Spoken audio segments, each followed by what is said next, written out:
Night silence the white demon's castle rises menacingly and bathes in moonlight. But he was destined not to sleep peacefully, but to witness the future bloodshed, since beautiful women do not forgive men for their mistakes. But not everyone understands this. Chen Bai too didn't expect such an unenviable fate to befall him. It was a shame to realize that one failure could cross out all those feats that the main character performed in the name of his mistress. He was so devoted to her.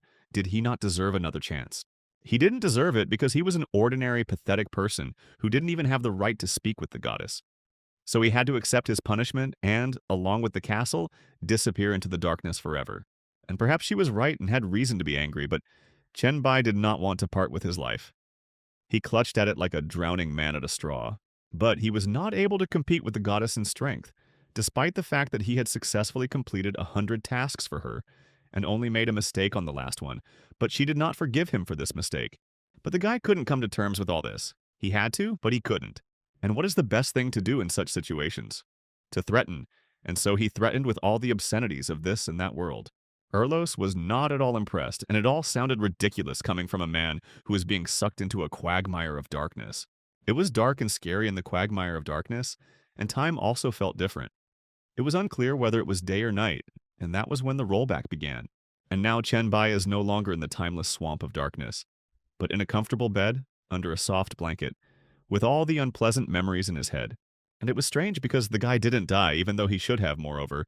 He found himself back in his university dorm, and not in a castle in an unknown location. He needed to understand what had happened, so the boy frantically began to think about all the events that had happened to him. He involuntarily remembered the hourglass that had fallen into his hands 20 years ago, when he had just begun his long journey. It was the most amazing artifact of all that the main character had ever come across.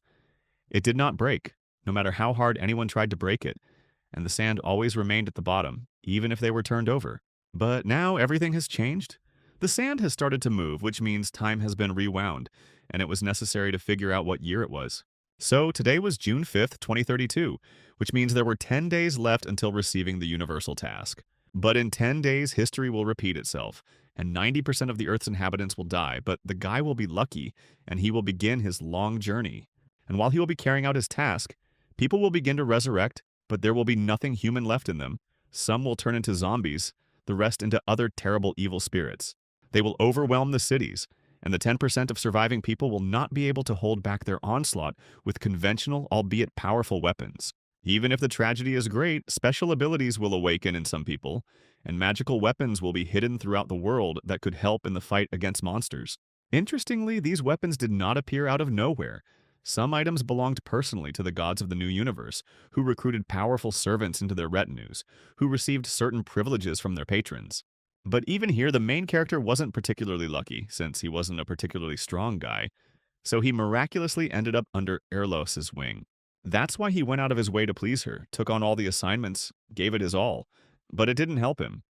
One failure wiped out decades of faithful service to the goddess. But that was in his past life. In this one, Chen Bai had no intention of feeling sorry for himself. He decided to become stronger. No, not just stronger, but the strongest. The one who could stand up to the gods. The one who would destroy Erlos. To do this, you need to start pumping up your abilities now, although first you need to awaken them. In his past life, he had resistance to E-rank viruses, so in order to upgrade his ability, he must infect himself with a large number of different viruses. It's best to do this in a hospital. The main thing is to find a person with a suitable illness. Bingo! In one of the wards, a suitable specimen was found, which came out of the TV screen, practically a zombie, only it doesn't eat brains yet. And it's good that no one was guarding him, otherwise it would have been problematic to borrow some blood from him for myself.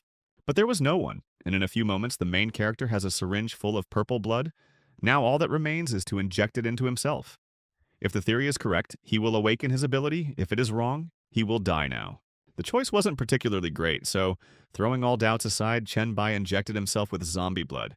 He didn't want to be a weakling or spend his whole life groveling again. So even though it was painful now and his body wasn't obeying him, it was better to endure everything now and get a chance to develop than what he experienced in his past life. But even now, Erlos did not let him go. It was as if she was stretching out her hands to him, asking him to accept the darkness into himself because, for such a pathetic person like him, this was the only chance to survive. And if he were his former self, he would have done the same. But not now. Not after the path he had traveled. He could not give up. He could not help but take revenge on the goddess. This determination did not allow him to give up, and although the guy looked intimidating and frightened his friends who unexpectedly returned, he seemed to have achieved the desired result. So, looking at himself in the mirror, Chenbai smiled, because the zombie virus did not kill him. And at that very moment, he heard the voice of the universe, which congratulated him on his early awakening. Overall, Chenbai immediately became the king of the virus, SSS rank. The Virus King is the most powerful ability of the virus class, allowing one to absorb, genetically modify, and even create their own viruses. The only problem is that the main character can only absorb viruses at very close range. He needs more viruses to unlock his ability faster. To do this, you need to find the ideal location, and for now the hospital was the best option, since there were many different pathogens there. But as soon as he approached the hospital, he saw how the patients began to quickly run away, because a real zombie was chasing him. They were very scared, and most of them thought that the end of the world had come, since a dead man had come to life in their quiet and peaceful town and started hunting for the living. But Chenbai wasn't scared because he remembered several events from his past life. For example, after waking up, he heard that strange events had happened in Zhengcheng City, and one of them was the closed hospital. And if you think about it, then most likely he ended up at the right time and in the right place, which means he can level up a little. And by and large, it is not he who needs to be afraid, but the zombie, because he is ready to fight and absorb new viruses. So, having knocked one of the zombies to the ground, the guy activated the Virus King's absorption ability, which gives one virus upgrade point for strengthening. But 1 point is good, but on the other hand, it is too little. The plus was that there were already enough zombies in this hospital, and therefore points, which he was going to take all for himself. But while the protagonist was dealing with zombies in the hospital courtyard, in the toilet on the 4th floor, one of the workers was bursting into tears, realizing that the door behind which he had already been hiding from the zombies for some time would no longer withstand their onslaught, which meant the end had come for him. The young man was in despair because he had nowhere to run, he could not fight, and that meant the time had passed to meet death, although he really did not want to. The worst part was that he wasn't alone in that booth, but with a girl, a very young and inexperienced nurse, who was also crying, not knowing how to save themselves, whether there was a way out of this situation. Everything would be fine, but at that moment, Director Liu changed. Yes, he did not become a zombie, but he behaved worse than monsters, attacking the girl because he had been chasing her for so long and she always refused him. But if they were destined to die in a few minutes, then they could give each other a little warmth and affection. It was at this crucial moment that the door gave way and Zombie burst into the cubicle, disrupting all the plans of the head doctor. But the man had no intention of dying, deciding that it was better to hide behind the girl than to expose his throat to the monster. And while the zombie didn't understand what had happened, the man decided that since it was the 4th floor, he could jump out the window and not die. But somehow, instead of the head doctor, a monster fell out of the window, who in theory should have been feeding on the nurse right now. Dr. Liu looked at all this with unseeing eyes, not understanding what just happened. How it happened that the monster fell out of the window instead of him. Oh, I hadn't yet noticed that a new character had appeared in the restroom, who threw the unfortunate monster out the window, not allowing him to feast on the girl. But he arrived rather late because the zombie had managed to bite the girl, and she had clearly begun to turn into a monster. Taking a closer look, the protagonist realized that the bite had occurred quite recently, meaning there was time to save her and absorb the virus, preventing it from spreading throughout her body. True, he had to act quickly because soon the military would cordon off this place, so he needed someone who knew the hospital, who could get him out of here unnoticed, since he did not want to spend his days being interrogated. Therefore, the best option now was to absorb all the virus that had entered the nurse's body, because there was a chance to prevent her from completely turning into a zombie, and therefore enlist her help in the future. The most amazing thing is that his plan worked, and the girl came to her senses, although he didn't really count on it. The nurse was very grateful to the young man for saving her, and she also remembered everything perfectly, down to the smallest details, which was undoubtedly good. Now Chenbai needed her help, and the girl was not against helping him, but she was embarrassed by her appearance, her clothes were torn, and it would not hurt her to change into something whole and less embarrassing. And at any other time, the guy would have given her such an opportunity, but not now, because he was short on time, and he still needed to get to the place where the viruses were stored in the hospital, and the nurse had to take him there. And she did it. Only in this place, only patient samples were stored, and the main supply of viruses was in the laboratory. But what was upstairs should have been enough for the main character's purposes. And then he mixed up all the viruses he could find and started absorbing them, because absorbing hepatitis for the first time adds 10 points, while flu adds 0.7 points, herpes adds 9 points, and HIV adds 10 points. All in all, a pretty good haul for a first-timer. After some time, the absorption ended, and the guy decided to use all the new viruses to strengthen the zombie virus that he had absorbed before. To do this, he first checked his feelings, identified the ancestor virus, the light and dark virus, the zombie virus, the T virus, and the coconut virus, and realized that now was the most opportune moment to pump up his powers. So the zombie virus evolves into a virus of light and darkness. Its stats increase by 10 points, its self-healing ability increases by 200%, and overall, the virus's core for further development has been successfully acquired. This virus is designed for absorption and evolution. At this point, he was interrupted by a nurse who said that they had a problem in the form of a zombie at the door.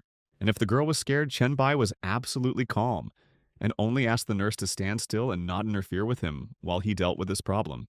And although this zombie was fast and weighed about 75 kilograms, this was not a particular problem for the guy. Besides, he was going to try out his newfound abilities on this representative of the monsters. And just a second later, he activated the evolutionary absorption. And 2 seconds later, there was not a single wet spot left on the zombie, as the guy sucked it completely into himself, thus restoring his strength. It looked really scary, but the nurse quickly pulled herself together and told the guy that if he didn't touch her, she wouldn't tell his secret, because after all, he had saved her. It was the right decision for both the protagonist and the nurse, so they sealed their agreement with a handshake after introducing themselves to each other. It turned out that the girl's name was Su Xin, but there was no time for further heartfelt conversations because the military and police appeared on the hospital grounds, which meant they would cordon off the perimeter and kill all the monsters, perhaps even them if they didn't leave the premises sooner. Therefore, the only idea that came to the guy's mind was an escape, for which he needed to get to the roof as quickly as possible. And perhaps they would have even managed to escape since the security forces had not yet reached their corridor, but a monster blocked their way. Chenbai managed to push Sushin away, but the monster managed to catch his hand with its claws. The guy was in pain, but he wasn't going to feel sorry for himself or give up without a fight, even if it wasn't an ordinary zombie, but some kind of mutant. And while the young man was pondering how the darkness and light virus would develop if it devoured the monster decided it was time to eat and attacked him. But he missed as Chenbai deftly jumped over him. True, the mutant's reaction was also on point, since he didn't even turn around completely and attack the man again. But the guy dodged this attack too, realizing that he and the mutant were equal in strength, which created certain problems for the further fight. The decision came quickly. Chenbai began to absorb another zombie, and with the energy that was generated in the process, he attacked the enemy. The blow was strong, but the mutant was also strong, so he did not die immediately. Moreover, as soon as the guy jumped back, the monster assumed a vertical position, becoming enraged.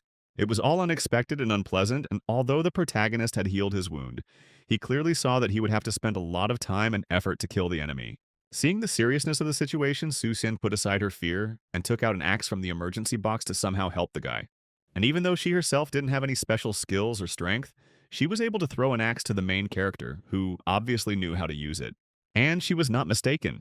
Chenbai deftly caught the weapon and was ready to deal with the mutant quickly since time was already running out. It was difficult to count the number of blows the guy dealt the monster. It dodged, tried to counterattack, but the young man didn't give him a break for a second. And everything was heading towards Chenbai winning, but at some point the monster managed to get the hang of it and deal the man a strong blow. He even dropped the axe from his hands. It was so painful for him. At that moment, the boy realized that if the mutant pressed harder with his claws, he would rip open his stomach, and this time death would grab him in its tenacious hands. Only with death, the young man was ready to argue for the second time, releasing the tentacles of his new virus, which grabbed the mutant. And then the complete absorption of the monster began. Less than 10 minutes had passed before the danger had passed, and not even a small piece of the monster's body remained. The absorption was obviously successful. Moreover, the darkness and light virus mutated, and the guy acquired a new ability, claws. Still, the main character made the right choice and was extremely pleased with himself. But it was too early to rejoice because the military appeared on the floor, and these guys didn't like to joke, and now it was necessary to play by their rules. And everything could have been so, only the main character again decided to do things his own way, grabbed Sushin and was about to run away. As expected, the military didn't like this, and shots were fired at the guy. The guy shot accurately and hit the main character several times, but he moved purposefully towards the exit. And now they are already on the roof of the hospital. All that remains is to leave the completely guarded area. This was not a problem for Chenbai, and after some time they reached the girl's apartment. She was even ready to provide him with first aid, but this was not necessary, because the paths came out on their own, and the wounds healed. Sushin didn't believe it, so she began to examine the guy and found no wounds on his body, although they definitely should have been there. although a small mark still remained on his hand. During the examination, the girl was cutely embarrassed, and Chen Bai decided to tease her a little more. He liked the blush on her cheeks, so he offered to eat her to fully restore his strength. The effect was just right. The blush on the beauty's cheeks became brighter, even though she understood that she was in no danger, but the ambiguity of the situation added a certain piquancy. True, this is where she was mistaken, because the young man was simply waiting for the right moment to bring his shameful fantasies to life. And Sushin herself wasn't particularly against it, especially after the heated touch of lips to lips. The love affair was pleasant and long-lasting. The protagonist reflected on the fact that strange events had begun to occur in his hometown even before the awakening. And the incident in the hospital was the first in a chain of events that shook the public. After this, in theory, there should have been a bombing in one of the city's districts, and then an invasion and a battle with monsters. The problem was that in his past life, he wasn't particularly interested in these events. He knew about them, but nothing more. True, he was not the only one who was not interested in the details of these strange events. The rest of the city's residents, by and large, did not care either. The guy's head even started to hurt from thinking about it, so he called Su Xin, with whom he had moved in together. When suddenly she told him that two guys with a gangster appearance had come to them and said that a certain Song Zikyong wanted to meet the guy. And it didn't look like a prank, so the main character was going to come home as soon as possible, but the guests had to wait for him outside. Chenbai knew who had come to see him because Song Zikyong was Song Gei's mother, who persistently tried to win him over, and did not hesitate to use various methods to do so, even involving her mother this time. If so, then it was possible to visit the woman. Besides, she was not as simple as many thought. No one denied that the woman made herself, built a business, but not all of it was legal. Moreover, after awakening, she received A-rank abilities, which allowed her to gain power, and after winning the competition, she became the universally recognized queen. And in his past life, the main character could only rely on her. But now events are developing according to a slightly different scenario. And if he manages to persuade this strong woman to his side now, then before the awakening, he will already have secured certain privileges for himself. It was time to start negotiations, and if Ms. Song understood perfectly well that she had done something wrong when she brought the guy to her warehouse, then he was interested in why this had happened and what she wanted from him. As the guy had previously assumed, it was in Song Gei. But it turned out the girl called her mother in a panic and asked her to find the young man who had disappeared in the hospital. And she found him after all as a loving mother. She cares about the tossing and turning of her child, so she needs to understand what is so special about the main character. But this was just a prelude. Madame Song offered Chen Bai to become her son-in-law if he and his daughter were in love. It sounded good, but Chen Bai doubted that this was the purpose of his coming here. And he was right, because the woman did not hide the fact that she knew what he did in the hospital and would like to have such an ally. But this was already alarming, because the guy remembered that he had destroyed all electronic sources of information in the hospital. So the question was, how did Ms. Song figure him out so quickly? It wasn't difficult. Her people were keeping an eye on the young man. The thing is that she has her own eyes and ears everywhere. One of them is Ali, who was hiding in the hospital from the zombies, and told the lady that the main character killed all the monsters, and she is alive and well. It was the same Ali who filmed the main character and the nurse leaving the hospital. And overall, Madame Song was pleased with how the stars aligned, because she managed to find Liu Feng, who was well acquainted with Su Xin. At that moment, the guy remembered this man because it was he who first tried to rape the girl, then feed her to the zombies. But it turned out that he got stuck in the window trying to escape. So it would be a good idea to kill this vile doctor, and for such a thing it would be necessary to know where the survivors in the hospital were, but Ms. Song was not going to reveal all her cards just yet. But the main character had his own trump cards, so he, showing his claws, told the woman that, under such circumstances, she had better not insist that he become hers. Song Zikyong wasn't stupid, so she immediately realized that this was a mutation of the zombie virus. But this was not entirely true, although the main character could show and tell her everything, but only if she became his and not the other way around. It sounded tempting, but you can't intimidate or win over a woman with that. And besides, the guy already has a young nurse at his side. Why would he need her? She's no longer a darling. But here she was mistaken, because everyone has both positive and negative sides, and only Mrs. Song, such a strong, beautiful, unapproachable woman, can help him on the threshold of the global apocalypse. Compliments are all well and good, but both the guy and the woman were business people, so she offered him her resources in exchange for his information about the future. But that's a different story. The deal was made, and Chen Baiyu will now have to try hard to resist the queen. Suddenly, their conversation was interrupted, but Miss Song managed to tell the protagonist that Commander-in-Chief Huang had approached her yesterday and sent Commander Zhao to negotiate. after which part of her warehouses were privatized and zombies, whom they could not kill and the surviving people were placed there. And now the sounds of gunshots were coming from the direction of those very warehouses, but there were 5 zombies there at most, and almost an entire company was guarding them, so what could go wrong? Now that was interesting, and Chen Bai was surprised because he didn't expect the military to figure out so quickly that zombies slow down when exposed to low temperatures, but extreme conditions increase the risk of their mutation. And if you think about it, there are zombies here, there are refrigerators, and there are definitely military personnel, which means that a bombing from the future could happen here too.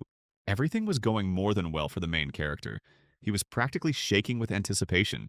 He was curious to see the zombie's mutation, but no one else shared his enthusiasm, and the military tried to kill the monster. But even grenades thrown directly into the mutant's mouth did not help. He was too tenacious. Moreover, it seemed that the monster was only becoming larger in size and more aggressive. Obviously, the military's weapons weren't working, so Commander Zhao ordered his men to stall for time by any means possible and distract the monster until reinforcements arrived. At that moment, Ms. Song appeared in the arena and asked the man to stop firing and step aside. This wasn't part of the military's plans, but his firepower wouldn't be enough to even scratch the mutant's skin. So the rational solution would be to retreat to more advantageous positions to preserve his personnel. And it wouldn't hurt to get the warehouse workers and the surviving people out of the hospital, although the monster was too fast and controlled the entire perimeter. And while the woman and the man were talking, a real threat loomed over poor Lu Li. The girl could have died, but Chen Bai made it in time and attacked the mutant before he could harm the girl. The military had to drag her to a safe place while the main character dealt with this colossus. But he clearly wouldn't get very far with brute force alone, so he resorted to claws and agility, which hadn't worked. But even this attack did not particularly harm the mutant, and it was necessary to urgently come up with a new plan. True, nothing came up, and the monster began to behave extremely strangely, not attacking the enemy, but breaking through the wall of the building. And he didn't do this without a reason. There was meat stored there, and the monster wanted to eat. But Chen Bai got there first because wasting a valuable resource on the big guy would be a complete waste. It would be better to absorb everything himself. Resentment. That's what the monster felt when he realized that his prey had slipped away from under his nose. But the protagonist didn't care about the mutant's mental anguish because after absorbing him, he not only regained his strength, but also increased his level. So he didn't feel sorry for his opponent at all. Besides, the guy now had an advantage, and he was going to take advantage of it while the monster didn't care about him and was looking for food. It was a great moment for a finishing blow. Chen Bai hit the mutant right in the head, at least in the part that was supposed to be it. After which he activated absorption, enveloping the mutant in black tentacles. Life had clearly not prepared Commander Zhao for such an impossible performance, so he stood there like a statue. All he could do was blink. The man couldn't believe his eyes because, logically, an ordinary person wouldn't be capable of something like that.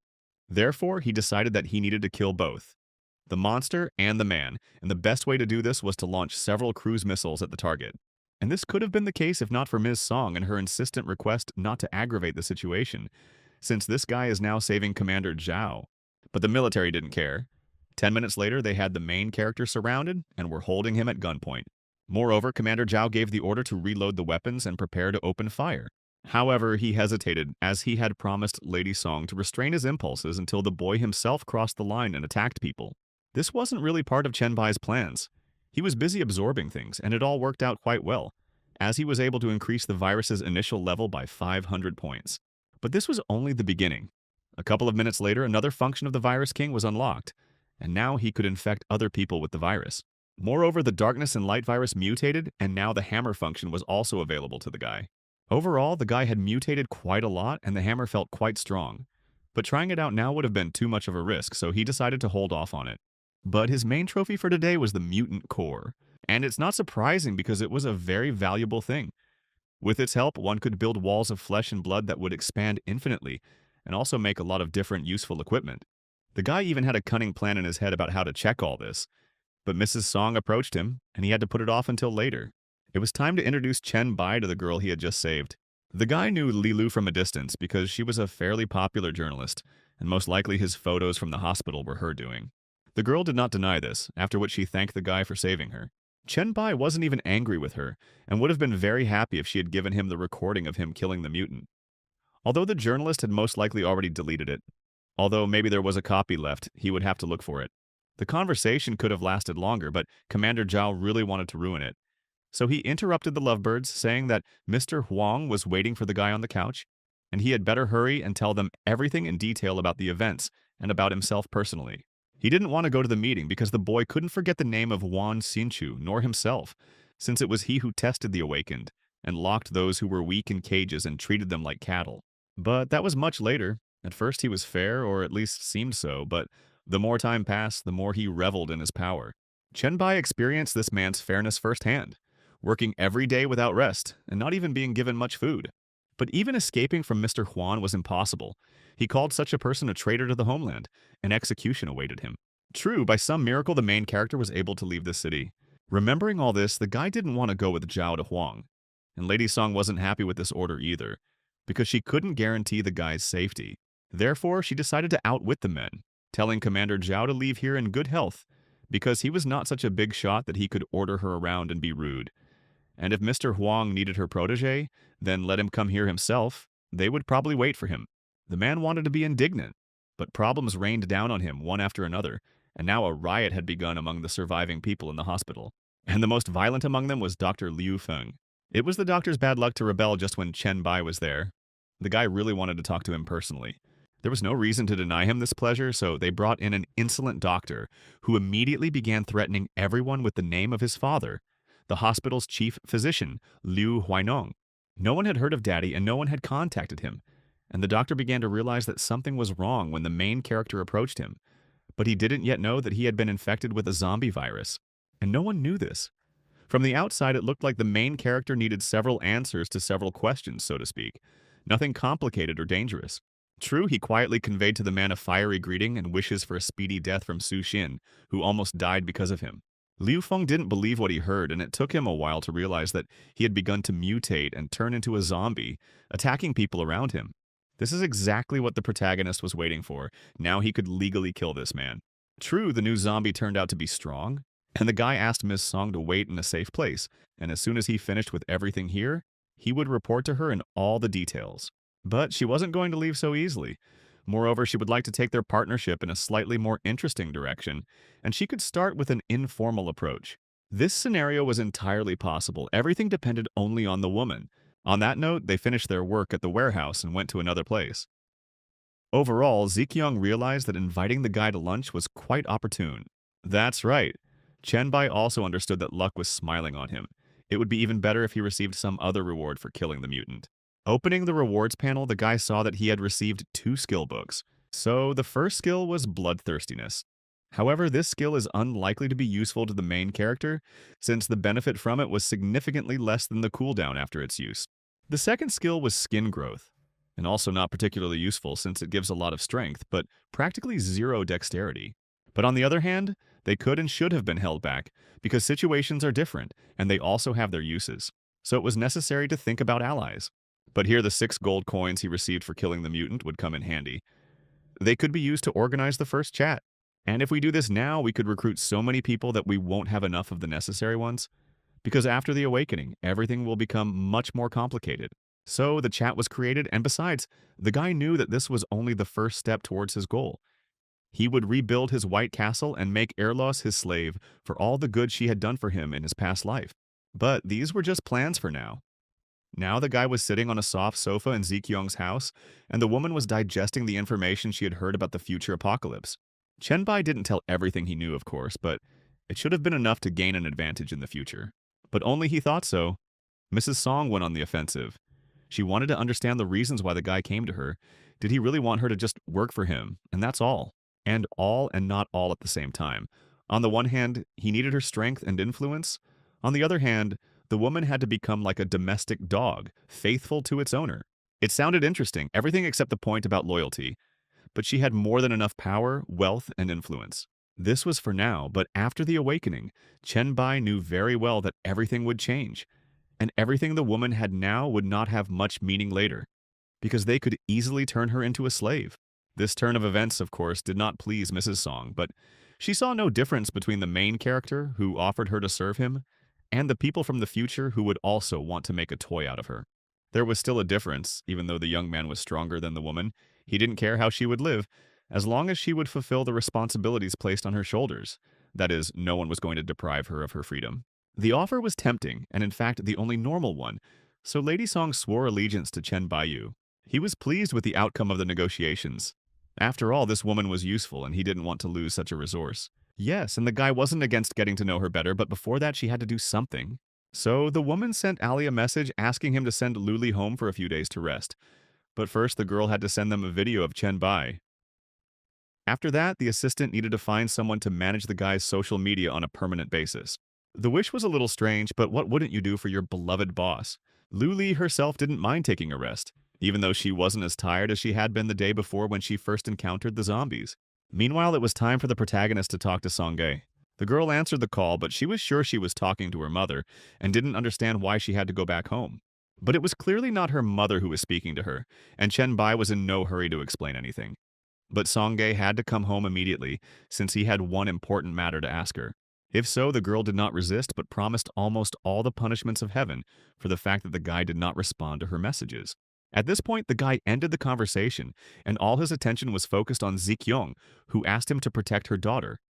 But the protagonist could not promise her this, because he knew that Songgae was weak, but after awakening, he could prevent her from turning into a monster. But this was on the condition that the woman tried hard with him. A new day had arrived. Songgae returned home and drove with her mother to the secret warehouse. The woman asked her daughter to show at least a little common sense, and remained silent as soon as they got out of the car. Meanwhile, Ali and Chen Bai were already standing in front of the building that the girl had found yesterday. She said that it used to be a casino, but then all its workers turned into zombies, and according to her calculations, there should have been about 160 people inside, but not a single mutant. It was interesting, and it made me think that someone had deliberately gathered all these monsters in one place, and perhaps that someone was the same pioneer as the main character. Oddly enough, this whole situation stirred the protagonist's blood, so he was ready to rush into the room and show what he was capable of.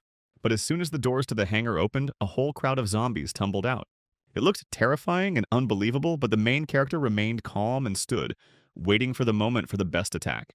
After which he began to knock out the enemy one after another, delivering precise blows. Suxin and Songgo watched what was happening with silent horror and delight, not forgetting to film everything on their phone camera in order to later post it on social media. This went on for some time, and at the end of the whole event, the main character received a notification stating that he had killed more than 300 zombies and received a new rank. Now he was an E-class zombie killer, and received 5 points to all stats and 5% to damage against zombies, as well as 500 zombie viroids, which allowed him to exchange these very viroids for zombie blood serum in a revitalent. And this was already not bad, because in his past life, even after waking up, he still had a chance of catching the zombie virus. But now everything had changed, and he could gain immunity against the zombie virus and not be infected with it in the future. Now, after he had finished all his main business, he called the girls to come in and practice killing monsters. Unlike the others, Ms. Song was cold-blooded, even a little joyful, realizing that killing a zombie with a bladed weapon would reduce the chance of it turning into a monster after waking up. The main thing was to kill it with her own hands, avoiding bites. That was the theory, but now they had to demonstrate their skills to the main character in practice, and the girls had to do it one by one in fairly hothouse conditions. The first to decide to participate in this event was Leng Shuang. After all, she already had some experience in gang warfare.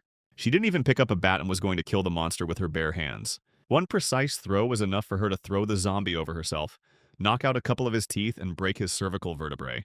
This girl was definitely fast and cruel, and Chen Baiyu liked that. Next, Mrs. Song took on the task of demonstrating her skills. She used a bat. In her case, the result was worse because the girl was unable to kill the zombie in one blow, but she dealt with it in 10. The situation with Suxin was even worse. The nurse was too weak to fight off the zombies, but she knew perfectly well how the human body works, so she was able to somehow kill the enemy, while she herself looked no better than a zombie. The latter was supposed to demonstrate her skills to Songgae, but the girl was too scared, cried, was capricious, and refused to participate in all of this. The protagonist didn't bother trying to persuade the girl. Right now he was worried about something else. Leng Shuang had visited all the places rumored to have zombies the previous evening, but it was all to no avail, so Mrs. Song had to personally double-check everything today. Moreover, the woman was now responsible for training her own daughter, since the protagonist had neither the time nor the desire to deal with such a useless person. Ms. Song would have been happy to do all this, but she didn't have the strength to cleanse the virus, so the guy handed her a piece of paper. And it wasn't just a sheet of paper, but a detailed, beautifully written instruction manual for the genome, although its structure was too complex and tricky. But with the help of this genome, it was possible to fight the zombie virus. Moreover, a woman could create her own by replacing some elements in this one. And this was the value of the formulas for all kinds of potions. For such a valuable gift, the woman was grateful to the guy who had ruined her life. But he didn't need these thanks, and he wouldn't refuse to complete the task. Meanwhile, the guy himself began to study the statistics of his message on the forum. A lot of people wrote to him, some of them pioneers, and quite a large part of them. But among them, there were those who stood out from the crowd, and not in a good way, since they were obvious perverts who had nothing better to do. But among all this rubbish, there were also some diamonds. For example, a guy who called himself a pioneer, who really didn't like the fact that the main character didn't respond to his message. After reading Han Xiao's kilometer-long messages, he still joined this guy to the general chat. A dialogue immediately began between the guys. It turned out that Han Xiao was a pioneer, but did not know anything about the current situation.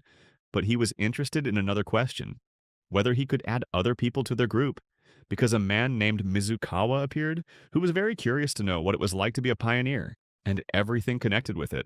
But this was the jackpot, because in the future it was Mizukawa who received the title of the strongest Lord of Water of all. And it was absolutely perfect to get this person into their team. Besides, the main character gave his new acquaintance the go-ahead to join the group of all the pioneers he could find. Meanwhile, Lu Li continued to investigate, and it turned out that the head of the government was gathering all the zombies and sending them to a warehouse at the pier. The girl sent her people into the building to gather more information and is now waiting for them to return. But the guys are delayed and she is worried about them, so she is going to go and check on them. But she had thought too long, and there was no point in waiting any longer since all her people were killed and thrown at her feet. The girl did not expect such a turn of events, so she was very scared. That's why I didn't immediately notice that this whole situation had a culprit. And it wasn't a zombie, but a completely living person who didn't feel a drop of remorse. And this was even more frightening than the presence of a zombie in the warehouse because it was unknown what was on his mind and what he was trying to achieve. Meanwhile, the protagonist received a message from a pioneer. Someone asked to look at and advise him on the dark spots in his talent. This was interesting, so the protagonist began to study this issue. This guy turned out to be a C rank, but it turned out that activating his ability was too expensive, because if his intelligence was below 3, he wouldn't be able to use the tree skill at all. However, the principle behind his talent was simple. Pumping up his strength is the base, so he shouldn't immediately get carried away with other abilities. The conversation ended there, but Mrs. Song approached the protagonist, looking very worried, which indicated that something very unpleasant had happened. And he turned out to be right. It turned out that Lu Li found out that someone was gathering all the zombies in a warehouse at the pier, but her squad was trapped, and now they were called to negotiate. Now that was interesting. The question remained, why did these people contact Miss Song and not want to talk to the main one, that is, to him? And at that moment, it dawned on Mrs. Song that the guy considered her a traitor. So she fell to her knees in front of the young man and began to ask him for forgiveness, assuring him that she had raised the girl on her own and did not believe that she could betray her since Lewis was in charge of the operation, which meant that one of her people had set her up. This explanation completely satisfied the protagonist, at least for now, so he agreed to help the girl and save her. Meanwhile, in the warehouse, Xing Meng was trying to persuade Lu Li to become his subordinate, as he had made it clear to her employers that he would not lay a finger on the girl, but she would better obey and surrender to him right now. Besides, he liked the girl's appearance, and he wouldn't mind if she became his toy in a horizontal position. But she refused not only to become a toy, but also to accept treats from his hands, because you never know what he could have mixed into her glass of wine. In fact, he was so engrossed in his harassment that he didn't notice Chen Bai appear in the hangar. Meanwhile, the guy cut off a nice piece of meat, tried it, and decided that Lu Li could also use a little refreshment. This behavior impressed the man, and Chen Bai guessed that the guy in front of him was also a pioneer. But the main character didn't pay any attention to him at all, untied the girl and asked her to leave silently. As soon as she did this, the protagonist stayed to talk with the kidnapper, who understood that it was this guy who had given up Madame Song without a fight. And this led to the thought that the guy had special methods of coercion. And if that's the case, then they should have joined forces, and if one of them conquered cities and the other was able to conquer the queen, then it would be easy for the two of them to deal with the military. And in general, if the main character helps the guy become the king of the city, he will receive all the benefits of the world for it. But Chen Bai categorically refused such a generous offer. This angered the kidnappers because he believed that since he had an S-rank talent, he could do whatever he wanted, but others had no right to answer him or refuse him anything. But the main character didn't really listen to him, noting that Sun Man was collecting zombies in this warehouse, as well as ordinary people, whom he also turned into zombies. And it was sad to see that people like the kidnapper were given great talents, but over time they became worthless individuals. Therefore, Chenbai believed that such people were unworthy of his attention and help, because he had a higher rank. It sounded like a challenge, so Xing Meng activated his skill and began bragging about how he could absorb the stats of the monsters or people he killed, which would make him grow in strength. That's why it was strange for him to hear that some unknown guy thought he could resist him, because the guy had never met such people before. But the main character didn't comment on this, but began to analyze the situation, realizing that the guy could not only absorb characteristics, but also pump them up, and the guy's hand was his weapon with which he did all this. But the time for talking had come, and Xing Meng attacked the protagonist, intending to take all of his points and characteristics. True, he rejoiced too soon, and the young man easily dodged his attack, having activated his skill beforehand. However, Chenbai was a little disoriented by what his opponent was telling him about the specifics of his talent. It was extremely strange because fighters keep such information to themselves, but this one was talking about it so openly, so he had to be extremely careful. However, all his good intentions went to waste as the enemy attacked him again, and he had to defend himself. The fight was in full swing, and the guys were not inferior to each other in strength. But Xing Meng felt like the protagonist was already at the limit of his abilities, although he couldn't deny that he was a good man. By and large, Bai was on the defensive the whole time, and he did not attack first, but only held back his opponent. But this was only at first glance because the guy always had a secret plan, which he had already successfully implemented. Such speeches really irritated his opponent, so he applied a little more force and threw Chenbai into the wall. Concluding that the guy is approaching him in speed, it seemed to him that he was about to win, but something clearly went wrong, because a person who wins will not cough up blood. Meanwhile, reports came in that the following debuffs had been placed on him: fear of light, hydrophobia, thermoregulation failure, slowed reaction, loss of strength, and other perks of life. Meanwhile, Chenbai was already standing on his feet and grinning because the infection of the enemy was successful. But he could not deny that the guy held up very well and for a long time. But Xing Meng was not going to put up with this state of affairs. But his desire didn't interest the protagonist in the least, and he hit his opponent with all his might. Overall, Chenbai believed that everything that happened here was solely Xing Meng's fault, because he warned him that they were on different levels and didn't want this fight. But the guy didn't believe him. Fedya now, all that awaited him was absorption and disappearance from the world of the living. Meanwhile, the protagonist received a notification from the system, stating that the initial awakening of the light and darkness virus had been completed, and the acquired characteristics had completed the formation of the King virus's base. The absorption skill has been strengthened, and it is now possible to choose a development path. The stat bonus from memories has now become passive upon activation, and the main character's skill has been significantly improved, receiving additional points for agility, intelligence, and regeneration. Overall, he had reached the basic leveling, and it seemed like there was very little time left, and even ordinary people with stats below 5 were already too weak for him. Yes, he admitted that Xing Meng's equipment, plans, and supplies were not bad, and although he killed a lot of zombies here, he was not able to reach the level of the young man.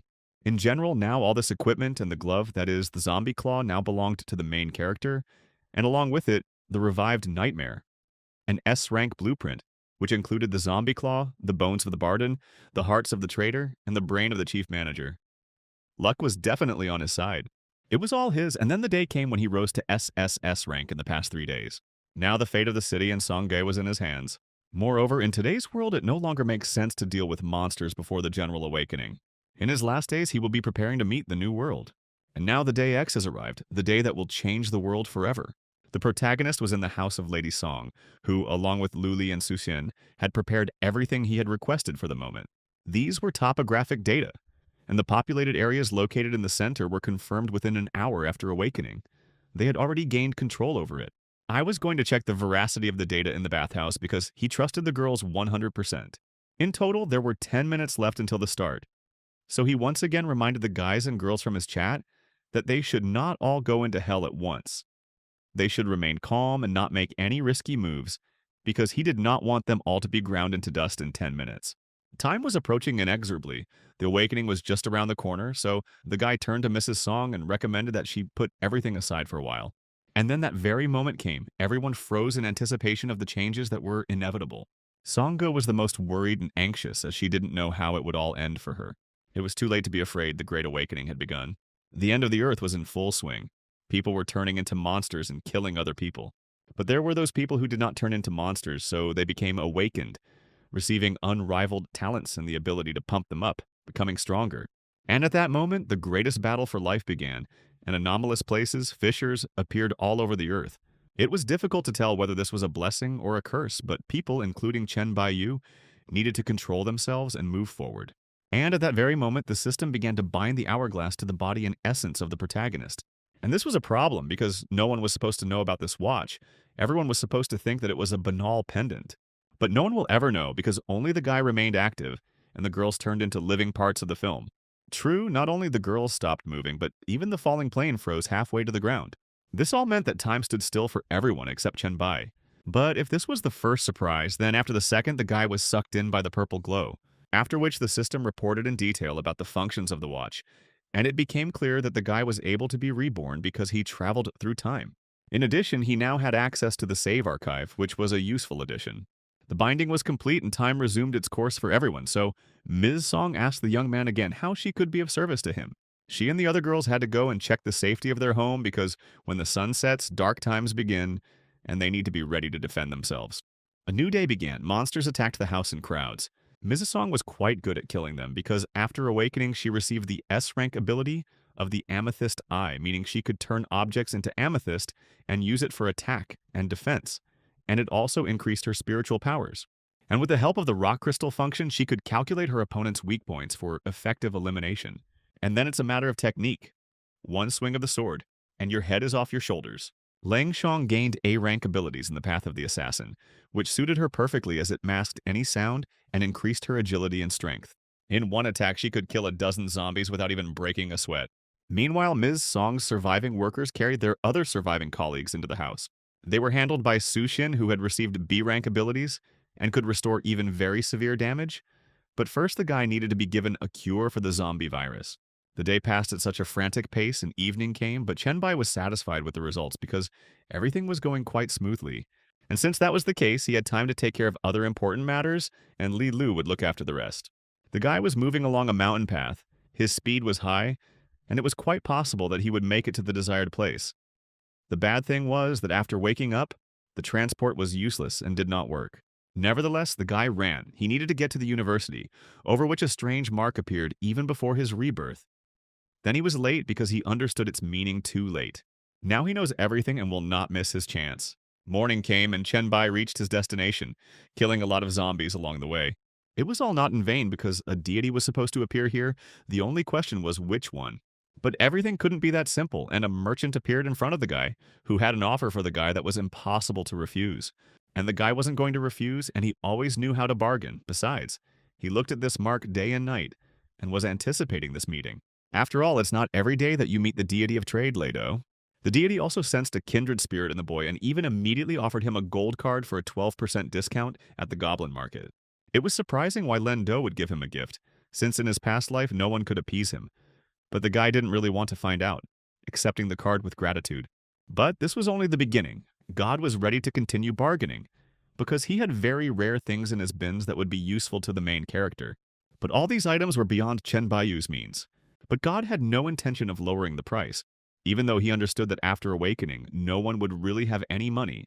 But his product was of high quality and worth every coin requested. The young man didn't argue, but he still had no money. But he knew perfectly well that the gods cannot personally influence the course of trials on Earth. So they come to this world and look for followers whom they sponsor, because it is these people who will then bring them profit, so most likely Lado is here for this reason. That's why Chen Bai offered his candidacy to the man. He needed the treasures of God, and God would not spare the use of his skills. Everything is simple and honest. But Labo didn't understand why the guy thought he would be so useful and would be able to earn back the money invested in him. The question was logical, so Chen Bai showed the God part of his powers as collateral. But this was curious because as far back as God could remember, he had never seen such a high rating of abilities. And it was possible to make good money from this, which was of primary importance to the God of Commerce.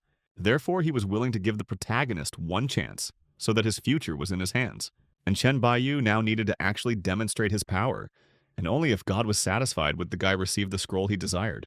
To do this, he must accept the conditions and complete the first task prepared for him by God. After completing the task, the boy would be able to summon God by tossing a special coin. He didn't limit the protagonist by time, but hoped that he would complete the task quickly. And to further motivate him, Lado showed the boy the second profession scroll, according to which a player can have a second profession in parallel with the first. It was obvious that God and man understood each other and could now part for a certain time. As soon as God left, the main character was presented with the text of his new task. He had to find and kill all the creatures that were hiding on the university grounds, take the loot, and bring it to Lado. If Chenbai put in all his efforts and tried hard, he would receive a higher reward, but now he had to decide what to do. In his past life, he knew nothing about the university copy. Most likely, this information was classified. Meanwhile, a typical no-holds-barred fight was taking place in the gym. Some guy considered himself almost a god, beat up other guys, and gave orders to girls as if they were his slaves. But the beaten guys tried with all their might to protect the girls. Obviously, this was a failed undertaking since the forces were unequal, and the aggressor was going to kill them. True, his girlfriend tried to stop him, but she didn't succeed either. And Tom took out his displeasure on her because she dared to interrupt his fun. And everything could have ended badly for the students, but at that moment, Chen Bai appeared in the hall spectacularly, and now he was going to have fun, but at Tom's expense. And the loser had to run, but he decided that he was the smartest and strongest, not knowing that he had made a fatal mistake.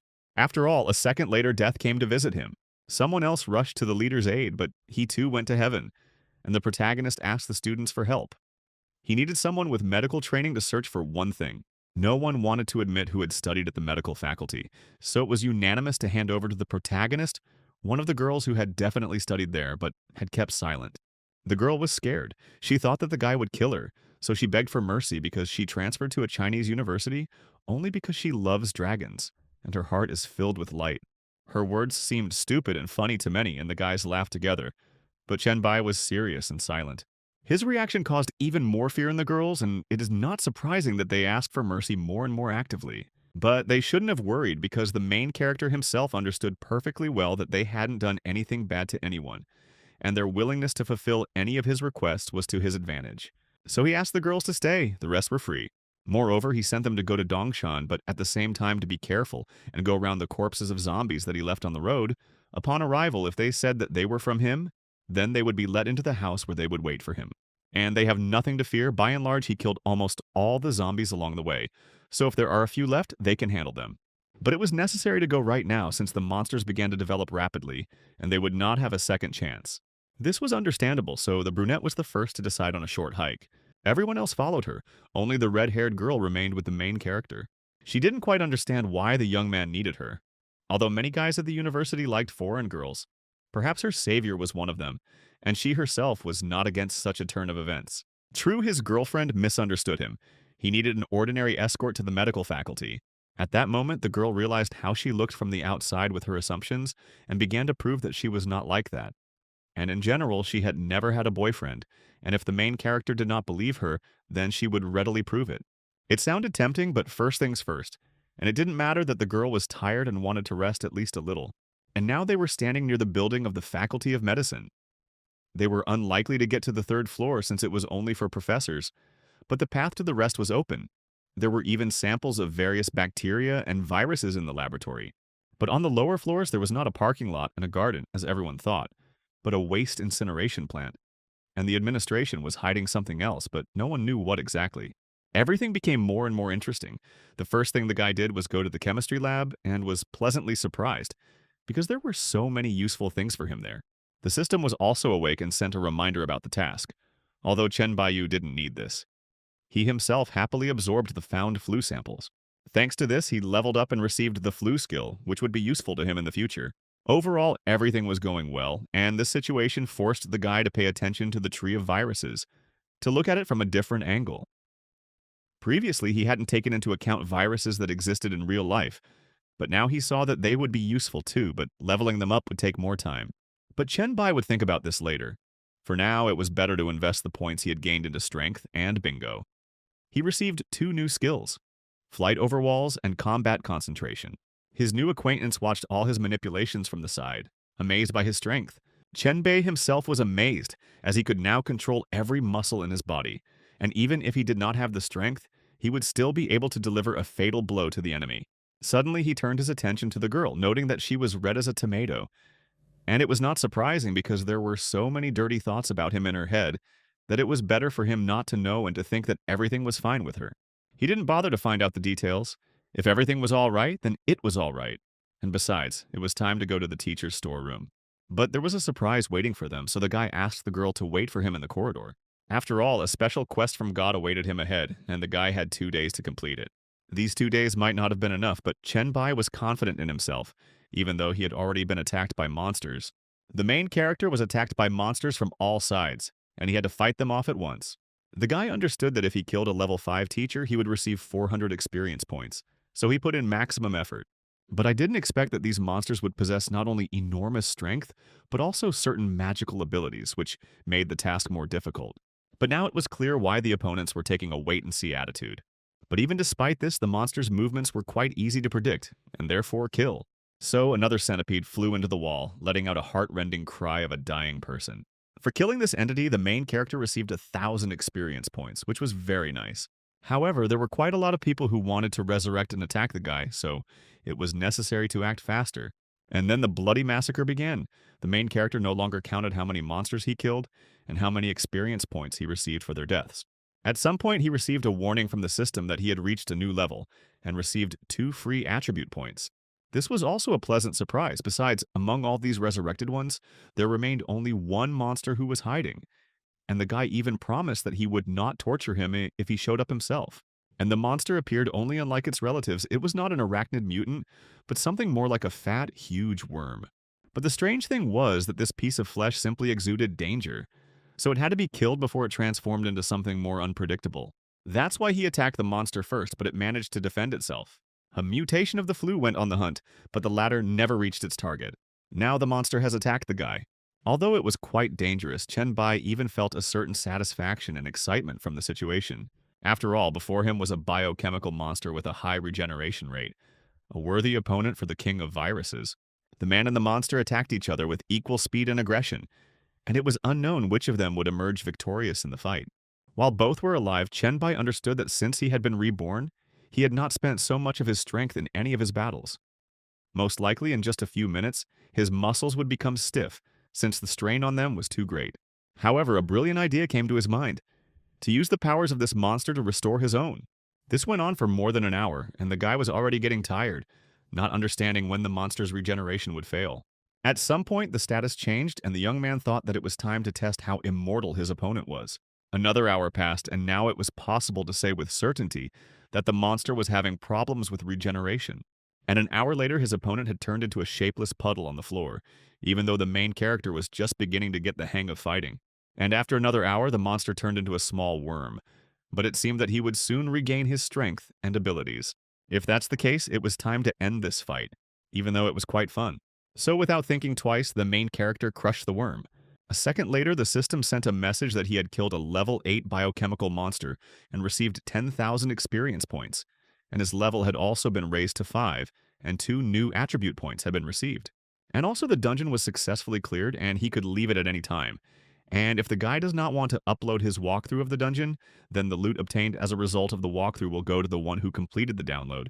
He could also hide his face, number, and name, and also set the viewing price, which the guy did. Meanwhile, Ms. Song and Su Sin, while at home, saw an announcement in the group chat that the protagonist had released a video walkthrough of the secret dungeon, the Bloody Trash Incinerator. They became interested, so they turned on the playback. However, it was not only they who were curious, but also many other pioneers who were in the group chat. It was obvious that the main character was fast, and some even had to slow down and even stop the video to understand the details of what was happening. Others understood that Chenbai was excellent overall, and even when compared to other evolvers, one could conclude that his regeneration level was higher than everyone else. Meanwhile, the protagonist received a notification that the top class mutation prizes received 300 exclusive points for summoning the Light and Darkness virus, which was different from the points of other viruses. In any case, it was not a problem for him, because he received a plus 300% to life recovery. He can also now use cell regeneration, meaning that if he expends a certain amount of his own physical strength at high speed, or remaining energy to restore, for example, a severed limb, he will be able to turn this ability on and off independently, after which 3 precious items appeared in front of him. One of these items was a biochemical demon scroll, which absorbs the power of other living beings to improve itself, and has the ability to stimulate the growth of its own cells to greatly enhance the strength and capabilities of its owner. The guy's gift was so much Gina B Class C, the ideal elixir after using which his physical form will significantly improve, and the guy will be able to True, the guy will only be able to take it and use it once. The composition was not intended. Indeed, he has already been able to upgrade and improve his performance. And if the first two positions were interesting and useful, then the third looked extremely strange, but if you think about it, the skin of the faceless one could also be useful. For example, it could be given to women. Basically, if he needs to use this attribute, he will be able to change the shape of his body, or another attribute. At that moment, he saw that he had picked up a lot of different loot from the killed monsters. All of these items were made of leather, so they would have meaning and benefit if worn under clothing. But even among all those items, the skill book caught my eye. It was a cell activator, which increases cell activity for a short period of time, and also enhances recovery abilities. But it was not suitable for the protagonist's personal use, but it could be sold profitably. He figured all this out and it was time to leave as the dungeon would soon disappear. Overall, the guy was pleased with himself because God hardly expected him to complete the mission so quickly. Just as Chen Bai was about to leave, he stopped. Because there was something strange about this quest. It couldn't be that simple. Lei Duo didn't look like someone who had nothing to do and wanted to play. There had to be a reason why he came to the university. It is obvious that most likely God's main purpose was to guard such a special dungeon. On the other hand, the entire value of this dungeon ends with the experience he received here. And the monsters will not suddenly come to life, or he missed something important. Chen Bai was used to trusting his instincts, so he began to examine the room and found what they had tried to hide, namely a secret passage through the incinerator down below. At first glance, there was nothing special there, but there was still a pipe, and the guy decided to climb there so as not to regret anything later, because there could be something valuable there.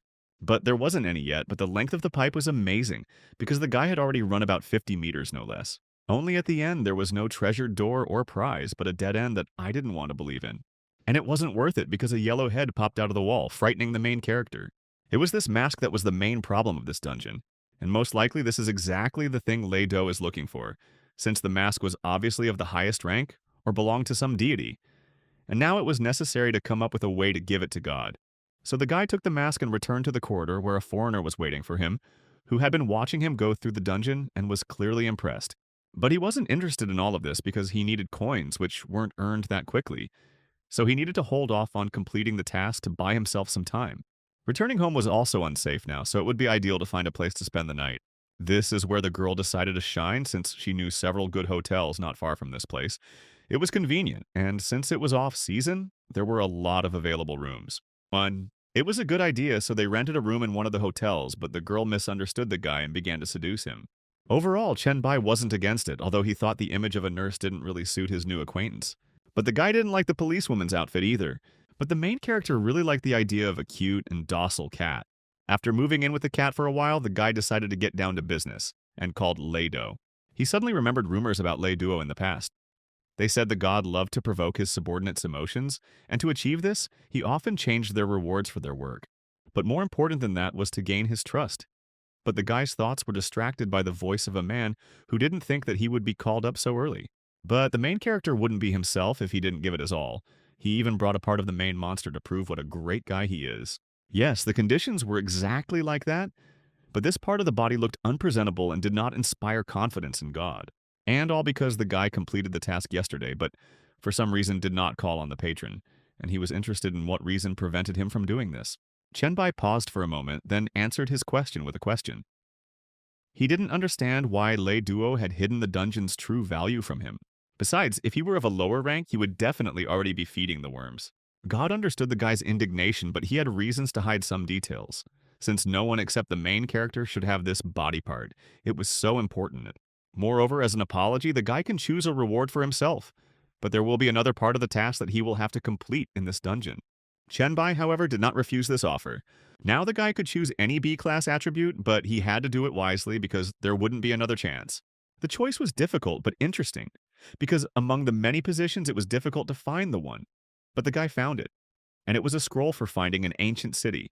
God didn't expect this, but now he clearly saw and understood that this guy was smart, and therefore he could handle the new stage of the task. The game had begun, and it was now clear how God was making people emotional. Now the main character had to choose only one of the scrolls, since they were both SSS rank. This shouldn't and couldn't have happened, but it did. And Lei Do didn't even hide the fact that he wanted to have fun at the guy's expense, because the prize at stake was not the most ordinary one. Meanwhile, in the Dongshan area, the monsters were feasting to their heart's content. The rat had mutated, it was now around level 5, and it was obvious that Leng Shuang and Song Ziqiang couldn't handle it, and their team couldn't either. They didn't know what to do. They could only watch, and only until the rats smelled them and attacked. If it weren't for Shuang's excellent reaction, Madame Song would have been dead. But they were saved. But for how long? Because it was too late and there was nowhere to run. The rat was faster. And as proof of her words, the monster jumped on them. And at that moment, Chen Bai, who had completed his previous mission and now returned home in the midst of the party, came to the aid of the girls. His strength was enough to knock out the rat and save his subordinates. Now he had time to talk to them. It turned out that during the time he was not here, the girl was killed by all the zombies. But mutant rats appeared, who managed to destroy several of their warehouses and kill about 100 people. This was all clear. The guy was going to finish off all the monsters himself, so the girls could go and sleep for now, and then with renewed vigor find out where these rats came from.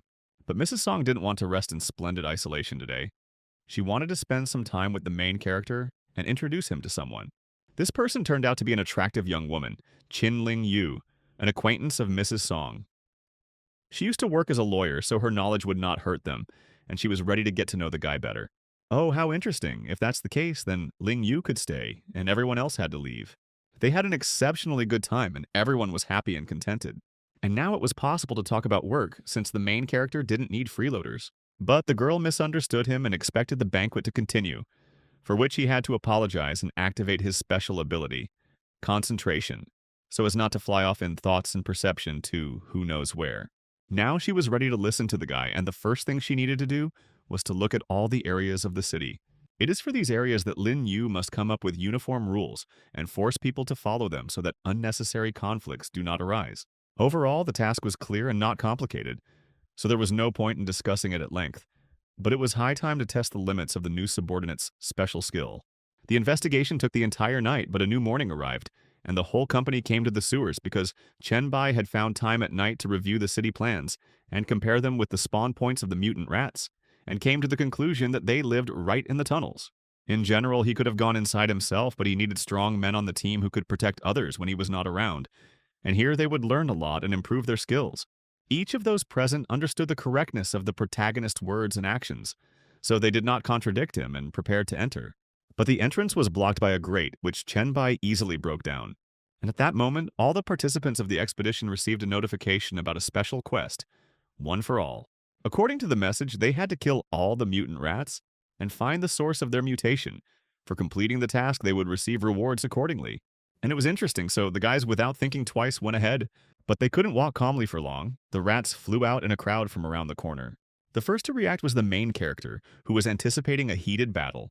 He cut down everyone that came his way, asking his subordinates to be careful. One guy even had some equipment for processing rat skins, and he wanted to use it to prevent the goods from going to waste. No one was against this. Besides, the others were resting after the battle, and they had practically reached the end of the tunnel, clearing it. True, there was one last rat lurking around the corner, and Mrs. Song decided to finish it off.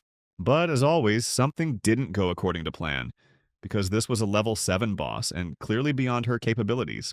Therefore, she froze in place, not knowing what and how to kill the monster, so Chen Bai took matters into his own hands. One blow was enough for him to kill the monster. For this, he received the Plague Boots Award, which in the wrong hands could become a dangerous weapon, but he will not give his to anyone. The boots were not of particularly high quality, but they were nevertheless remarkably durable, which was a good thing. Now it was time to start looking for the source of the rat's mutation, otherwise there would be no point in killing them all.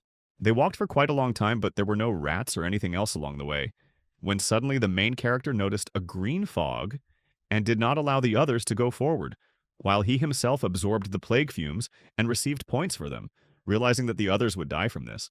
He wouldn't die, but the interesting thing was that this was the first virus he had felt since Judgment Day. But if the rats had breathed it in, they would most likely have mutated. If that was the case, then Mrs. Song and her squad were obliged to leave the tunnel. The guy would deal with the rest himself. After some time, Chen Bai reached the source of the infection and felt like he had entered heaven. Now it could be said with certainty that all the problems in the area began precisely from this place, and all the information about the incident and the viruses were stored in a scroll. However, the records contained neither an attribute nor instructions on how to use this virus and this scroll. It was said that once upon a time there lived a priest who sacrificed his life to leave this blessing to his descendants, believing that the great god would one day light the divine fire during this test and ascend to his highest level. In addition, these people believed that after completing the test, they themselves would turn into gods, and their spirits would live forever, and their names would be known to everyone on this sinful earth. I should have read something like this, but there are different people with different mental problems, and the virus may not have been the best. But even with its absorption, the guy's strength could grow by several levels. Only at that moment, something went completely wrong, causing unpleasant and painful sensations in the young man's body. Nevertheless, the system was pleased, reporting that the special mission of the sewer master was completed, and the protagonist received experience points and several random rewards, such as a scroll of the plague virus. But before moving on to studying the awards, the guy noticed that a strange mark had appeared on his hand. It was the seal of the plague, which belonged to members of the plague cult, and was capable of burning the skin or changing its color if new epidemics or diseases came to the world, or if a person with the same mark was found near the guy. If he thought that this was the end of it, he was deeply mistaken, as the next task was not long in coming, and it was of increased difficulty. During this mission, the protagonist had to undergo certain tests in order to find out whether he is the true god from the plague cult's prophecy. Now, that was interesting, because if someone becomes the god of plague, they will be able to be infected with the plague's nose face to face, which means it will be easier for them to take revenge. And in order to do all this, it was necessary to enter a new dungeon. And it wasn't just a simple dungeon, it was hellish. And the guy had 29 days, 23 hours, and 58 minutes to do everything. This indicated that the level of this dungeon was quite high, and it was impossible to predict whether the protagonist would have enough time to complete the missions or not. Meanwhile, the rest of the group also saw the new dungeon, but it was simpler, of medium difficulty, and the recommended levels were from 1 to 10, with a total entry limit of up to 3 times a day. At this moment, Chen Bai appeared in the tunnel, saying that the dungeon could later motivate many adventurers between levels 1 and 10. This was a truism that even Ms. Song understood perfectly well. So she divided all the party members into smaller groups to enter the dungeon and try to complete it to improve their own skills. Overall, she did a good job, and the main character took over the rest of the instructions, saying that this dungeon only seems simple at first glance, but it is quite intricate, so it is best to go in groups of 4 or 8 people, and remember that lives are more important than leveling up. They must also remember that in a real fight, each of them will have no one to rely on, which is why the young man will not help anyone, because this is the only way they can learn something useful. After which he began to assemble his group, and there were scandals, and the first one to create such a scandal was Mrs. Song's daughter, because she also wanted to get into his group, but did not get in. And all because this was his personal team, and only loyal and capable people could join it, and he was not going to invite a little girl who was deathly afraid of zombies. The little princess definitely didn't like this attitude, because she made her choice. She came here, and he dared to talk to her in such a tone. In that case, she could choose the equipment and enter the dungeon with him. Only then would he be able to evaluate her skills and abilities. The girl made her choice, but she really had to fight the mutant rats alone. There was another girl in the team whose talent was B-level illusionary image. She could create a phantom from her imagination, but in battle her ability was practically useless. Perhaps if someone else was the commander, it would be so, but if you combine the talent called a rank S genius with Lu Li's skill, you could create an excellent combination. Meanwhile, Songye dealt with all the rats that attacked her, and was quite pleased with herself. And the main character also saw the girl's progress and was not against taking her into his team as an exception. At that moment, Ms. Song approached them and asked the protagonist to stop teasing her daughter because she really wanted to get into their team. The guy really liked this intercession, so he stopped teasing the princess and sent her an invitation. The girl was happy, and Mrs. Song and Chen Bai were also pleased, especially with what they would do after completing the mission. Meanwhile, another beautiful girl was relaxing in her hotel room, realizing that such comfort during the end of the world was only possible thanks to the leader she worked for. At that moment, she received a notification stating that the main character and his team had cleared another dungeon and offered a video for a preview viewing for 10 coins. The girl really wanted to start watching this video since she was a fan of her leader, but the price was already too high, and if this continued, she would go bankrupt. Nevertheless, everything was paid for and the video was available for viewing. But the question arose as to who the girls were who surrounded the main character. Another young man looked at the video thinking that the women surrounding the leader were very talented and beautiful, but at the moment they were practically useless in a real fight. The young man did not pay attention to the beauties, but looked closely at the monsters who were of a fairly high level and were not at all easy to defeat. But there was another group of young people who thought that the main character turned out to be very strong. Although you couldn't tell from his appearance, but at the same time they believed that their leader Tom would be stronger than the stranger. But the boss understood perfectly well that Chen Bai had killed the main monster in a matter of seconds, which showed his true strength. Meanwhile, the blue-haired beauty was thinking that she desperately wanted to be in the place of the girls from the leader's team. She would have shown the highest class in everything, Meanwhile, the protagonist gave orders to Lady Song to sell the low-level equipment they had obtained in the last dungeon. Besides, he had something special for the woman. 3 items that he had personally obtained in a private quest. Ms. Song had never seen anything like it in her life. The first thing she saw was a piece of flesh, a special material for building walls with the ability to grow, because its strength was simply off the charts, and monsters would definitely not be able to get through such a wall. The second item that ended up in the woman's hands was a scroll, the effect of which was difficult for her to even imagine, as well as how many lives it could save. And thanks to all this, they would be able to become the sole rulers of the city. But the woman liked the second skin the most, which did not escape the attention of the main character. And this despite the fact that he didn't know much about women's clothing. But he was curious to see if Ms. Song could surprise him. But today it will not be she who will surprise him, but her daughter, after a little preparation. The girls really did do very well today, but all good and sweet things come to an end, and it was time to get down to business. That's why the guy was planning to visit the sewers again, because in the 3 previous times, he only got 1 item from the awesome set, and he wanted to collect them all. After all, if you think about it, if you visit dungeons every day, then you can collect a set in 3 days, but this is if each time you get 1 valuable item. At that moment, he received a message from Mung Meng, who needed advice because she watched his video about the cleanup and realized that she also needed the leader's advice. But in order for him to give her advice, he needed to know her attribute, and the girl sent them all to him in 1 message. Although, if you think about it, in his past life he knew nothing about this person at all, and he did not need weak individuals in the group. As soon as he saw her glasses, it became clear that this girl was just like his. After all, she had an infinite growth of abilities, but this ability cannot be borrowed. So it turns out that she was reborn more than once. It turns out she had the ability of the dream butterfly, that is, she could penetrate into the world of dreams similar to the real world. She could also penetrate into the dreams of other people and transfer things from these very dreams. She could also change some details of dreams, but at this stage it was something insignificant. Moreover, she could also invite someone into a dream with her, creating a dream totem. The protagonist did not expect such a turn of events, and based on this data, he concluded that the girl was practically invincible, and in order for everything to proceed successfully, he only needed to protect her sleeping body. Moreover, the girl could invite him into her dream right now, and in order for him not to be afraid, she was ready to sign Svolver's contract. Moreover, the girl understood perfectly well that the monsters she killed in her dreams died in reality, and she earned all the coins she was ready to spend on this contract, if only the main character would accept her as a student. Moreover, she was ready to give him the mental perception skill book of level D. Moreover, the girl also felt that if she did not improve her abilities, she would die sooner or later, even at such a high rank. If that was the case, he was ready to compromise and train the girl if she signed the contract.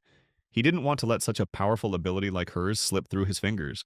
Therefore, after a few seconds, he received the signed contract and postponed his trip to the dungeon, since in order to move in the girl's zone, he needed to relax and not think about anything extraneous.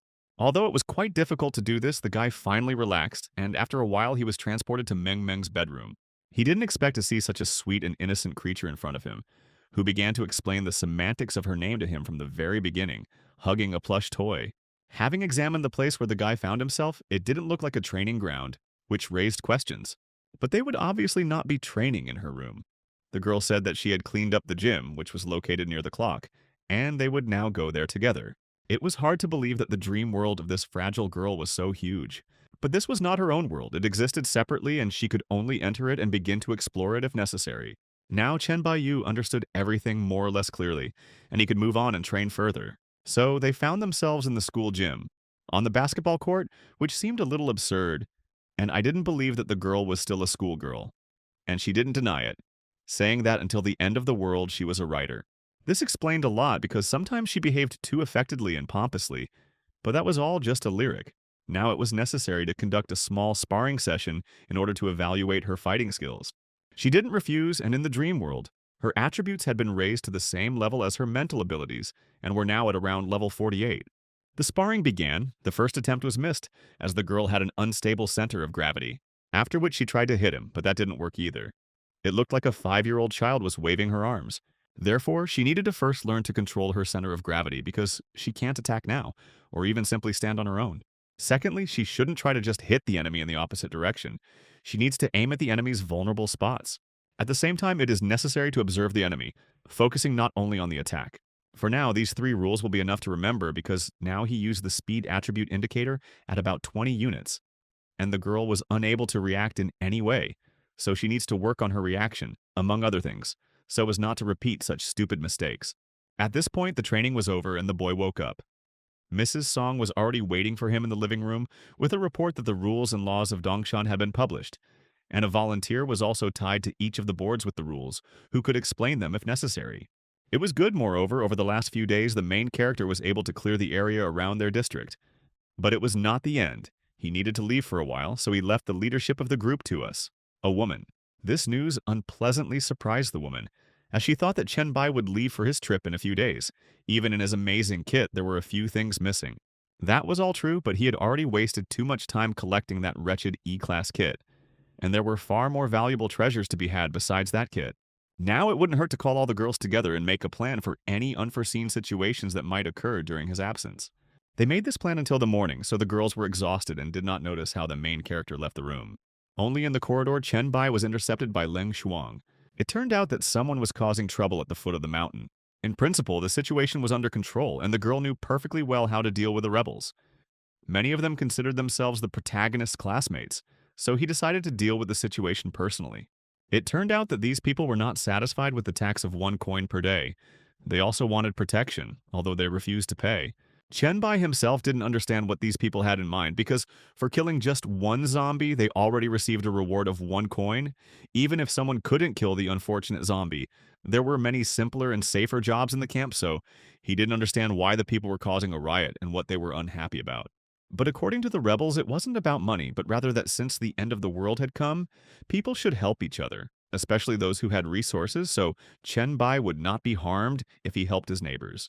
But the main character wasn't going to listen to all this nonsense, because rules are rules, and they must be followed, and if someone doesn't want to do this, they can either leave or die at his hand. The guy wasn't going to repeat his request twice, so Leng Shuang had to be ready to act. But Chen Bai's old acquaintance did not appreciate the noble warning, because he was sure that the guy would retreat, since the majority was on his side. But he was wrong to think so.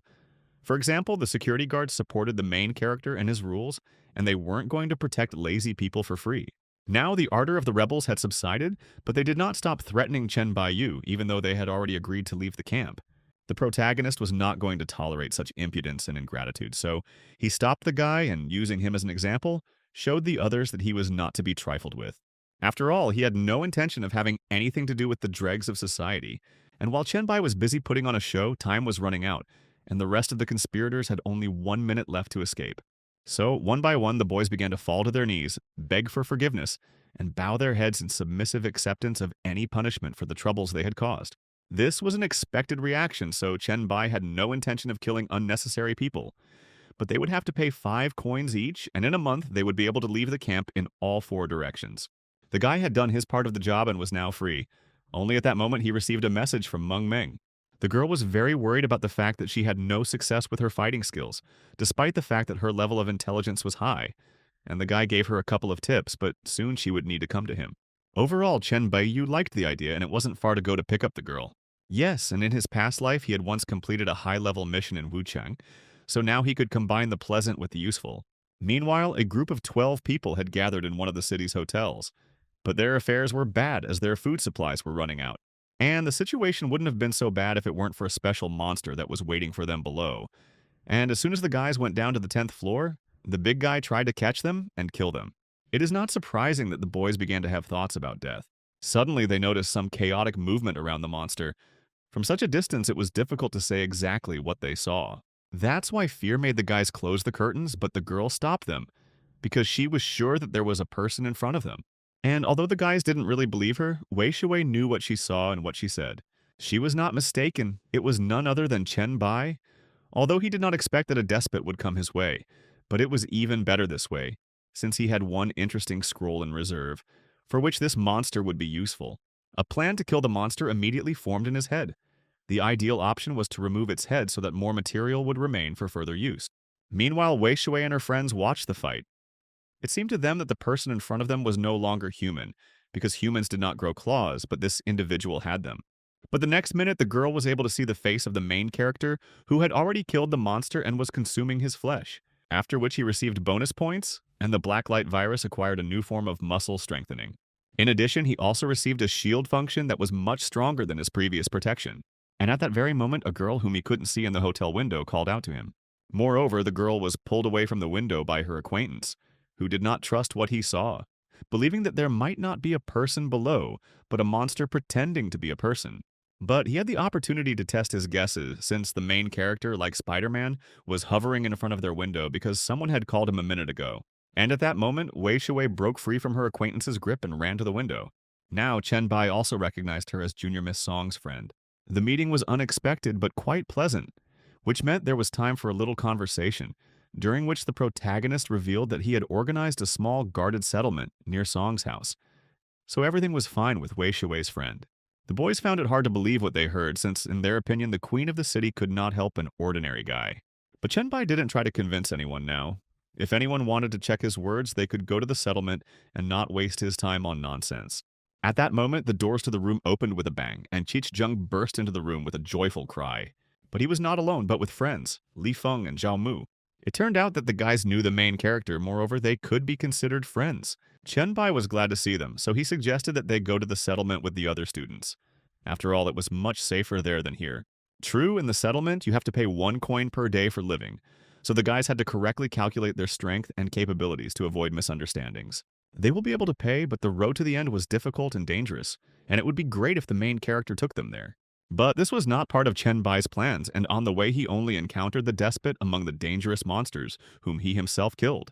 However, he decided to share with his friends the equipment he wasn't using to make their journey a little easier. Now he could go on with his business with peace of mind, as time was running out. He moved quite quickly and had already come a long way when Meng Meng suddenly sent him a private chat, saying that the Han King was complaining about something, and her abilities could help calm him down now. She briefly explained what was going on, so the guy, without thinking twice, returned to his friends, which surprised them quite a bit. Everyone had one question: why did he come back? Was there really something serious going on around him? It turned out that he just needed a room, and this was the perfect place. In this case, Chi Cheng led his friend to his room, promising to sit in the living room while Chen Bai went about his business in the bedroom. But before that, they all exchanged their numbers to always stay in touch. 10 minutes had passed since then, and the boys still couldn't believe that their friend had become the very first pioneer. Moreover, Zhao Mu suddenly realized that Chen Bai had known about the beginning of the end of the world long before it happened, so he advised them to improve their physical fitness, which ultimately helped them a lot. Only now did Cheech Jung realize that this was indeed the case. At this moment, Wei Shui blushed, stood up abruptly, and went to the bedroom, even though Chen Bai asked her not to. But she didn't care because, after corresponding with her friend, various vulgarities involving the main character came into her head, which she couldn't get rid of. However, the flow of thoughts interrupted the conversation around the corner. Li Feng did not believe Chen Baiyu, thinking that there were too many holes in his story, which meant that he was deceiving them. After all, Queen Song couldn't help the guy manage the force. They were of different levels. Meanwhile, Meng Emin transferred the protagonist to Han Xiao's house. A colorful group had already gathered in the living room, and they were all just waiting for Chen Bai to appear. The guys hadn't met the main character personally up to this point, so they began the conversation by introducing themselves and telling him about their main abilities. It turned out that Crow had the SS rank ability embodiment of fear, Meng Meng could boast of an SSS rank ability, but Han Xiao was almost in tears, as his mental control was only S rank. In general, he didn't need to grieve so much, because if all this had happened to him the day before yesterday, Meng Meng would not have been able to help him. But now things were different. True, the girl won't be able to keep them all together in the dream for too long, so Han Xiao must quickly tell her what he is unhappy about. It was about the guy's special mission, but since the place where it was taking place was far away, it would be better for them to talk on the way. After some time, they were already standing near a psychiatric hospital, where they had to solve Han Xiao's family secret about her aunt and her illness. In truth, Han Xiao only dared to enter the room once and then immediately left. The problem was that he couldn't defeat monsters from level 5 to level 12 on his own, so he abandoned this hopeless task. But the system didn't like it and added unpleasant conditions to the quest. Chen Bai understood the situation in general, so he took charge of leading their group to carry out this mission, and now they are already inside the hospital. A zombie nurse immediately came out to meet them. It was clear that she was not alone here and they had to be extremely attentive and careful. Raven decided to take on this monster. As soon as he activated his ability, the zombie fell to the ground and immediately lost all her energy.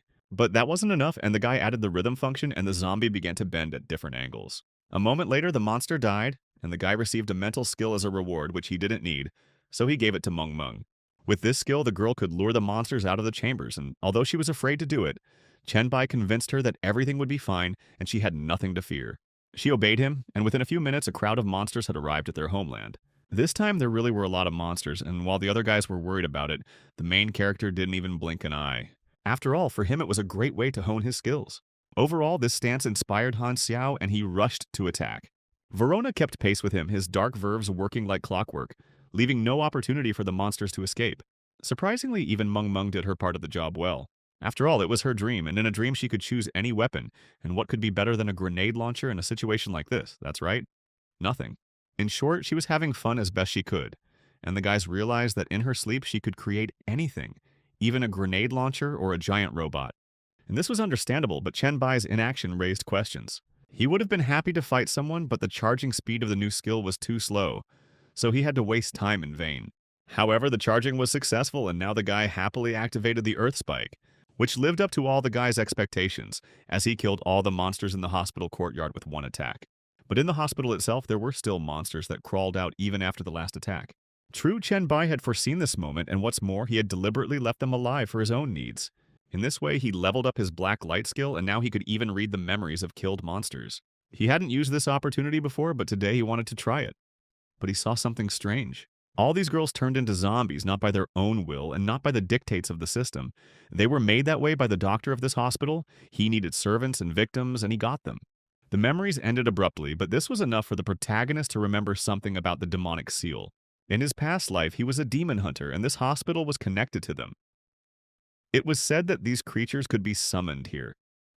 But at that time, his level was already above the permissible level, so he read an article about the hospital and forgot about it. Now this information was very useful. Perhaps it would even help in completing the mission. But it didn't help. The guy spent half an hour, but didn't find a single clue except the number 16. Yes, and the dungeon boss hid and did nothing. Perhaps he was afraid of the main character, but that was not certain. And as soon as Verona spoke out, they heard the terrible, cold voice of a man who was afraid of nothing. After all, what could the director of a psychiatric hospital, and at the same time, the messenger of a higher demon, be afraid of? That's right, nothing. Moreover, if Meng is an obedient girl and becomes his master's concubine, she will not only remain alive, but will also give birth to his child. The girl did not appreciate this proposal and sent the director himself to give birth. But Chen Bai was actually going to show the lower demon who was boss here because he never liked empty talk. He was used to resolving controversial issues by force. The demon was sure that people did not understand anything in this life and could not boast of their intelligence, but he would generously correct this. But without the support of his master, he himself was nothing special. The power of the supreme demon was truly enormous, and Han Xiao was twisted in half. After all, he was a mentalist and felt this more strongly than others. Meng was also very ill, but she was still standing on her feet, and it wasn't easy for the main character either. The demon was constantly putting psychological pressure on them all, and even though the guy had high intelligence, he didn't have the skills to handle the situation. In that case, he had to act quickly while he still had the strength to resist the pressure. Only physical strength was not enough to kill the enemy with one blow, and I had to go on the defensive. But the guy's persistence even delighted the demon because, for the first time in a long time, he was having fun. It's true that Chen Bai is unlikely to be able to pass through hellfire, and even if he does, he will be subjected to psychological pressure. The situation was developing in such a way, and the demon was amused. He wanted to see despair in people's eyes. But it was not to be. Han Xiao had a secret, and he was able to dispel the demon's psychological pressure. The guy himself didn't understand how he managed to pull this off, but the hospital director seemed to understand everything, calling him a relative of his boss. And in general, the blood that flowed in the guy's body gave him some advantage, but the demon was not going to retreat. He still had hellish fire, burning everything in its path. None of the boys wanted to be burned alive, so diplomacy came into play. Han Xiao didn't understand why the demon would kill his master's relative. It was simple. The demon considered the boys' family traitors, and if he killed any of them, he would receive a reward. So he was going to release hellfire. But something went wrong and he started sneezing, and he no longer cared about the fire. No one except the main character understood what was happening, but the guy was smiling, even though he had expected the result a little earlier. Still, the demon had little immunity, so the flu virus affected him late, but he inflicted significant damage on the enemy. On the second stage, the demon lost half of his health and continued to sneeze without stopping.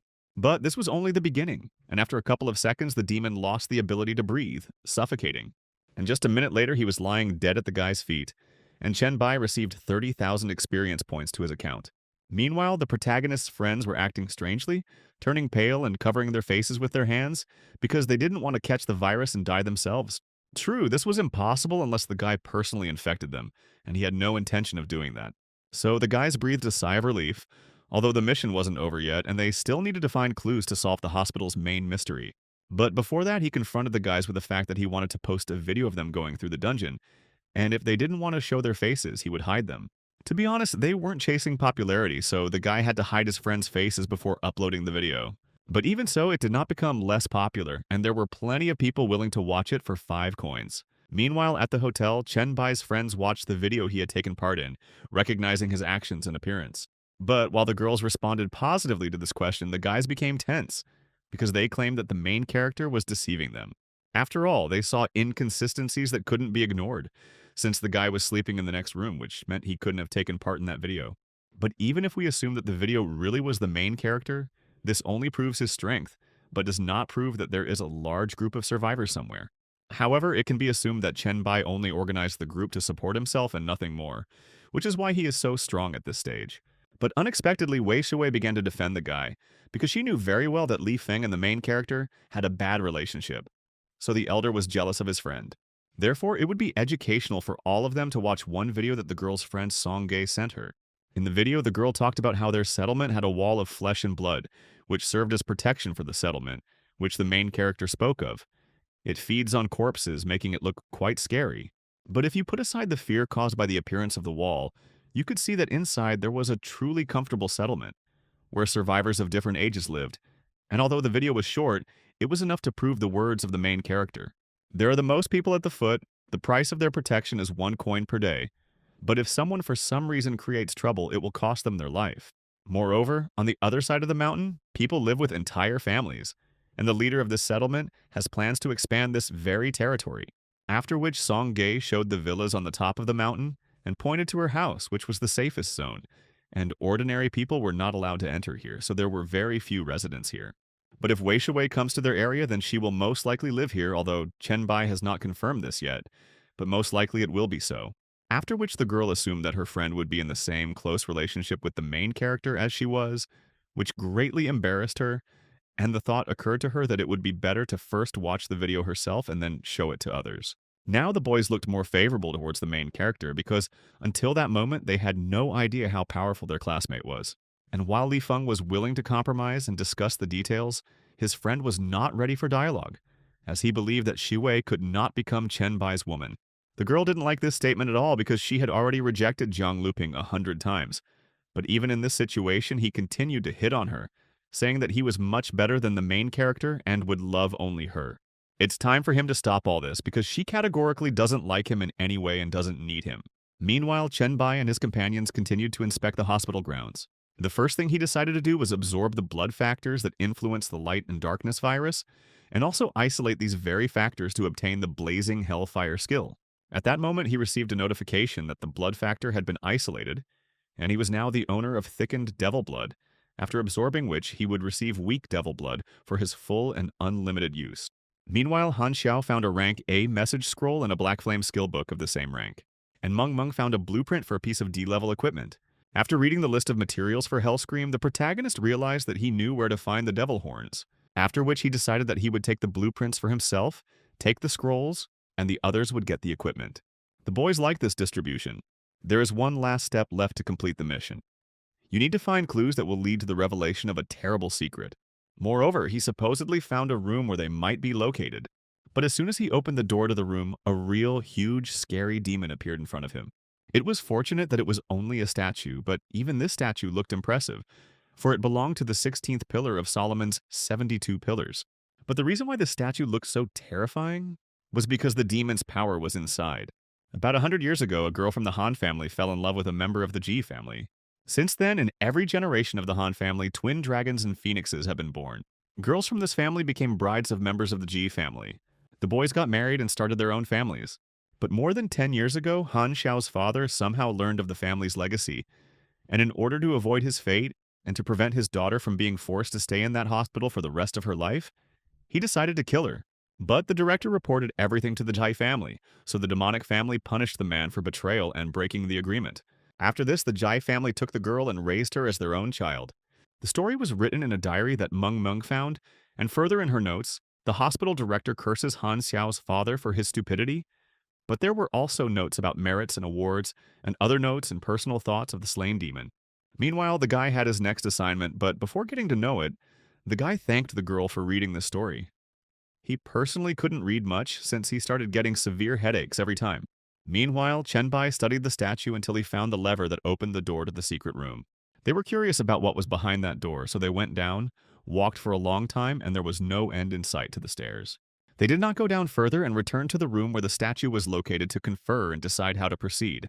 There were still some unclear points. For example, it was hard to believe that Han Xiao was a descendant of demons, and that he somehow had or has a sister, because if you think about it, this whole situation arose long before the start of the apocalypse, if you believe the diary entries. But by and large, it didn't matter when it all started, because there was already a certain result, and it was important for Chen Baiyu to know what the guy knew about the situation that happened to his father. If you think about it, the man was a pretty ordinary and boring person all his life, and the most unusual thing that happened to him was that he turned into a zombie who was different from others. No, he didn't become a zombie demon, but something really weird that had to do with a demon happened to him. The man turned into a zombie covered in purple and green things. They scared the boy so much that he didn't even dare approach his father. Because of this, he learned to control his skill so quickly. It felt like his father was teaching him his last life lesson at that moment. Meanwhile, listening to his friend, the protagonist came to the conclusion that his father had turned into a plague zombie, and most likely it was somehow connected with the chemical plant and the SSS rank mission. And it was really interesting, so Chen Bai would love to go on a tour of this very chemical plant when he was in Han Xiao's hometown. With this, Han Xiao completed his mission, and Min Meng returned the protagonist to his body from sleep. But as soon as he opened his eyes, he saw his friends who were coughing incessantly. He didn't understand what had happened, because he had asked no one to enter the room while he was resting. Because he had released several viruses just in case to protect himself. It was no wonder that the guys got infected. But they were lucky. The main character gave them an antidote, which meant the guys should soon regain their strength, and he was going to figure out everything else right now. And there was something to deal with since his old acquaintance Jia Luping was going to kill the main character. And all because he, along with Li Feng, does not believe the young man's words about the safety of the settlement. So Shui asked Song Ge to make a video to show good intentions, but the girl went a little overboard. After which Jiang Luping began to shout, get indignant and put pressure on Wei Shui, not accepting her refusal, after which he promised to kill the main character, believing that all his problems were because of the guy. There may have been some logic in this, albeit a twisted one. But what can you do if a guy was obsessed with a beautiful girl? Moreover, he threatened all her acquaintances, and some even transferred to other educational institutions. And if Song Ge hadn't intervened in the situation at the time, the guy would have continued to impose himself and behave inappropriately. But now she really had nothing to worry about since the stalker had fallen into the protagonist's trap, but had not yet died, but was close to it. Moreover, the girl hated this guy very much, and decided to finish him off by openly kissing the main character. 2 days have passed since those events, and the main character set off on a new journey. And at that moment, when he was in the forest, he received a request to start a voice chat from an old friend. It turned out that Mit Song had called him to report that their people had met Xue and her company, and were now heading home. Recently, people have been discussing a mysterious group of experts on forums, and the members of this group have been proving to everyone that their leader is the main hero. And this is despite the fact that half of the members of this group have not yet awakened their skills. But to tell the truth, if we were talking about Group 001, then everything is correct. It was the main character's group. Now these people were supposed to join the main group of the protagonist, and he would personally deal with all the messages that were posted on the forum when he had time, after getting acquainted with them. After reading several messages, Chen Bai came to the conclusion that the Group 001 needed to be renamed, which would help him gain additional influence and support, because the more members the group had, the better. And everything was fine until the moment when things turned bad because the green forest suddenly turned red and frightening. It turned out that the young man had just entered a secret demon village, and it was in this place in his past life that he received an S-rank mission for demon hunters. So now the same thing happened. He received 3 main tasks. The first is to prohibit the villagers from performing the demon summoning ritual. The second is to kill the infected villagers. The third is to kill all the demons and infected villagers. In his past lives, in order to earn some gold coins, he believed the lies of his brother Xian and joined him in this location. But his old acquaintance made a mistake then. Because of him, the residents summoned a demon, and the guy himself escaped with the team, using the lives of the others in order to weaken the demon. When everyone realized that they had fallen into a trap, The brother had already taken action and surrounded the battlefield, killing everyone who tried to escape. If you think about it, there were no more than 100 players back then. Some fought alone, some united in groups, realizing that otherwise they would not survive. But this did not help, and many died. Some fell at the hands of a demon, and some at the hands of a man. But despite this, people fought for their lives. No one wanted to die. And only when the last man fell, the brother led the team to the tired demon. It's good that the guy didn't realize that Chen Bai was alive and was hiding the whole time, waiting for the right moment to escape. The protagonist understood that he would die if he showed himself to the embittered people, so the only sure option for him was to escape. To do this, he used a mechanism that, after completing the first and second tasks, would take you to the edge of the location. Moreover, he was lucky enough to become the owner of the mission scroll for transferring the job of a demon hunter. Now the situation was completely different. It was the main character who was on top today, and he remembered his past with a sly smile because his brother had been looking for him for a long time to take the scroll back, but he hadn't succeeded. But everything turned out a little differently than he thought. By some ridiculous accident, he came across a human corpse, concluding that he was not just dead, but infected with something. The question immediately arose as to who and why opened the secret location so early. He had the opportunity to answer this question literally a short time later, since in the next location a group of people were killing demons and infected, intending to leave this place as Brother Chenglu suggested to them. But everything was not as they wanted. A demon attacked them from behind, and Chen Bai approached them from the front. Nevertheless, the guys still decided to leave, leaving the main character alone. They didn't care about the boss, and the young man could do with him as he saw fit. The people left, only the demon and the main character remained. The demon was even somewhat surprised by the fearlessness of the little bug, who decided to die before his time. But today it was not a young man who was destined to die, but a demon. Basically, Chen Bai could predict the demon's every move, find his every weakness, see the location of every muscle, and therefore deliver accurate blows. Thus, he killed an 11th level enemy without even trying, and received 13,500 experience, as well as a demon blood potion. At this point, the other players who were also still in the dungeon received rewards after the boss's death, so their leader decided to go and see if the stranger had really defeated the main demon. The protagonist was studying his awards, but turned around abruptly when he heard movement behind him. He had expected something like this. These people had all their actions written in big letters on their foreheads. Changlu smiled and tried to show friendliness, which in fact was not there. Overall, his words seemed quite truthful, but the protagonist knew the true face of this man from his past life, and did not believe that he could have changed radically in this one. However, he did show the loot that the monster dropped. It contained a BA-level potion, as well as an S-level mission for the demon hunter. Changlu's eyes lit up, as did his comrades, because everyone wanted to get such products. Nevertheless, he decided that he could curry favor with the main character by giving him all these potions, even though his hands were itching to take them for himself. Chang Bai took what essentially belonged to him, but he didn't believe that these people came here just to congratulate him on his victory. It was obvious that they had ulterior motives, like wanting to befriend him or something like that. And he turned out to be right. My brother tried to feel him out, so he said that he didn't know anything about it, except that there was a gym there, and he lived in a completely different place. However, he did not step aside, did not go his own way. He, with a smile, offered the main character to take part in clearing this territory, since he was such a strong player. The protagonist was in no hurry to accept this offer, because he knew very well that clearing the territory translated into common language means murder and capture. So one could conclude that Meng Meng was in danger, since she lived not far from that place. It was at that moment that he received a message from a girl. She said that a lot of players had come to her area, and most likely they would soon be at her house. This was bad news, so Chen Bai asked her to sit quietly at home, not to respond or react to provocations, since there were indeed many players in her area who were clearing not only monsters, but also other weaker players. Having finished writing a message to the girl, the protagonist turned to his old acquaintance and activated his absorption skill, believing that this man must die so that he could no longer harm anyone. Before completely absorbing him, he decided to read some fragments from the guy's memory, because in order to find out approximately where the ill-fated gym was located, and therefore where Meng Meng lived. But he will think about this a little later, because now the main thing is for him to survive. The person who told him about God seemed to know a lot. Meanwhile, she didn't open the door for them, but the boys were determined to go inside, and they didn't react to her words and requests that they should leave. Moreover, they felt their superiority because there was a girl behind the door, which meant easy prey that they could have fun with. Meng Meng decided to defend herself by any means necessary, so she activated one of her mental skills, which had a devastating effect on men. but the impact was also considerable since it required physical support.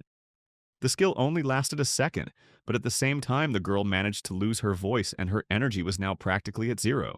In the corridor, out of 3 people, only one was conscious. It was he who conveyed the message to his brothers that they should go to the 12th floor, but be careful, because the girl could attack with mental skills and his entire team was now dead. He was still conscious, but for how long was unknown, so the toadstool had to be captured and punished. 10 minutes later, a new group of bad guys started breaking into the girl's apartment. Mang didn't open the door, so they didn't think long and broke down the door and were pleasantly surprised because the cutie couldn't fight them off. But in this situation, the risk was justified, and the black flame worked as intended. Only after that she felt even worse and came to the understanding that Chen Bai was right. The 4 attributes should complement each other. It's bad when one of them is higher than the others. At that moment, 3 more guys entered the apartment, and noticing her poor physical condition, they offered her to either die or beg them for mercy on her knees. She didn't, and at that moment the main character flew into the room. The girl's offenders were very unlucky to encounter his fists and viruses. The boys had to realize that since they raised their hand against his favorite student, they would not be separated so easily and would not leave here alive. But the young people believed that they could defeat the main character because there were more of them. It soon became clear that the boys were very much mistaken, and one after another they were sent on a flight to another world.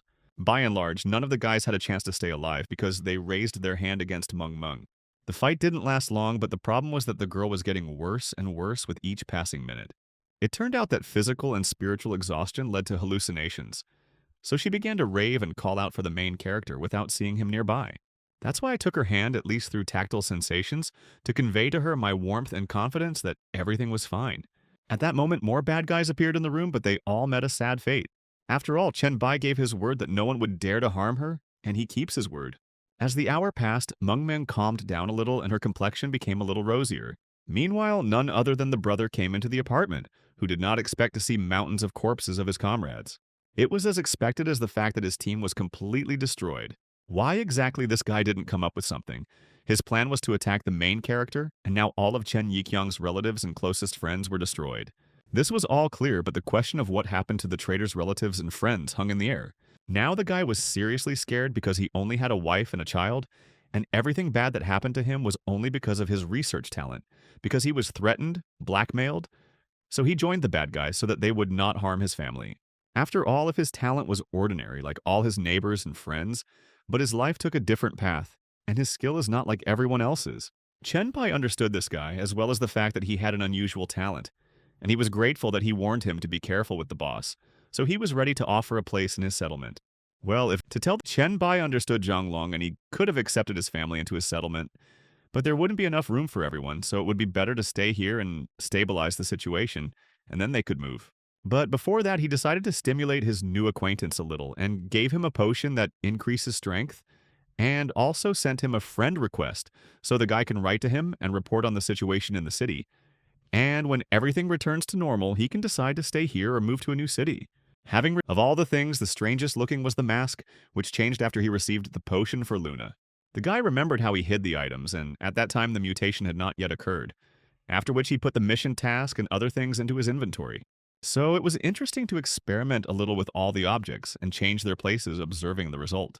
And as soon as he did this, the mask changed its expression again. Now it was obvious that it was the demon's blood. The mask's eyes always look at this potion. Moreover, it opens its mouth as if it wants to take this potion, but cannot do it. But since this was the case, it was possible to continue the experiment, since the lower earths were useless to Chen Bai. He could feed them to the mask and observe the result. Perhaps some new, interesting, and useful functions would open up for him. So he took out the mask, then he took out the potions, and stuffed them all into the object's mouth. The mask looked painfully happy, despite the fact that the guy fed her all the potions he had, but nothing good or bad happened. Perhaps he was mistaken in his conclusions because the mask spat out a very valuable item. It was an ordinary demonic blood sensor, which bores the body of demonic blood purified by a special method and has a stronger effect when used simultaneously, and also opens an inexhaustible supply of demon blood essence for the young man. It turned out that Chen Bai was in such a hurry to help Meng that he didn't even have time to look at the scroll for receiving the S-rank quest. So this scroll drops once after killing the first purebred demonic entity, but in order to turn into a demon hunter, you need to complete the quest. But it won't be possible to do this quickly. You can't mess around with the abyss after all. That's where all the demons live, and the guy will need to kill 200 of them, the lower and the fallen. He was so engrossed in his thoughts that he didn't immediately notice that the girl had woken up. But as soon as she came to her senses a little, opened her eyes, and realized the situation, she immediately began to hug the guy who did not abandon her in trouble, and dealt with everyone who tried to hurt her. She wanted to get stronger, but at this stage it was difficult to achieve, so she should continue to do the exercises that the young man had shown her earlier. But to upgrade, the girl needed to gain a lot of experience, and in the dream world, she killed almost all the monsters in the area. If that was the case, Chen Bai was ready to take the girl with him, because his city had enough different dungeons where she could get the necessary experience points. Meng Meng immediately agreed, but getting there on foot was irrational, and the main character came up with a plan. The only thing the girl had to do was trust him. He carried her in his arms, and after a while they were already in the forest. But as soon as they walked a few meters, they found themselves in a secret demon village.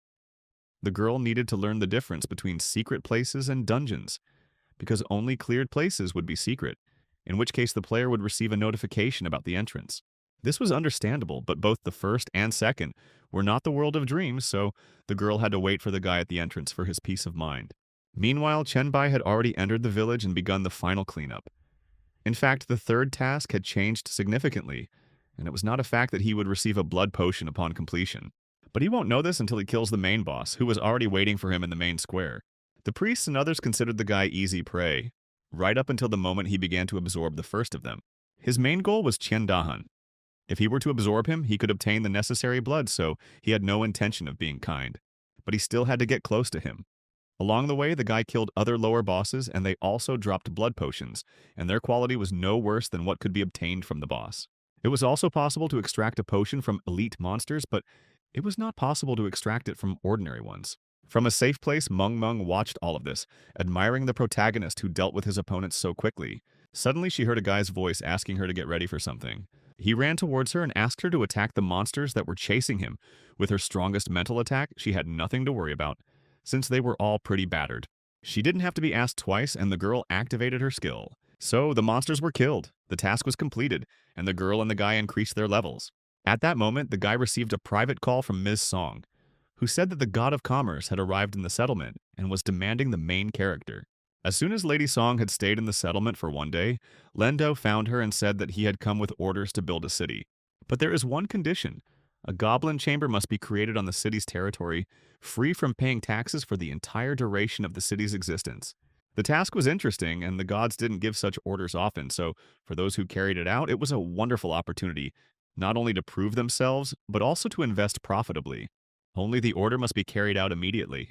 Chen Bai understood this, as well as the fact that the city would be besieged by various monsters that the residents of the settlement would not be able to cope with on their own. But there was no need to worry too much. He would be home in a day. Therefore, Lady Song can readily accept the god's investment. Moreover, it will be beneficial for her to mention the main character's name and praise the god in every possible way in conversation.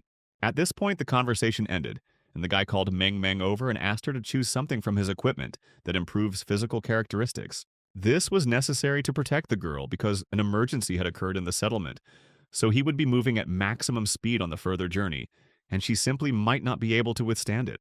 Now everything was clear, and Meng Meng got dressed and was ready for exploits. Meanwhile, Lady Song informed Lei Duo that she accepted his proposal. God was not surprised by her decision because only a strong and determined girl could organize such a large settlement after the end of the world and manage it so effectively. Mrs. Song was pleased to hear the compliments, but in truth, the god of commerce's ability to manipulate the masses was far superior to her own, so she was honored to work with him on this project. In addition, there is a man in her settlement who has long admired the god of commerce. He even abandoned his exploration of the outer territories when he learned that Lei Do was visiting them.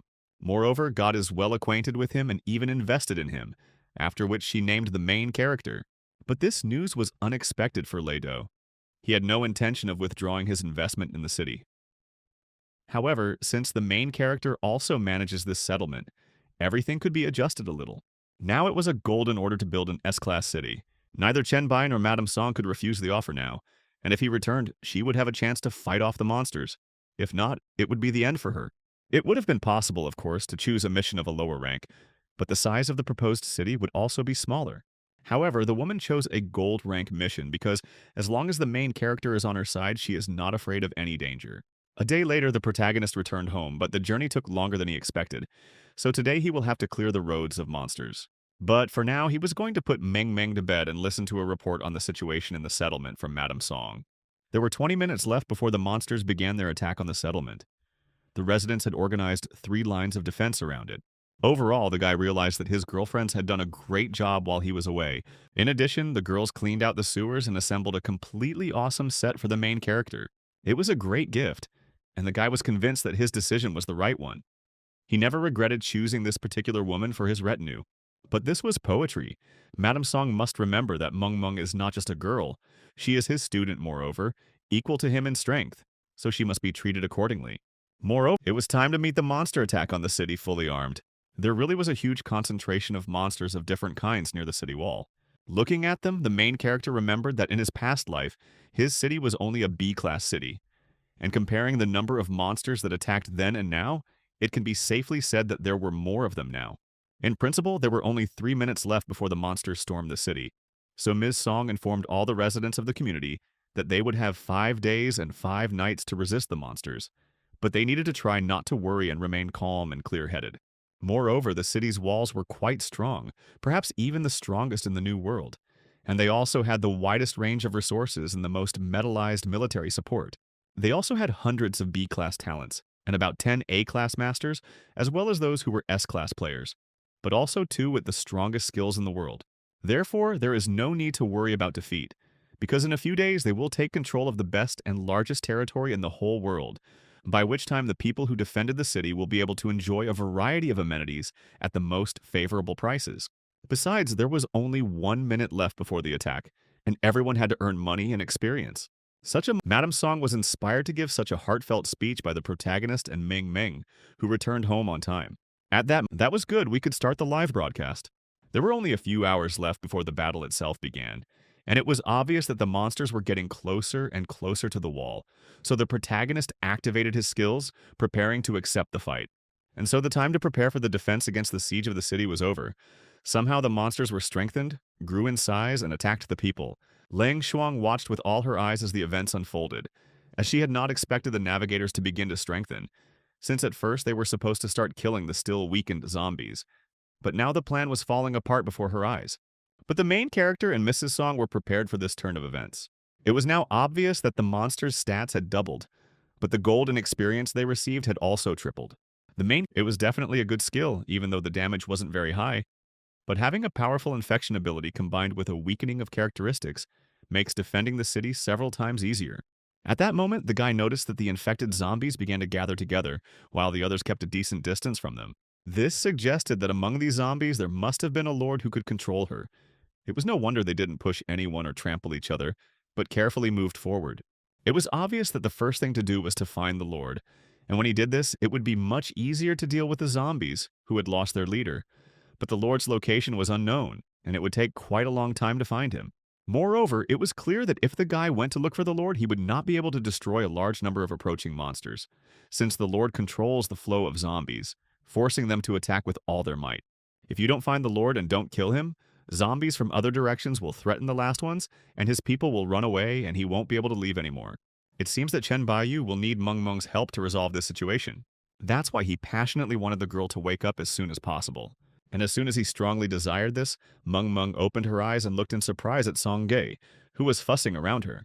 Now, Meng Meng had to take her bags and go to the dream world in order to find one zombie and help the main character destroy it. Meng Meng quickly got to work, although she didn't expect there to be so many enemies.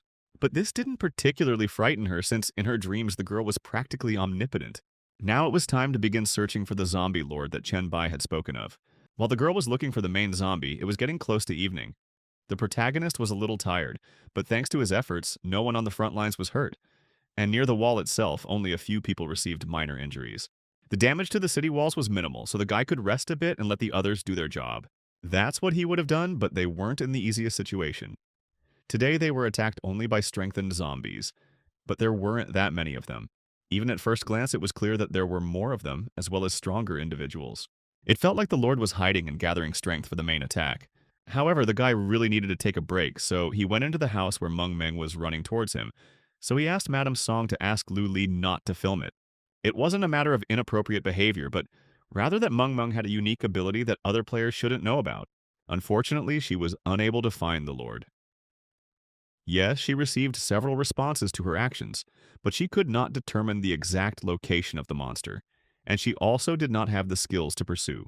However, despite this, the girl was able to identify and mark on the map several points where large numbers of special zombies were gathering. Moreover, these were different types of zombies that belonged to the second stage of evolution, and they were accumulated throughout the entire territory, which meant that one battle was planned in which they could win. After all, they will not attack the main character, but will make every effort to destroy the city, and with the proper control of the Lord, only 10% of people in this battle will be able to survive. Mrs. Song, hearing all this, was initially frightened, but then pulled herself together and asked to find a person in the settlement who could track the monster. But she didn't need to rush. Chenbai had an excellent option for this role, even though this candidate was still reluctant. Nevertheless, Han gave in and decided to help the main character, and he didn't expect that the place where he lived was so clean, well kept, and large. Moreover, if the guy wants, after the mission he can choose any cottage on the top of the mountain and live there. But first, business, and then everything else. So the girl and two guys headed to the TV tower because first they needed to kill the zombie hunters, who weren't stopped by walls. Moreover, these zombies were a valuable asset to the Lord, so he would not allow them to be destroyed, and they would definitely appear, then Han Xiao's finest hour would come. In the meantime, Chen Bai and Meng Meng were going to create the right atmosphere for the implementation of the next steps of the plan. The explosion of the girl's scream had a deadly effect on the enemies. But some monsters were too fast and were able to not only dodge her attack, but also attack her. The best thing the girl could do now was to freeze in place and let the main character act. It didn't take the guy long to secure Meng Meng and kill the enemies who attacked her. Now, together, they dealt with zombies left and right. The last of this group of monsters remained, and it was him that Chen Bai was going to absorb. They had done a great job today, but we must not forget that this was only the second day of the siege of the city, and the number of elite zombies was growing. They obviously came from the nearby cities, and this was not the end. Therefore, they needed to lure out and kill the Lord, because without him, even the elite fighters would become blind kittens. And at that very moment, a knife flew at the main character, which he caught with 2 fingers. So Han Xiao conveyed a message to them, saying that he knew the location of their enemy. It turned out that the Lord was hiding behind the lines of military action, which indicated a high level of mental abilities. This meant they had to think through their next step, and they could only fight the boss in the real world. It would have been possible to kill him in the dream world, but you couldn't launch a live broadcast from there, and such events were important for increasing popularity. Although Han Xiao won't be participating in this event, he has helped Chen Baiyu a lot, so if he finds items or skills suitable for the guy, he will give them to him. Now it was time for him to wake up, and the girl and the boy had to destroy the Shriekers, since this type of monsters does not have hand-to-hand combat skills, and the guys will be able to suppress them with their spiritual and mental energy. Having told everything that needed to be said, Chen Bai went about his business. He felt that down below there was what he needed, a virus, strong and delicious. Suddenly a zombie jumped out at him and attacked, its speed even higher than that of the hunter. It was clear that these zombies loved to fight and acted as the Lord's guards and were no less fast than the main character. So he decided to pretend to be weak, to flaunt his shortcomings, so that his opponents would come close to him and attack. This was the only way to avoid prolonging the battle and not lose the Lord. The opponents fell into his trap and paid for it with their lives. After the battle, the guy, as always, absorbed the zombie mutants, received a lot of experience points, and as a bonus, upgraded the Light and Darkness virus. Now the virus of Light and Darkness has acquired a new form, the Sharp Knife. At that moment, a lord appeared in Chen Bai's field of vision. The guy thought that he had run away, but it was even better this way. He wouldn't have to run after him anymore. In general, everything happened quickly, a jump, a blow.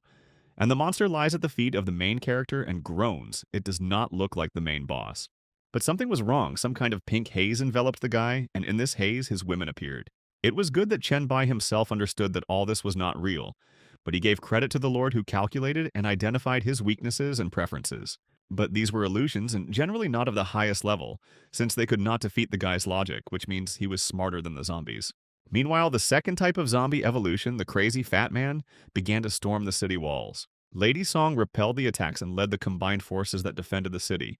They were assisted by the B-class talent's Throwmaster, which was good at throwing and increased the hit rate of thrown objects, as well as increasing the damage of the throw. And the S-class talent Arrowmaster, which changed the direction of arrows and was good for damaging enemies at long range. They were accompanied by the S-class talent Invisible Resistance, which increased the air resistance in a certain area. When they all worked together, the effect of the attack was maximum. But among the zombies, a specimen appeared that possessed mental attacks, so the people had a hard time. Thus, the fourth section of the city wall was destroyed, and zombies began to accumulate there. And while the ordinary players were panicking, Ms. Song covered their backs, forcing them to hold their positions.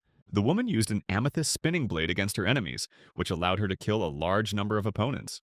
Lang Shuang didn't lag behind her either. The women needed to hold out a little longer because the main character would soon have to destroy the Lord, so if they held out now, they would definitely win. Meanwhile, the main character had more problems with another powerful zombie despot stalker. Nevertheless, he moved towards his goal with leaps and bounds, killing the Lord's guards one after another, and now only a mountain of meat remained before him. And for this enemy, the protagonist prepared hellfire to roast him thoroughly and forget about him. Having killed the last guard, the guy got close to the Lord and cut him in half. The fight ended, and the main character stood in a clearing strewn with the corpses of slain zombies. The protagonist knew he was lucky because he didn't think that the materials he had been wanting for so long could be collected in just one mission. This high-level equipment was even a level higher than what was required in the blueprint, so he knew he could combine them and get the result. But the most interesting thing was that he received a biochemical disaster, that is, a special rank S glove weapon that could increase all characteristics by 35 units. In addition, due to the fact that he had absorbed several high-ranking creatures, he could now constantly control 3 creatures whose spiritual power did not exceed his own, and could also increase his agility and strength by 30%. Who is the husband of the heretic's heart, which he also acquired, releases an offensive and defensive spiritual field, and also protects from spiritual attacks and releases from spiritual oppression. In short, this equipment causes a rare effect and also gives a special opinion. If all the conditions are met, it will turn into a Horcrux form. Now that the zombie absorption was over, it was possible to check the status of the light and darkness virus, as well as the skill panel. The picture was shaping up quite interestingly. Chen Bai first of all wanted to spend special points on the light and darkness viruses. He was the owner of an incredible treasure that could evolve into a Horcrux, with a number of new abilities, so he couldn't wait to test the resulting effect. Lu Li was monitoring all of this with the help of cameras and drones, so she informed Ms. Song that the protagonist was heading to the city wall, as he had killed the Lord, and was ready to clear out the city further. This was good news as Ms. Song had recently been injured and was forced to leave the battlefield to heal her wound. But it wasn't just the woman who had problems. During all this time, Su Xin hadn't had a single rest. So as soon as the new wave of monsters subsided, the girl would be able to catch her breath a little. The nurse insisted that she was still fine, but that during the final offensive many wounded had appeared, so she could not leave her workstation and leave people without treatment. However, Mrs. Song felt it was wrong, because the girl wasn't the only one with a talent for healing, so she needed to set her priorities correctly because if she got exhausted, Chen Bai would be very upset. Moreover, if they don't have the opportunity to use her recovery skill for the celebration after the city's defense is over, their sisters will definitely go berserk, because they have very big plans for that day. At this moment, another of the girls entered the hospital tent and delivered a message stating that the order for a joint attack on the zombies had lost its effect after the Lord's death, and that the zombies that were at a great distance were no longer moving towards the city at high speed. However, there were still monsters that were up to 1 kilometer away from the city, which had regained their rage and were continuing to actively attack the settlement. The most terrifying thing was that even though the high-level zombie mutants gathered by the Lord had lost their commander, they still stuck together. And according to the general data of the protagonist's investigation, 3 members of the city wall were about to be breached. At the moment, the most dangerous areas were considered to be the western zones 6 and 8, where tanks were concentrated and human firepower was unable to stop them. There was, however, some sad news, so Ms. Song immediately contacted Shui, who reported that she had analyzed the 6th section of the wall using her ability and had concluded that it could hold out for a few more minutes. But after that, she would need help, since the wall of flesh and blood was being devoured faster than it could regenerate, and people would not be able to hold out for long. It was all sad, and the girl's condition was not satisfactory because, from the very beginning of the general offensive, she had used her skill to observe the battlefield and assist in command, and now she was holding on only on sheer enthusiasm. In such a situation, Madame Song could no longer sit in the rear and went to the front to help, but she alone would not be enough. She needed to find someone to help. Meanwhile, things were really not going well at the front line. Leng Shuang was trying her best to hold off the monsters, but there were too many of them and they were too fast. So Song Ge, who had come to help, was just getting in the way. However, the princess wanted to help her friend, but she was stopped by Chen Bai, who just appeared on the battlefield. The only thing the girl could do now was to convey the main character's message to the others, because he had killed the Lord and was taking on all the other monsters. What the guy did was incredible. Every attack he made was colossal, and left no chance for the zombies to survive. The opponents suffered no less from Lady Song, who crushed them with an amethyst cone. The cutie Mung Mung was not far behind her, burning her opponents with hellish fire. 4 days passed at this pace. The losses in the battle for the defense of the city turned out to be much greater than the protagonist expected, and the city wall was almost completely destroyed. The problem was also that they overestimated their resilience and underestimated the intensity of the battle. And if Chen Bai and Mung Mung hadn't helped in the end, Lady Song wouldn't have been able to cope on her own. Everything was so, but Lei Do was amazed, because although the battlefield looked quite tragic, the number of deaths was much less than he expected. So he congratulated the woman and the boy on the successful completion of his mission. Now is the time to take charge of the new city and transform it into a new state. Now it was time to go to the place where Lady Song could take advantage of Lei Do's order. And indeed, a crowd of onlookers had already gathered around the heart of the city, who, although they wanted to touch the object, were not yet able to. Chen Bai was pleasantly surprised by the place where the girl decided to place the heart of the city. Perhaps this was the best place for activation. In general, there were mountains here that could act as protection for the city. The rest of the terrain was flat, plus there was a river here that would simplify the transportation of people and goods. Once again, the protagonist was amazed by the intelligence of the woman who had calculated everything. Now, all that was left for her to do was build the city. She was flattered by the praise, but Lady Song wanted more than anything for Chen Bai to become the head of their new city, and she asked God for this. He didn't care because the woman had already received the heart of the city and could do with it whatever she wanted. The main thing was that she built the goblin chamber in the designated place. Since this was the case, Mrs. Song calmly transferred all powers to the protagonist. Having received all the powers, the guy went to build a city called Bitey City. The universe accepted the boy's will, and the heart of the city became one with him, recognizing him as the only head and ruler. All the people were happy about this event, and it was understandable, but it was unclear why Lei Do was so happy. It was all simple. Chen Bai became the mayor of the city, Lady Song could govern the city as the guy's deputy, God got the Chamber of Commerce, everyone profited, a perfect deal. Thus, the investment was successful and the result was more than good. At this point, Lei Duo took his leave and Chen Bai handed over to Lady Song the rewards he had received for building the city. She was to arrange them in the best possible way. With these scrolls, their settlement would go far, as there was transport, firearms, and many other useful things. The girl needed to understand that many things, including firearms, were now radically different from what they were before the end of the world. At the moment, they didn't have many plans for the city, but in the future there would be many more, and the woman wouldn't know where to look. For example, the S-Rank Biological Reserve Center blueprint will be able to clone a woman's body and give her a second or even a third life. With such knowledge and technology, their city is certainly destined to become the most powerful in the new world. At this moment, Mung Mung was already running towards them, boasting that she had obtained 3 new skills in the dream world. All 3 skills were indeed useful in actual combat, especially when combined successfully for an attack. But there was also a third skill that the girl herself chose from the skill tree and just unlocked. It was a movement ability, meaning that if the girl puts Han Xiao to sleep, she can move to him, or move the main character there. Chen Bai was proud of his student, as she had become much more conscious and thorough in her choice of skills. But she needed more training, so he sent her to the training ground on the mountainside, where he himself would soon come to check on her progress. True, in order to evaluate Mung Mung's skills, the guy asked Miss Song to find several trusted people and send them to the training ground. The main thing was that they had different levels of abilities. Meanwhile, at home, the girls were preparing a surprise for Chen Baiyu.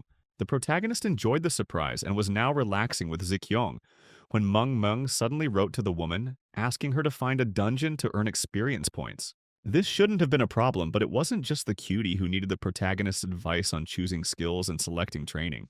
Songo wouldn't mind a few tips and lessons either.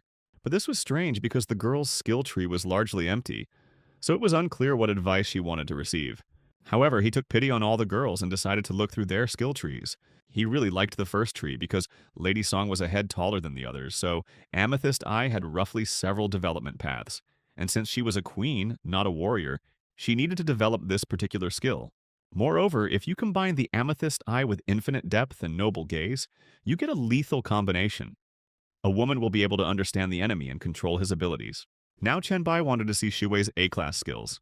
Yes, the girl didn't have many of them yet, but first of all, it will be useful for her to unlock the all-seeing eye, which foresees dangers. And then she needs to unlock See What I Do, so that during battle she can share her vision with her allies, which will become indispensable during battle. Luli also had an interesting skill that could create realistic illusions because If the enemy believed that all this was actually happening to him, then he was completely under the illusionist's control. But since the girl cannot disguise her aura, her illusions can be easily detected, and everything will depend on the techniques she uses to create the images. Su Xin had a different situation. She needed to distribute the points she received equally between stamina, flesh, and mind recovery, since her skill initially affects her and then spreads to others. Before Chen Bai could finish with the nurse, Song Ge hung on his neck, as it was her turn to listen to her older brother's advice. But the guy didn't listen to her and moved on to Ling's talents and her concentration of attention. Her ability only accelerated the thought process. Therefore, she needs to further choose skills that will help her make decisions in battles. She also needs to learn to choose the right object to focus her attention on. Otherwise, her talent will become a curse for her. Overall, the girls heard good advice and were full of enthusiasm to develop, which was also heard by Leng Shuang, who was passing by their room. That was the end of the pleasantries of the day, and Meng Meng practiced her skills on Chen Baiye and Han Xiao. She was able to transfer the protagonist to her friend in the blink of an eye. The girl managed to do this, but now, due to the greater teleportation distance, she felt bad, as she spent a lot of spiritual energy. The girl needed to rest, and the guys could discuss the reward Han Xiao received for killing elite zombies during the siege of the city. But Han Xiao only killed one monster because all the others were screaming at the same time. He flew for a long time, couldn't concentrate, got mentally exhausted, fell, and died. On the one hand, it sounded shameful, but on the other, only Meng Meng knew about it. And he could breathe a sigh of relief, and besides, the main character wasn't angry with his friend, who promised to show him the chemical plant where his father used to work. Finding himself in an abandoned chemical plant, the protagonist realized that until now he was afraid to check the mask, for fear that God would find out that he hid it. But now he saw that it possessed a high-grade demon bloodline essence, and there were no restrictions on its use. But this could be thought about a little later because now it was more important to find out about the situation inside the chemical plant. But unfortunately, Han Xiao did not have this information. It would have been better if the guy knew at least something about the factory, but it would do. And Chen Bai was happy to go forward. But his friend was not thrilled with the idea of going there, because he had a bad feeling about the fog and mold. But these fears were in vain because as long as he is next to the main character, everything will be fine. At this moment, the protagonist felt that the plague mark had been activated, and the next task was loaded, in which he had to find the source of the plague mutation. In general, it was possible to start this quest because after the guy reached level 10, his abilities improved, and he can now control viruses much better. Moreover, all infected organisms within a 10-meter radius were under his control. Meanwhile, Han Xiao watched his friend, once again convinced that he enjoyed all sorts of strange things. And then, after a few minutes, they saw the first monster in the sky, which looked like a huge mosquito. And a minute later, the main character killed him. The mosquito was gone, and now it was possible to take a closer look at the cute green mushroom that the mosquito was guarding. Only this mushroom looked cute, but in fact, if you smell it, a person will begin to rot. First, the lungs will rot, and then each organ, one after another, until the person dies. But what was fatal for Han Xiao was dessert for the protagonist, because he was immune to such things. Besides, eating mushrooms was much more enjoyable than killing zombies, and the effect of these activities was the same. Now Chen Bai felt great and was in a good mood, and he could visit the factory and look for something interesting there. Han Xiao should have checked all the areas where his father worked, but after examining it, he didn't find anything interesting. It seems like the clues for his quest should not be looked for here. If that's the case, they could search for the source of the plague together with Chen Bai. But if the protagonist tells his friend to run, he will immediately run away. And within a few minutes, the protagonist found a place where the concentration of plague and viruses was at its highest level. It was a wastewater treatment tank, and Han Xiao's father had only been there once before, because he felt uneasy from the lack of air. But as soon as Chen Baiyu opened the doors to this reservoir, he realized that he had entered a real paradise. And if for him it was paradise, then for his friend this place became a real danger.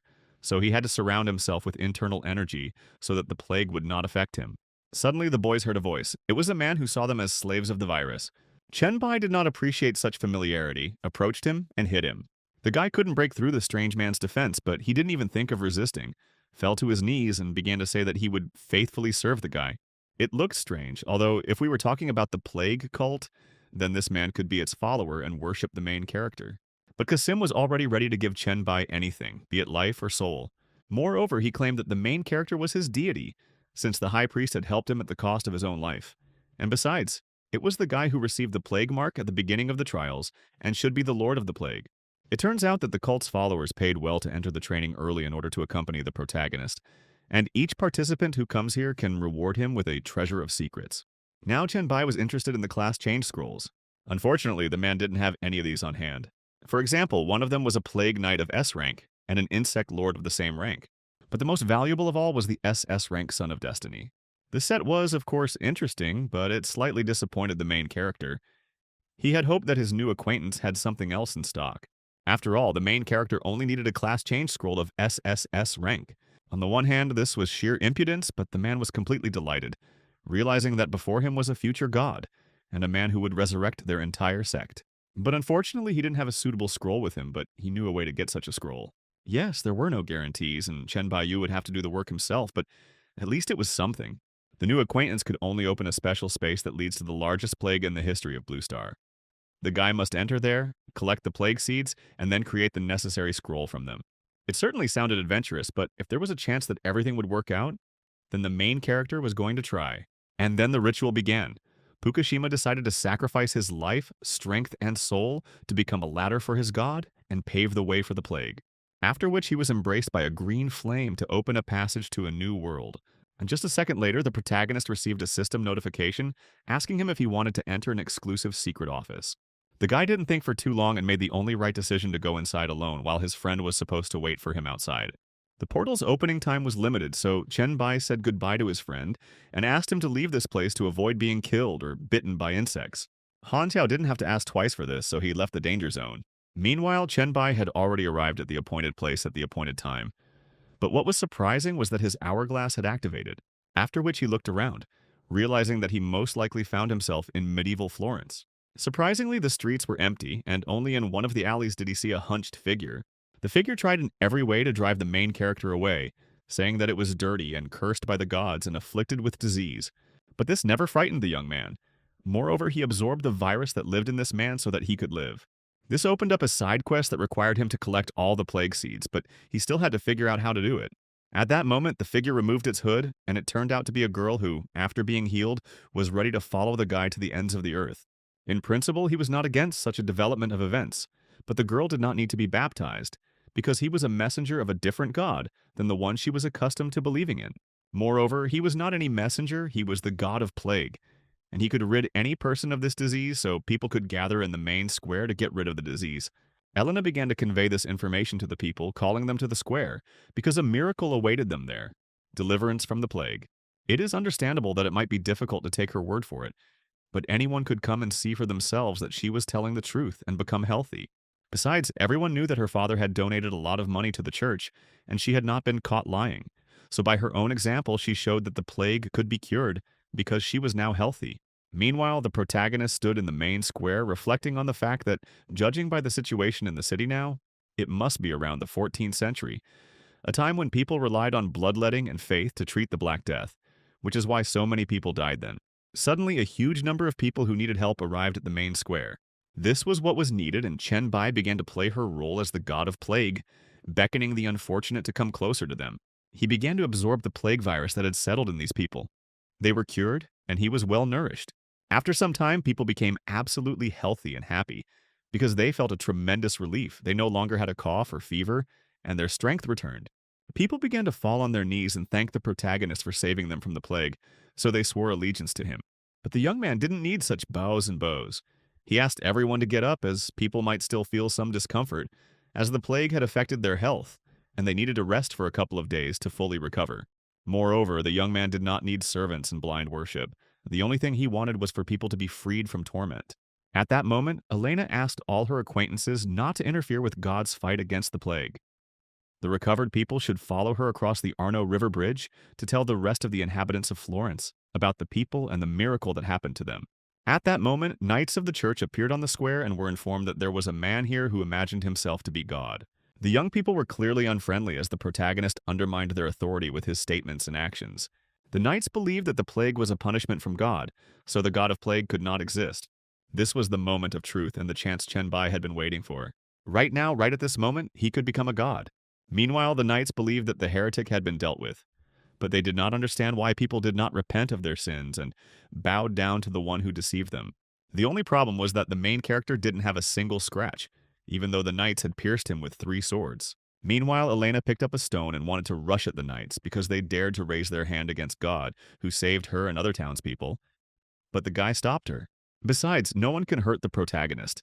So there's no point in punishing the knights who tried to do their duty, because no matter how many times they hit him, he'll continue to free everyone from suffering.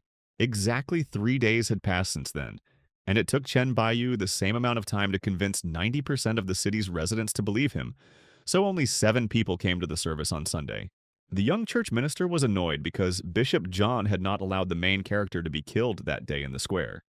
And now everyone had taken his side, and only a few knights loyal to the church remained, which were not enough for even the most basic protection of the temple. But Bishop John remained firm in his opinion. He was sure that they had done the right thing 3 days ago. It was foolish to deny that a guy who appeared out of nowhere was able to cure the plague, and it only took him 3 days to do it. In addition, Chen Bai taught his followers how to prevent disease and control its spread. He led people along the path of fighting the disease and took care of people who had not yet recovered, and this is worth a lot. Even though the young man's teachings are difficult to understand and include all sorts of words like microorganisms and bacteria, the young man says nothing about restrictions for his followers and the obligation to make a donation. Moreover, the main character said that a merciful God would never force people to kill each other because of faith. And if the bishops had killed him that day, the townspeople would have immediately understood who the demon was, who God was. Bishop Haken could not accept the fact that Bishop John spoke as if he believed in a plague god. But this was not so. Bishop John believed that the Almighty God and they as his followers should not worry about higher powers. They should worry about themselves. So he sent a message to the Pope and told him everything that happened in Florence. Meanwhile, Chen Bai was in the royal chambers, examining the plague seeds, which were a concentrate of all the viruses he had absorbed in Florence. At that moment, Elena entered the room announcing that his followers were already waiting for their god. People were happy to see the main character because it was thanks to him that they could smile and live happily and not feed worms in the cemetery. At this point, the protagonist told the people that the plague in Florence was over and he was going to go to other places, but before he left, he would leave them a plague pillar. And those who would pray before this pillar would be cured of any disease. But one could not rely too much on this pillar alone because the day would come when the guy would rid everyone of the plague and leave this world, taking the pillar with him, and the inhabitants would have no medicine left for all diseases, so people should remember what he taught them earlier.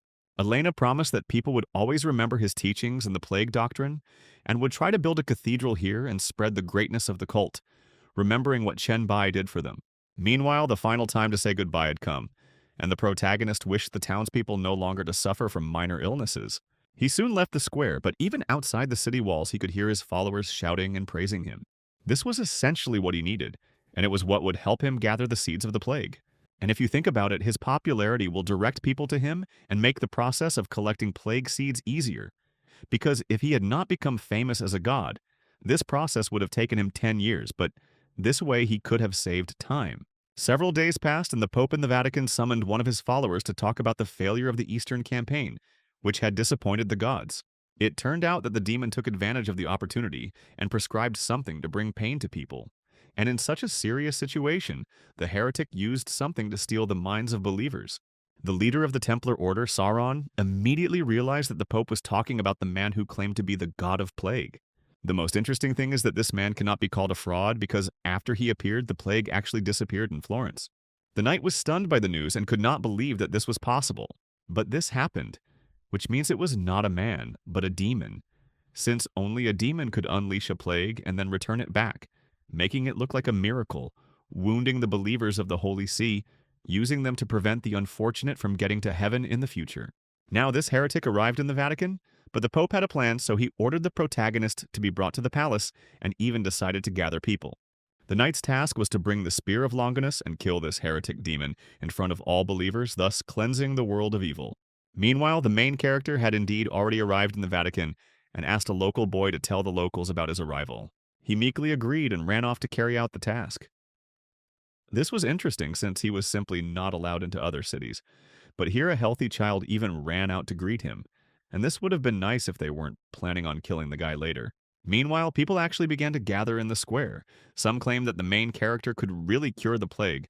Others did not believe it, because if this were so, then the Holy Church would not have hunted him and tried to kill him.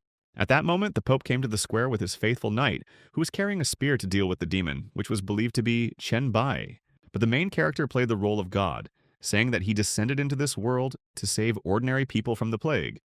So he was offended that holy people called him an evil demon. Dad was sure that the guy was a demon who first released the plague to harm all living things, and now cured it in order to deceive everyone who does not know the truth, so that they would forget their faith. At that moment, a woman appeared in the square, clutching an infected child to her. She was crying and did not understand why the church could not allow the guy to heal her child, and then punish him. He was not going to deviate from his plan, saying that if Chen Bei had silently healed the people, the Pope would have spared him, but he acted differently. So his main crime was deceiving the people. At that moment, Sauron activated his spear and attacked the young man, demanding retribution. But when it came to the task, Cheng Bai stopped the spear with one finger without putting in any effort at all. The knight was taken aback. His head could not comprehend how this could happen, because he was sure that there was a demon in front of him. While the knight was recovering, the young man went to the Pope, saying that all the way from Florence to the Vatican, he had been trying to understand why the church had not allowed him to get rid of the plague. And now that he saw God's messenger before him, everything had finally fallen into place, and he decided to clearly show who is the demon and who is God. With one blow, he knocked the spirit out of the Pope, forcing his loyal knights to come to their senses and throw them into the driving seat, because now it became clear to them that the main character was a demon. But then a mistake happened, which convinced everyone that Dad was not who he claimed to be, and he began to change his appearance. Now he had grown horns and he had a desire to kill Chen Bai. And all this was a well-thought-out plan of the guy. His power was too great for the people of this century, and he decided to use this opportunity, making everyone believe that he is God. After which he injected the essence of demon blood into the Pope's body, as well as a zombie virus for insurance, in order to turn him into a real monster in front of the local residents. So now no one doubted that Dad was a demon who spits out hellfire. Congratulate the demons with horns. Hellfire was the work of the essence, but this drug also had its side effects. The man's body will soon begin the process of self-destruction. This was not quite in line with the main character's plan, so he pompously declared that since this demon had brought confusion into the hearts of believers, he, as the true god of the plague, must rid this world of filth and kill the Pope. People began to grumble. They believed that Chen Bai had killed the demon. Even Sauron fell to his knees before him and began to swear an oath of eternal loyalty and ask for forgiveness for believing in a demonic creature and raising his weapon against the main character. After this, the protagonist's rise as the god of plague in the Vatican began. The church's role here quickly declined, and the guy's activities became legal, becoming known throughout Europe. Plague pillars had been erected in all the cities and villages of Europe, but the concentration of plague seeds was still insufficient, and the boy had to continue his journey through Africa, Asia, and Eurasia. 1 year, 5 months, and 12 days passed in wandering, and only after that the task was completed, the plague seeds were collected, and it was possible to collect the plague from the pillars. But what's done is done, and it was time to finish this mission, which meant collecting all the plague changes from all the pillars.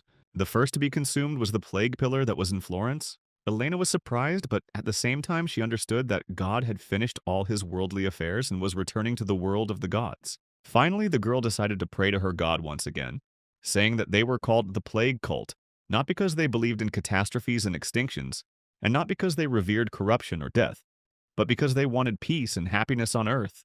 They wanted people to be joyful and healthy. They needed to understand the plague so that it would no longer cause harm. So they wanted to control diseases because this would help them learn to destroy sins and evil. But now they have known the plague and they must no longer hurt each other, not the enemy. In the future, they will fight side by side to overcome the plague, and it will become their weapon. They will fight to protect life, to make the demons who sent the plague tremble with fear.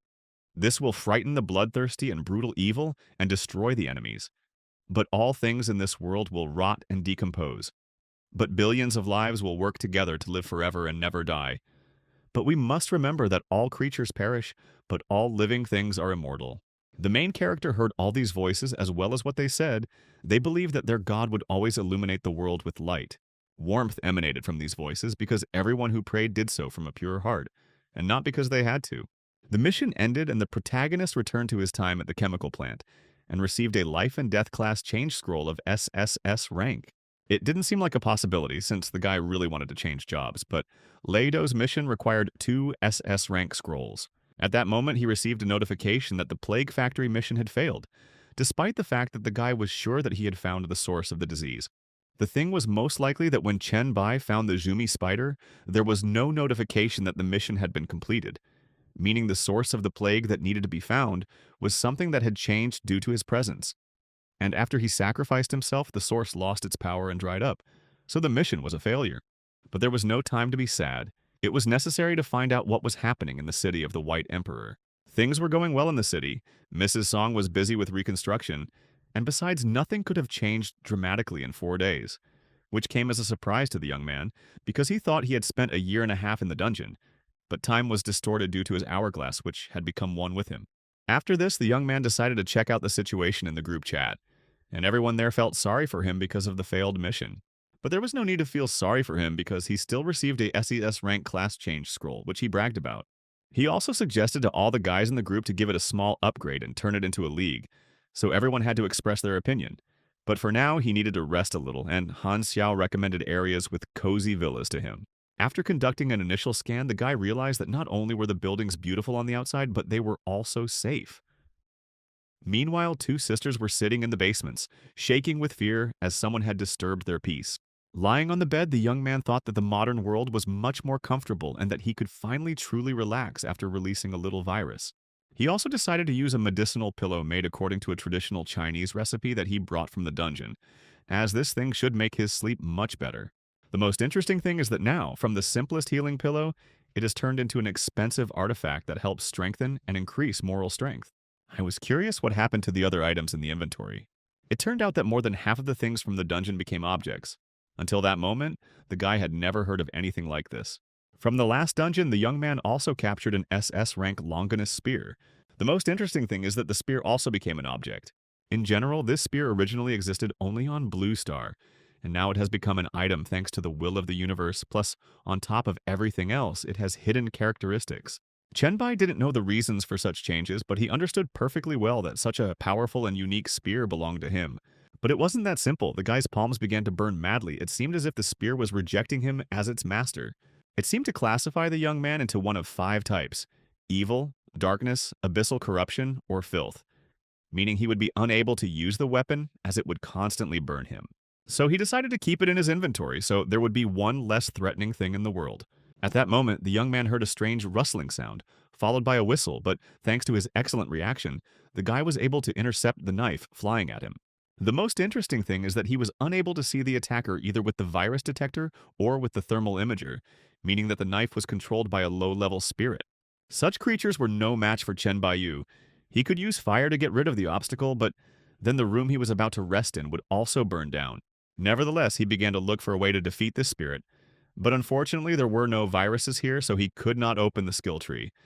However, he still had a little spiritual power, with the help of which the guy was now going to fight the enemy. Now he had enough points to carry out his plan.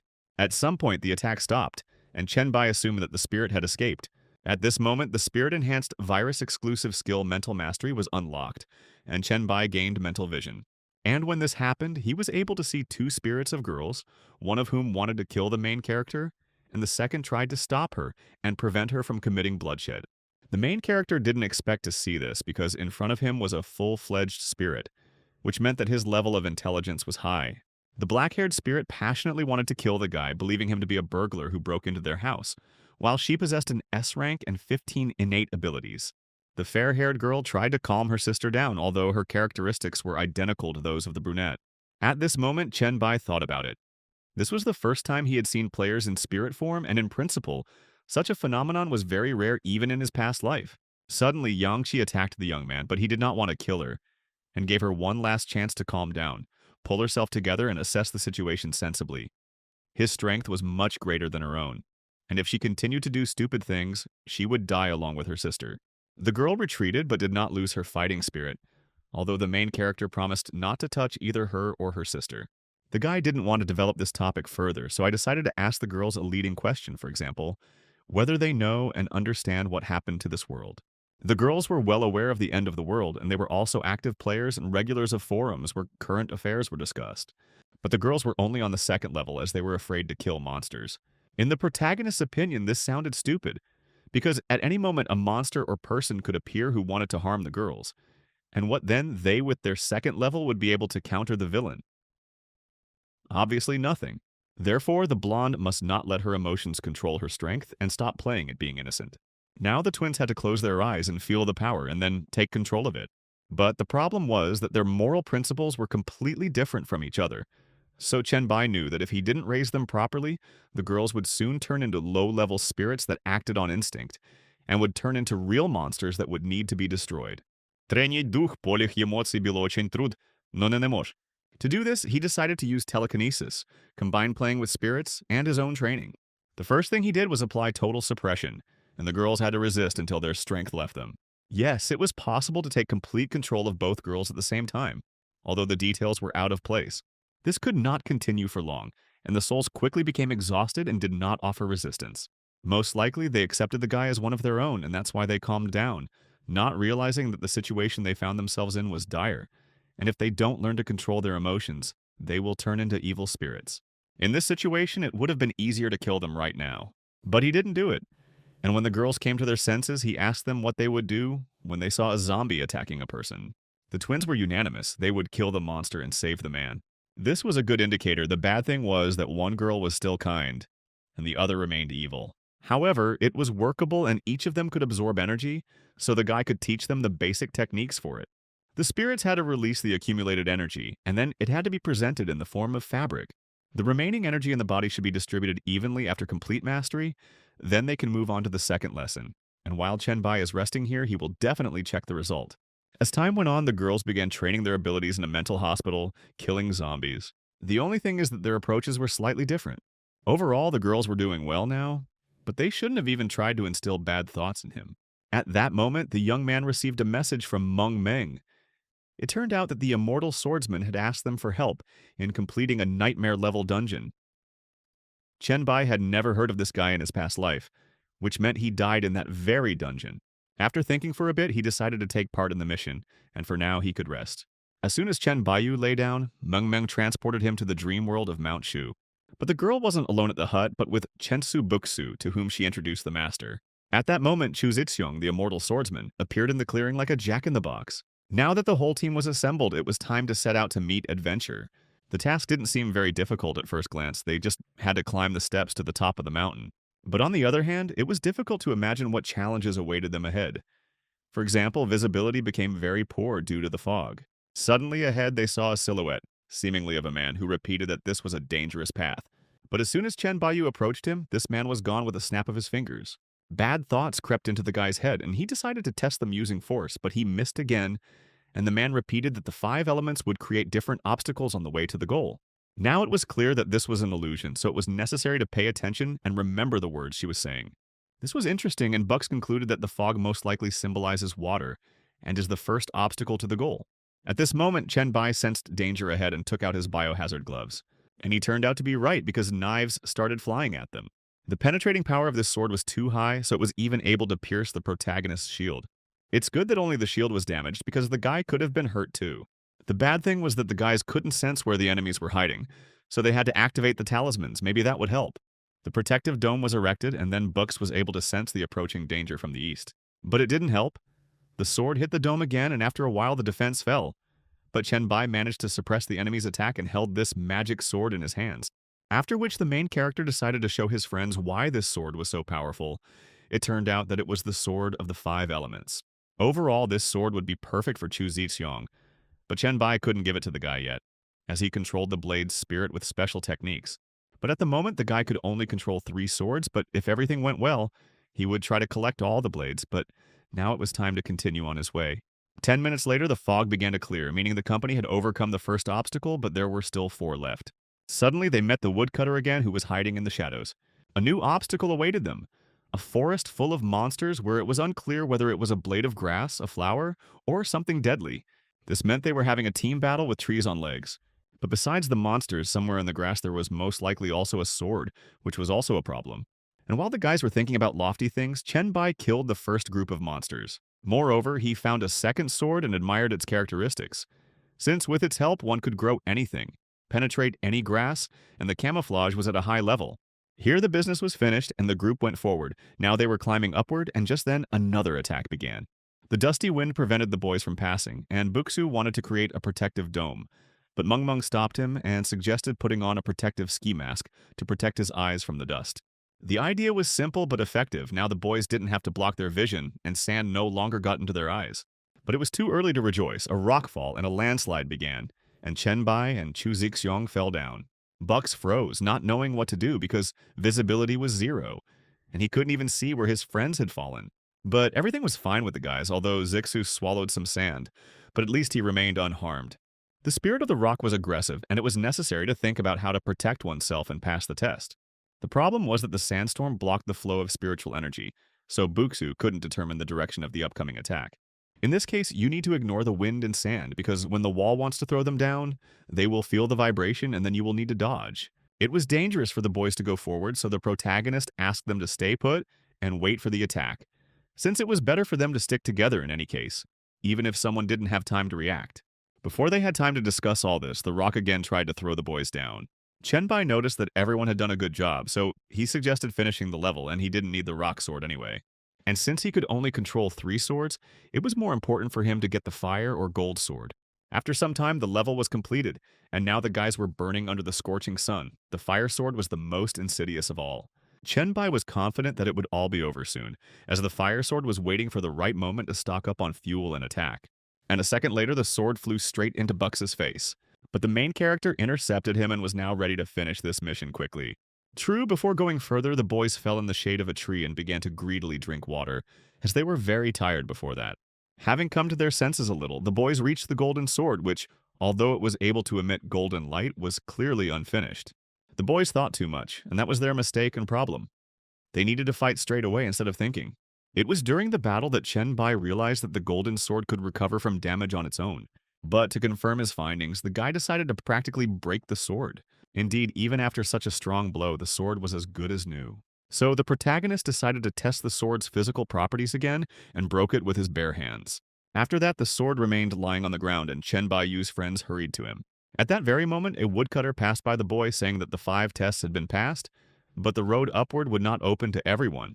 It was important to have a strong heart, otherwise it was better not to start this path. However, Chenbai had no intention of retreating, and since the road would be long, Chu Zixu would go ahead this time. Besides, the only true way now is up, even though the woodcutter had prepared the travelers for the idea that it would be better to go back. But the main character understood that if they did so, that man would destroy them. After 4 hours of travel, Zixu finally led his friends to the summit, which meant the end of the mission. At this moment, all players received a special prize, Shushino token. It was a nice bonus, but Chen Baiyu was more concerned about finding a second-class transfer scroll to change his job, as he didn't like the prospect of being stuck at level 10. So the guy woke up, but his awakening was not pleasant because of the evil twin, who did not want to understand that he was beyond her capabilities. But he had an offer for the girl. If she knocked him down, she would get a skill book that suited her perfectly. The twins tried to push the main character, but they failed, and as a result, they fell to the floor exhausted. This is despite the fact that the main character didn't even offer resistance. However, the young man saw that the girls were trying to fulfill the terms of the deal, so he decided to give them the skill book. However, the girls wanted to receive this gift, but they did not yet have the strength to use it, so they suggested waiting a little until they were fully restored. The girls could actually use the skill book at any time convenient for them, but now the young man needed to go and do his own thing. Chenbei himself was already at the level where he could complete the demon hunting quest. If he doesn't complete this task, he'll be stuck on level 10 forever, which is something he really doesn't want. In truth, he didn't really want to take on this quest, as rumor had it that even the gods couldn't complete it. But right now, he had no other leads to get the scroll he needed to change his profession. Therefore, after a few minutes, he was transferred to the first level of the abyss. At that moment, 3 local furtums attacked him at once, and he sent them to their ancestors without much effort. In truth, Chenbai only used this scroll to enter. His real purpose was to test himself here. The mission began. 1 day passed. The guy was irritated that he could not complete the task, because there were too many fallen and lower demons on the first level of the abyss, and they were so stupid that they could chase him endlessly. To top it all off, the abyssal pit began to spew out flames and lava. It's good that the explosion didn't affect the course of the test itself, but this eruption will fill everything with energy, and all creatures with demonic blood will become much stronger. At that moment, the young man felt with his 6th sense that a sword was flying at him from behind.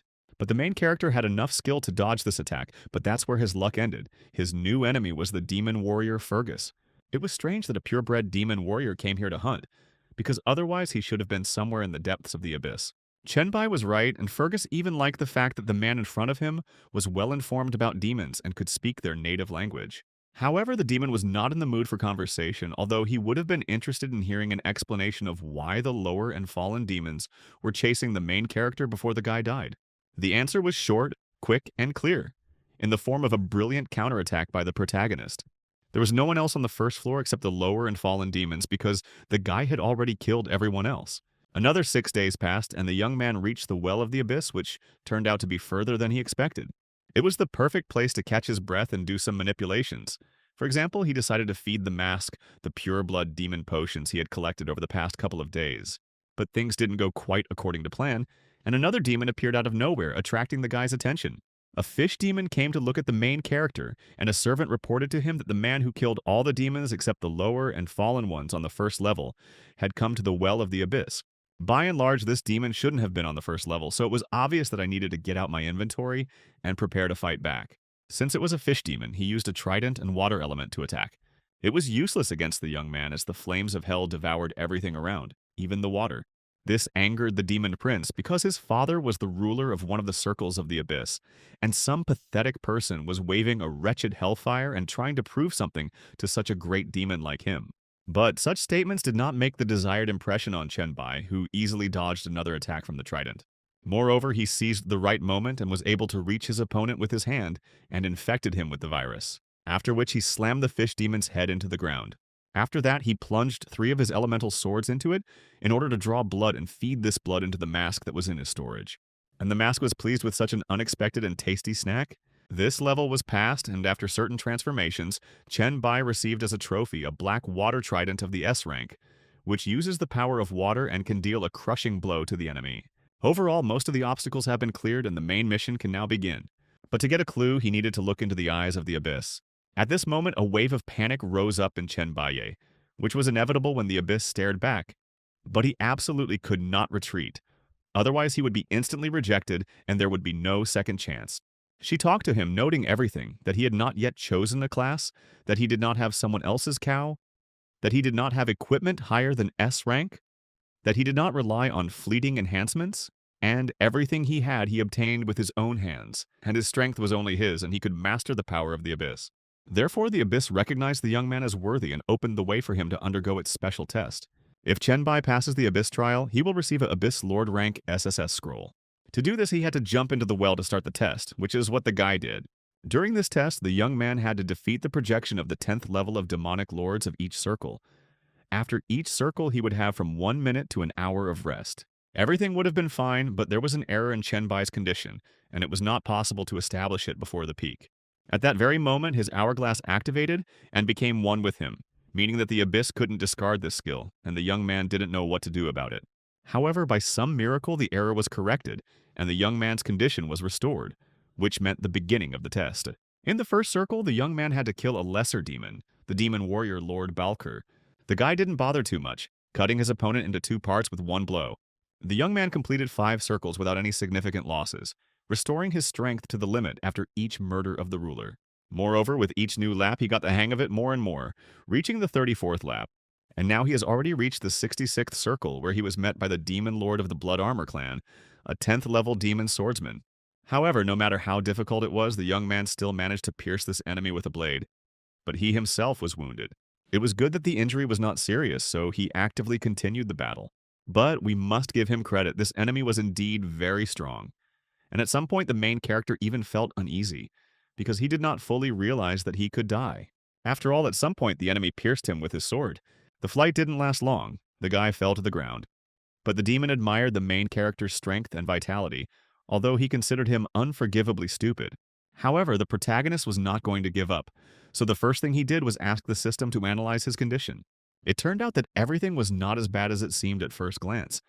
He had enough strength to get up and deal a crushing blow to his opponent.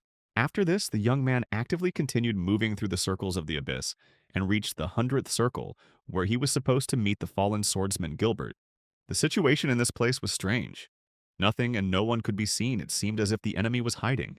It seemed that this circle was meant to track down a fallen demon that was hiding in the shadow of a young man. At one point, it even seemed that this cunning demon managed to cut off the main character's head. After all, it was death, so the hourglass took the young man back to the very beginning. And he also had to go through all the circles of the abyss from the very beginning.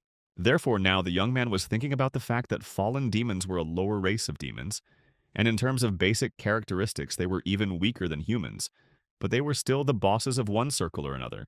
It was important to remember that one of the demons on the 72nd circle declared that the main character would die at the hands of Gilbert, a legend among his kind, a shadow swordsman. But this was very useful information, which led the young man to certain conclusions. After all, the shadow swordsman profession is only available after the third transition of a dark assassin with rank S, and besides the ability to instantly kill, he possesses insidious strikes from the shadows that catch his opponents off guard. Against the shadow swordsman, Chenbai unfortunately had no advantage. But against the fallen demon, his characteristics definitely gave him a certain advantage. At level 100, he will need to constantly monitor his shadow, avoid large shadows, and not stand in one place. He will also need to inflame the virus while running, and if the demon chases him, this virus will definitely infect him. The only problem was that constant vigilance was very exhausting for the young man, and prevented him from concentrating on what was important. However, Chenbai was not about to retreat, when suddenly a flash of light blinded him and a sword flew at him. It was good that, although his reaction was a little slow, he was still able to dodge. Moreover, he sensed with some sixth sense where the next attack would come from, so he managed to block the blow with his shield. And now, just a few moments later, Gilbert stood in all his glory, admitting his defeat and the victory of man, because the limitations of the test did not allow him to reveal his full power, and the protagonist's virus had already infected him. Overall, he was pleased with the meeting with the young man. Moreover, if the guy passes the test of the abyss, then the demon will be happy to meet him on the 100th circle, once again in order to cross blades. Chenbai was also satisfied with the progress of this duel. Moreover, he believed that he could pass the test of the abyss. Therefore, Gilbert must understand that sooner or later they will cross blades again. After some time, the protagonist reached the 200th circle and found himself in a magnificent palace, where the fallen angel Lady Elmaya was waiting for him. The woman suggested that the young man take on cleaning the palace, as this task was too boring and tedious for her. She was basically going to let the guy go on without a fight, but she was curious about something, so she asked him to sit at the table for a talk, if he didn't want to do the cleaning either. She wondered how the guy was able to reach the 200th floor with his strength. However, Chenbai had no intention of sharing the details of his victories with the fallen angel. But this wasn't the answer Elmia was expecting, and she wasn't going to pry secrets out of the protagonist, even offering him some wine. But he didn't really believe it, although he didn't refuse the drink and was even willing to tell her something about one of the circles. But that was a different story, and the girl was eager to find out how the guy was able to defeat the demon on the 105th circle. The secret to his victory in that battle was simple. If a demon loved to eat well, he had to be fed to the point where he would be unable to digest the food and would die. Thus, the young man fed the demon 100 hands until he was poisoned and eventually became a pile of rotten muck. The story amazed the fallen angel. She did not expect such a thing, and it seemed to her a funny and non-trivial way of fighting. Equally interesting for her was the victory of the main character over the old man Kigu, who constantly hid in the sea and never came out. It was all simple here. Chenbai was able to win thanks to the demon's grandson, who gave him excellent equipment. But perhaps one of the most difficult circles was the 153rd, where Hardy killed the main character over and over again. Her heat completely neutralized his virus, and her lava body was almost impervious to attacks. Whenever she was wounded, she dove into the lava to recover. Then Chenbai fought with the demoness for 5 days until he filled the pool with lava and she ran out of steam. It was quite an interesting conversation, so Elmia also asked the guy if it was really easier for him to defeat his opponent on the 186th circle. Yes, that circle was truly monstrous because the stench that stood there still haunted the guy, and even wine did not help him forget about it. At that moment, Elmia noticed that the guy was only pretending that he couldn't take a sip of wine, because before the story he had never touched the glass. She was right about that. Chenbai couldn't afford to risk drinking the wine created by the mind of a fallen angel, because it could be certain death for him. And here he was right. She could really put him to sleep and tear him into small pieces, but now she was too lazy to get up from the couch and waste her energy on him. Therefore, she decided to simply drive him away and spend her precious time on sweet sleep, rather than engage in meaningless expressions. Thus, this level was completed, and the guy had an hour to restore his own strength. But if he could deal with fallen angels and other demons, then in the future he was destined to battle 6 gods. After all, each god had power over the laws of the universe. One can only hope that their power will not allow the young man to be instantly destroyed or erased altogether. Besides, as long as he can use the rebound from the hourglass, he will find a way to destroy even God. Some time passed, and the young man reached the 235th circle. And here he was unlucky enough to meet Salisbury, who tried to plunge him into an eternal sleep of illusion. The expression on the young man's face was now indescribable, and even the demon lord was curious about what interesting thing the young man was dreaming about. And he dreamed of his worst enemy standing before him on his knees, begging, swearing eternal loyalty, ready to fulfill any order and any wish. And around him stand and sit his beautiful and beloved girls. In essence, he didn't need a servant, a slave, or a toy. But even if she gave him all her power and died, he would still think about her usefulness. No matter how much she cried and begged, the guy knew perfectly well who was kneeling before him. There was not a single gram of sincerity in her words. They were saturated with lies and the desire to survive. And her ambitions knew no loyalty, and the word devotion had never lived in her soul. However, he was ready to make concessions and accept her as a guard dog, as evidenced by the collar and chain at her feet. From the way she hesitated, Chen Bai knew that she didn't want to put this ornament on her neck. But at some point, the woman picked up the collar from the floor and fastened it around her neck, acknowledging her complete surrender. In real time, the demon was about to devour the protagonist's soul, but he didn't have to worry about that because he would always have sweet dreams. But things didn't go according to the demon's plan, as the protagonist recognized the illusion and escaped its clutches, not missing the opportunity to slash Salisbury with his swords. Now the big guy became curious when the guy saw through his illusion, and how he was able to escape without even letting the demon notice. By and large, it wasn't difficult to see through the deception, since the demon couldn't recreate the divine aura. And breaking free from the illusion was even easier because the souls of the swords that belonged to the guy were not affected by this very illusion. Now Salisbury realized that Chen Bai could have killed him a long time ago, but he just wanted to play. But the demon was wrong. The guy didn't want to kill him. He just needed to rest a little after all. More than 200 circles in the abyss had exhausted his mind to the limit. After all, during all this time, he had made about 1,000 rollbacks, coupled with battles, machinations, intrigues. They had exhausted him mentally. And although it was possible to restore a little strength during breaks, the accumulated pressure and confusion did not go away. So without this illusion, the protagonist's will would have been on the verge of failure. Therefore, this illusion reminded him of his original goal, preventing him from going crazy in the endless series of circles of the abyss. This offended the demon a little, but nevertheless, it made the protagonist a little happy by the fact that there weren't many circles of the abyss left ahead. There were just under 300 left to go, but many of them were completely empty. These circles will indeed be completely empty, because in battles between the mighty, sometimes several circles are destroyed at once. And the deeper you go, the more often this happens. This was useful information, so the protagonist promised him that if he passed this test, he would come visit him sometime, and then Salisbury promised to show the protagonist the most perfect illusion. And if he did not see through it, the demon would not release him from his tenacious clutches.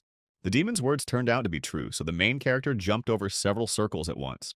And he found himself on the 279th circle, where he was supposed to meet the Beast Lord Baphomet.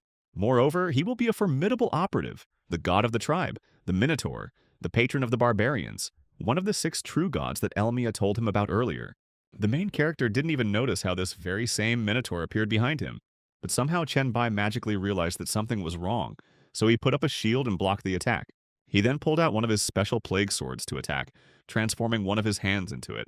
The blow was strong, and the Minotaur fell backwards under the onslaught of the man.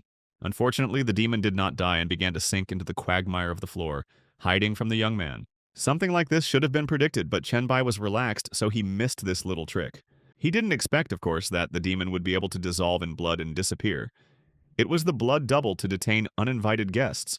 Unfortunately, the guy's knowledge of the Beastmasters was insufficient, and many of them were at the level of rumors. But not even 10 minutes had passed when a demon pounced on Chen Bai from around the corner again. Moreover, his blows became much stronger than they were before. However, the main character also had aces up his sleeve, which he now began to actively use. However, this attack did not prove to be the key to victory, but with each new turn of the labyrinth, with each new attack, Baphomet only became stronger, raising its level. Thus, the guy came to the conclusion that it looked like he would have to fight with different demons. But now his opponent was at level 5, and in terms of characteristics, he was practically not inferior to him. But now was not the time for worry. It was necessary to move forward no matter the cost. But it was very difficult because the demon's growth with each level began to exceed all the young man's expectations. Now the enemy's characteristics were 1.5 or even almost 2 times higher than the main character's characteristics. Therefore, it was necessary to gather more information in order to find a way to defeat the enemy. And so the hourglass again transported the protagonist to the very beginning. This time he decided to check what would happen if he didn't kill the low-level Baphomet. So he decided to run away from the monster that was chasing him on the first level. And now he has practically reached the place where the second-level Baphomet was supposed to appear. But the most interesting thing is that the enemy did not appear in that place. This could mean that the 7th level demon zone was left behind, which needed to be urgently checked. But everything wasn't as simple as we would have liked, and after just a few seconds, the main character's opponent materialized behind him. But this time too, things didn't work out for the main character. At the last minute, Chen Bai was able to roll back time. Otherwise, he would have turned into a pancake. It was definitely a level 8 Minotaur or higher, so why did the guy run into it right away, since the labyrinth always started with an encounter with a low-level demon before? All this suggested that there was only one Baphomet in the labyrinth, and if it was killed at a low level, it would be reborn deeper and only become stronger. And if it was not killed, it would pursue the young man. Suddenly, the guy had an idea that he needed to check if he had enough virus points to improve his own abilities and be able to resist the demon. And here he found the perfect option because negative emotions and mental attacks should suppress the Minotaur's battle thirst hormone, reducing its potency. So the idea had already formed in the protagonist's head. Once everything had come together in the young man's head during a new battle, he began to pull Baphomet's horns along with him. Thus, the guy dragged the enemy to the 2nd level. Here the enemy should have become stronger, so there is nothing to worry about. And after just a few seconds, the Minotaur stood up, got angry, and was ready to destroy everything in his path. However, he didn't expect that he would get a lung infection and his basic stats would start to decline. Fatigue would appear, difficulty breathing, coughing, and a mental worm would also activate, which would create emotional interference. Basically, everything that happened was better than Chen Bai expected, as the enemy was unable to recover his strength and eliminate the negative effects. Now it was obvious that victory was in the protagonist's pocket. An hour later, the protagonist and Baphomet found themselves in the labyrinth arena, where the guy forced the Minotaur to rise into the air to make it easier for him to deliver the next blow. But everything went a little differently from plan, as Baphomet was able to block the new attack. It was surprising because up until that moment, the guy was sure that his opponent was holding on with his last strength. But it seemed that at level 10, his stats had increased sharply. The problem was that at the 10th level, the demon had acquired an extremely powerful passive function, Divine Body. And it was no surprise that its stats once again surpassed Chen Bai's. Suddenly, Baphomet spoke, surprising the protagonist, asking why they should fight each other at all. The demon thought that battles were so boring and completely useless. Who would have thought that a mental worm would drive the Minotaur into depression? Moreover, the Minotaur didn't care about anything at all because his whole life was battles and preparation for them. Because of these very battles, even the 44 circles of the abyss turned into nothing. And his life is complete nonsense, just a waste of air. The main character was even ready to free the poor demon from such torment, but this was impossible in this situation. In the labyrinth, one can be reborn in a full state infinitely, and this applies not only to demons, but also to humans. This forced the enemy to admit defeat. That is a real victory, so the Minotaur even thought that he was a little crazy. Therefore, Baphomet admitted his defeat and let the protagonist go further. And he will remain here, lie down, look at the ceiling, and reflect on the meaning of life. Chen Bai found himself in the restroom, thinking that the last battle was quite terrifying, since the opponent's final stats were around 3,000, and his overall stats were around 500, so it was surprising that he was able to win.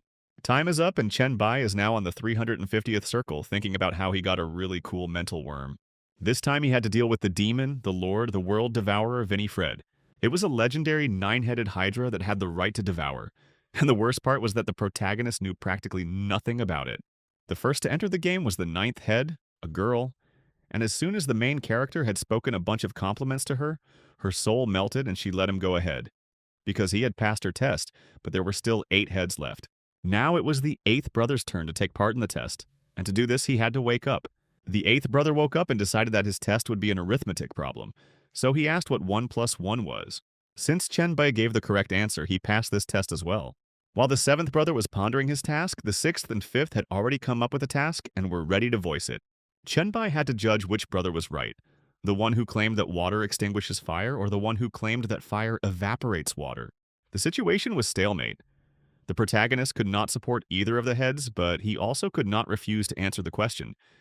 In both cases, he was threatened with death. Suddenly, Chen Baiyu came up with an idea to cut off one of the heads to break the deadlock.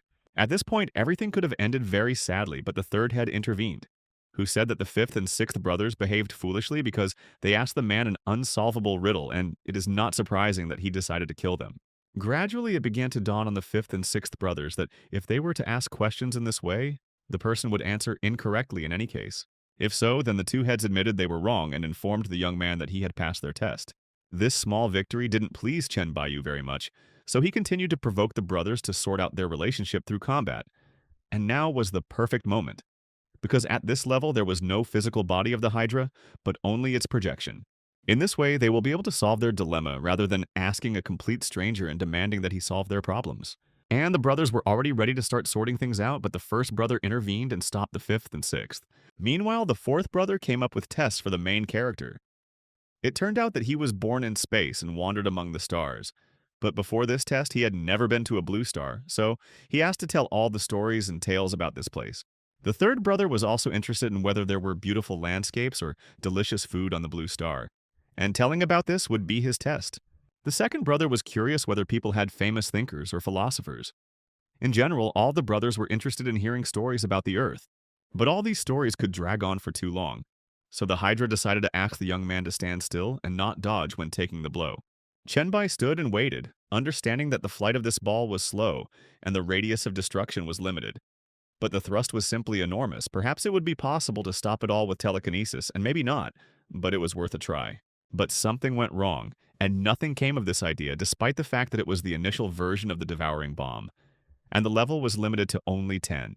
But there was one small nuance. When the energy consumption reaches its limit, the skill explodes. Hydra watched the huge explosion, realizing that the damage was 3 times greater than the energy absorbed. And if there had been someone else in the main character's place, he would have definitely died from this explosion. But it was not enough to kill the guy. At this point, the third brother's test was over and the first brother pushed the youngest aside. After this, Chenbai told the 3 brothers about the history of philosophy and culture of the Earth, and the first brother remained, and his test was, in principle, quite simple. The guy had to survive the fight between the 5th and 6th brothers. The heads nevertheless began their confrontation. From physical actions, they came to a verbal altercation. By and large, this was all set up so that Chenbai could move on, because he defeated Baphomet, which means he has a chance to pass the test and a chance to become the Lord of the Abyss. But everything was not so simple because the god Jackal lived on the 375th circle. Meanwhile, the main character arrived here and was ready to accept the fight. The guy understood that he was the worst at dealing with the invisible killer and the hardest at dealing with his opponents. Because during a fight, one blow decides everything. And at some point, he was getting dressed and he fell into a hidden trap. And if it weren't for his innate abilities and trained instincts, he wouldn't have been able to avoid death. But having escaped from one trap, an unpleasant surprise from the second awaited him. But the young man was able to overcome this obstacle, although he understood that similar traps would be repeated over and over again. At some point, he touched a black circle on the net, after which there was an explosion. But even this could not kill the young man. He jumped aside in time. The problem was that he hadn't even met the main one yet. He already had to use state reading. At that moment, he stepped in and realized that he had fallen into a trap again. At that moment, he realized that he was not dealing with the god of killing, but with the god of traps. At that moment, he heard the voice of his opponent, but he did not yet see him. In order to discern at least some movement, he had to use one of his hidden abilities. Only then did he notice the attacker. But he couldn't react, so he died and went back to the past, realizing that things were bad for him, because the enemy's basic stats were much higher than his own. Plus, he had to avoid endless traps, and his superpowers of stealth broke all records for problematicness. Last time, the main character didn't have time to release the virus. Now he needs to think about this in advance. After all, if Yenogu were to catch the virus, Chenbai could track him down using his viral vision.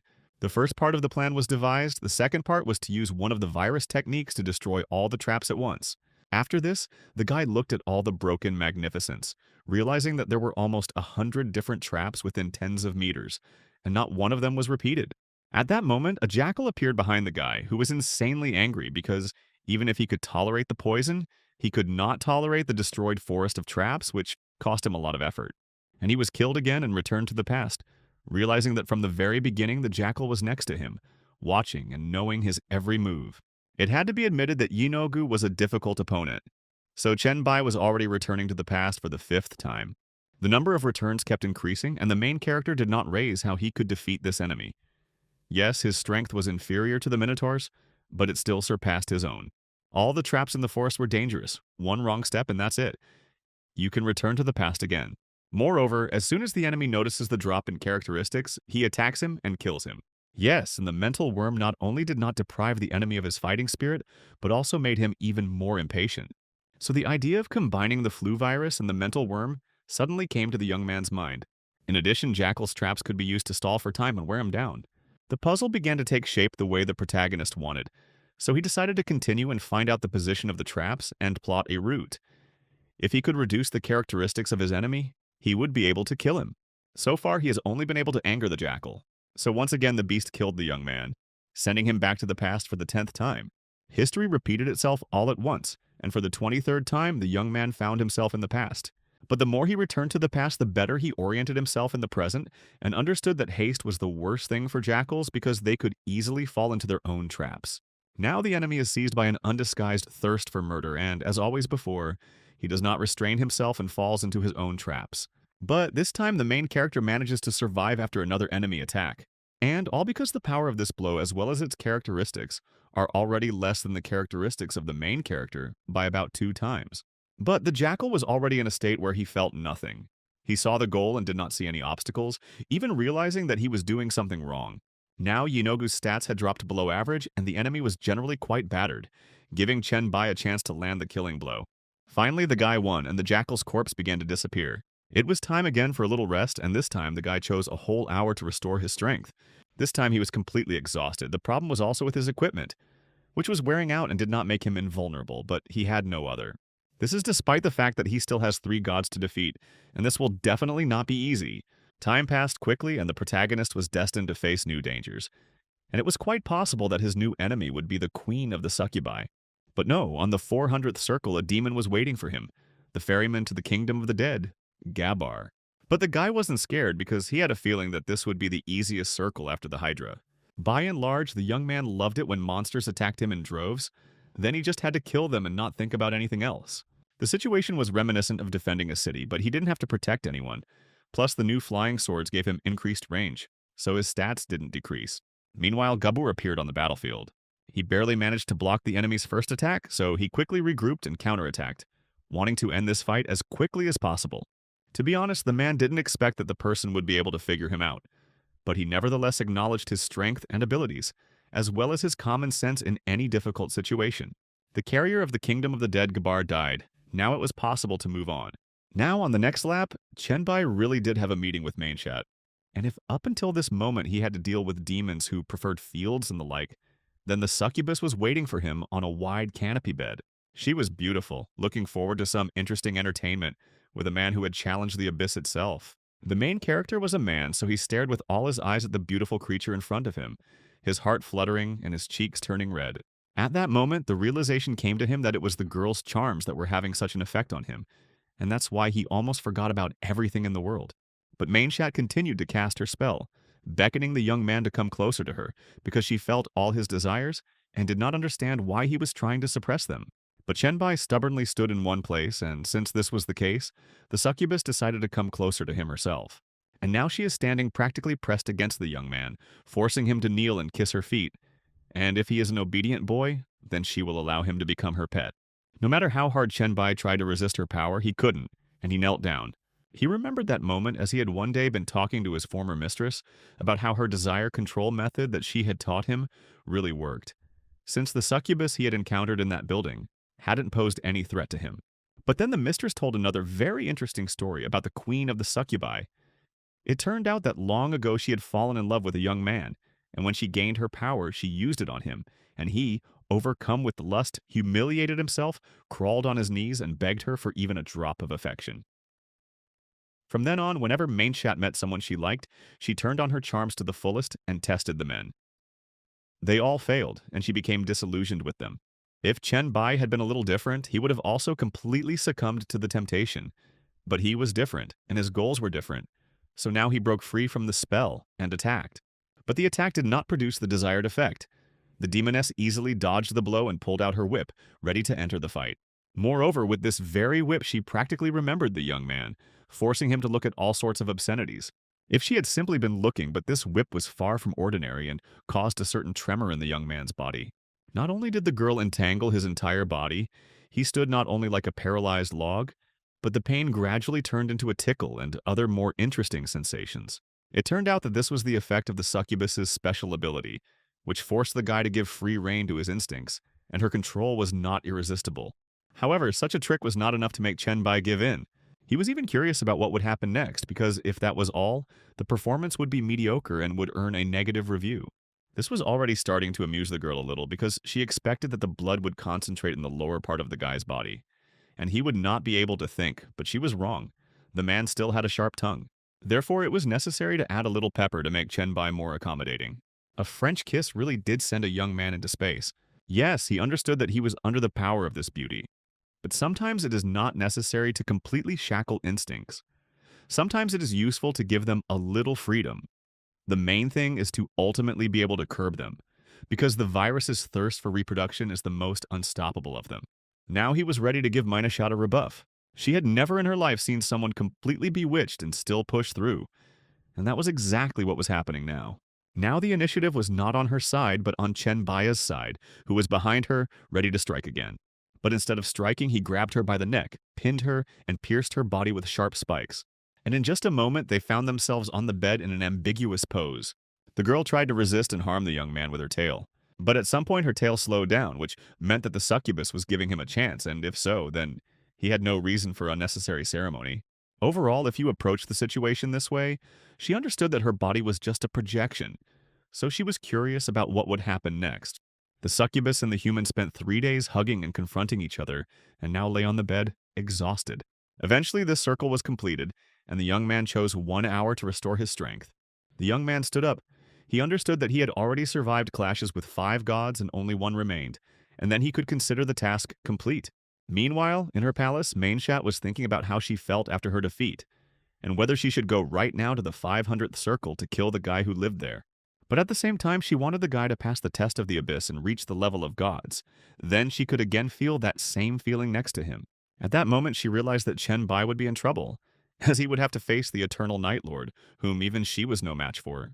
Meanwhile, Chen-bai was already at the 500th circle, where Agares was waiting for him, believing that it was here that the main character's winning streak would end. The fight had begun, but the problem was that his thermal vision couldn't penetrate the darkness, and his mental perception had also stopped working, meaning he would have to die several times before achieving his goal. But here too the young man was mistaken, because he stood and waited for an attack. But no attack came from the enemy when suddenly the system reported that this circle had been completed and the opponent was defeated. The demon did not die, but he was still attracted to Chen-bai, so he would look forward to his next fight with him in the future. The young man didn't understand why Agares let him through, because it couldn't have been that simple, and besides, these mysterious expressions irritated the protagonist a little. Meanwhile, transitions from one level to another began without encountering any obstacles, since these levels were destroyed. And so Chen-bai reached the 600th circle, but there was no overlord here, so the selection of a suitable demonic overlord to complete the quest was underway. The most interesting thing is that this time the guy had to deal with Satan, the traitor of the abyss, the creator of hell. At that moment, a beautiful demon appeared before the young man, saying that he did not expect his consciousness to awaken in the depths of the abyss after so many years. Why this happened is a good question. Probably because someone passed the test of the abyss and reached the last circle. Meanwhile, Chen-bai looked closely at his future opponent, realizing that he was quite strong and very talkative. If the young man was ready to fight, then Satan was not interested. Because he never liked fighting, he was now more curious to chat with the main character, because his body had died long ago and he was unlikely to be able to meet the guy anywhere else. Chen-bai was in no hurry to engage in dialogue, which the demon did not like, so he decided to use force to achieve what he wanted, namely to see all of the young man's secrets. But after the first attack, it became obvious that Chen-bai was using the power of hell to counterattack. It was quite funny and unusual, because here and now a man used hellfire against Satan's hellfire. On the one hand, it was a smart move, but on the other hand, it was the stupidest choice of all. And all because Satan was the lord of hell, so now Chen-bai could not move even a finger, nor could he extinguish the hellish flames that engulfed his body. Therefore, the young man was already considering the option of turning back time, when suddenly Satan spoke and offered cooperation. It was quite strange, but at the same time, it sounded like an offer that was impossible to refuse, considering that without a rollback and many attempts, it would be impossible to complete the level. Seeing that the guy was ready to make contact, Satan extinguished the hellish flames, allowing the guy to feel relief. The thing was, Satan's true body had long since perished, but the abyss had created a projection, preserving the life imprints of all its creatures, and if this imprint was preserved and carried out, then the demon would be able to be truly reborn. Chen-bai Yu only needs to carry Satan out of the abyss, and no payment will be required for this. Moreover, he will receive a part of the hellish inheritance as a reward, a gift from Satan. It sounded tempting, of course, but the guy didn't believe that everything would be so simple, so the details were important to him. At that moment, Satan handed the young man a ring, with the help of which he would be able to carry him out of the abyss, since his life imprint would be hidden in the ring, and the guy would only need to rush from point A to point B. And as soon as the young man takes it out of the abyss, this ring will become his property. Chenbai understood that Satan could not be trusted, but he could not defeat him, and he could not understand his true goals either. It was obvious that there could be some kind of trap, but what exactly was the question? Well, the ring didn't work yet, and Satan couldn't prove his sincerity in any other way, because he was only a shadow born from a life imprint, and this ring was the only thing he had, or rather, what was left. But this looked completely suspicious, so Chen Bai decided to try his luck and attacked Satan. But the guy was wrong. He didn't know that as long as he had even a drop of hellish power in him, he would never be able to resist the god of hell. Besides, Satan did not want to kill the young man, because if he killed him, then who knows how long he would have to wait for the next person who could pass the test of the abyss. But Satan can hang around on this level with the main character for eternity until he agrees to cooperate with him. But the main character really didn't like this prospect, so he agreed to Satan's persuasion. After this, the system informed the young man that he had defeated all the lords of the abyss and passed the test of the abyss, after which he found himself in a rather interesting place, and in front of him lay a scroll. While the guy realized that he had achieved his goal, black vortices began to form a physical object. Now I could take a breath and check my condition, which turned out to be normal, as was the return to the past. Now it was interesting to talk to Satan, so the young man turned to the ring and asked the Lord of Hell to come out and talk to him a little. Satan himself was not averse to talking, and he also had some interesting information, for example about the scroll that was being formed on the altar. It was a scroll of transition to the Lords of the Abyss. It was time for the guy to get used to the fact that soon everyone in this world would know his name, even though they limited themselves to collaborating with each other. But the main character managed to defeat the supreme succubus, which others could not do. Now Chenbai's daughter began to understand that Agris was Satan's subordinate in the 500th circle, which was why everything went so quickly and smoothly.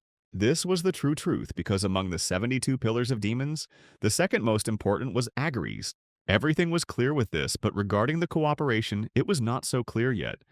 And if the main character thought that it should end now, then Satan warned that there was one more step. Because the guy had not yet received the ring and had not tasted the hellish legacy, the Lord of Hell was willing to give his ring to the protagonist without any regrets, and he also guaranteed that his body would fully enjoy all future processes, since he was going to use it to enter the higher spheres. Now Chenbai realized that Satan's goal was to absorb his soul and take over his body. He had not foreseen this, so he was unable to protect his soul. Therefore, the only chance for salvation was to roll back into the past. But Satan did not expect such a turn of events, because the soul of an ordinary mortal is not capable of performing such miracles. The obsession passed, the soul was in order, only a little blood was dripping from the finger on which the ring was.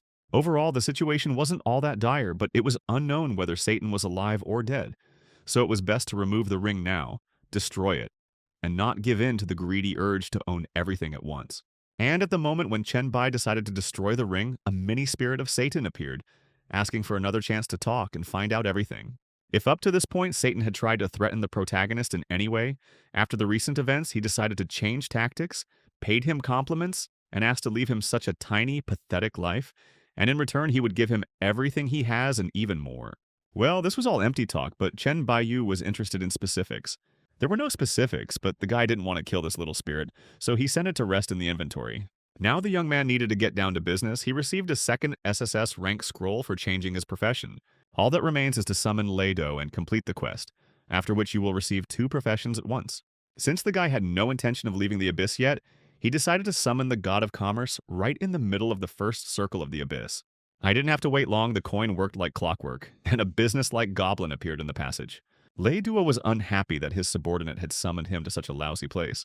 It turned out that the Goblin Guild had branches in hell, but this was the abyss, inhabited by stupid demons who did not understand at all what deals were and what they were for. Lei Duo, having skipped the long conversations, got down to business. He wanted to understand why the protagonist had called him here, since the coin he had used to do so was intended for the investment task. But the guy didn't lose his composure. He was interested in whether the contract and rewards for completing the investment mission were ready. Everything was, of course, prepared and approved by the will of the cosmos. If so, then the time has come to show the sponsor the scrolls that he obtained in an unequal struggle. The first scroll that the young man showed was the power of the plague, and impressed God, since this profession was very suitable for the guy. But he wanted to look at the second scroll too. At that moment, the young man summoned the second scroll he had received in the abyss. Leidu obviously didn't expect this turn of events because no god could obtain this scroll, but his protege could. Holding both scrolls in his hands, the young man clearly felt the killing intent emanating from the god of commerce, which suggested that he wanted to take one of these scrolls, and it was obviously the scroll of the Lord of the Abyss. But Lei Do quickly calmed down, smiled, and handed the young protagonist a double profession change scroll. Goblin's reassurance was not without reason, as the investment would be completed, and after signing the contract, they became eternal partners. Meanwhile, the god asked the young man that if he mastered the Abyss in the future, he would allow him to open a branch of the Goblin Guild here. It was a very tempting offer, so Chen Bai had no intention of refusing, after which the business partners shook hands. But there was one more thing. The goblin really wanted to see how the young man would use the double swirl of profession transition, and he did not disappoint the goblin. And then a real miracle began to happen. Energy began to swirl around the main character, and the scrolls began to spin in a way that only they could understand. And then the transition began, painful, bright, and powerful. At this moment, the protagonist's friends received a notification stating that the Will of the Cosmos congratulates player Chen Bai, who was the first to complete the transition after the Cosmos trials, which enters a new phase and opens the regional ranking. Meanwhile, in the White Eagle Empire, in the Transition Dungeon, in the Changeable Amusement Park, a battle was unfolding. Anthony Douglas, a SSS-ranked player, was testing his strength against a huge clown while trying to catch his breath against the wall.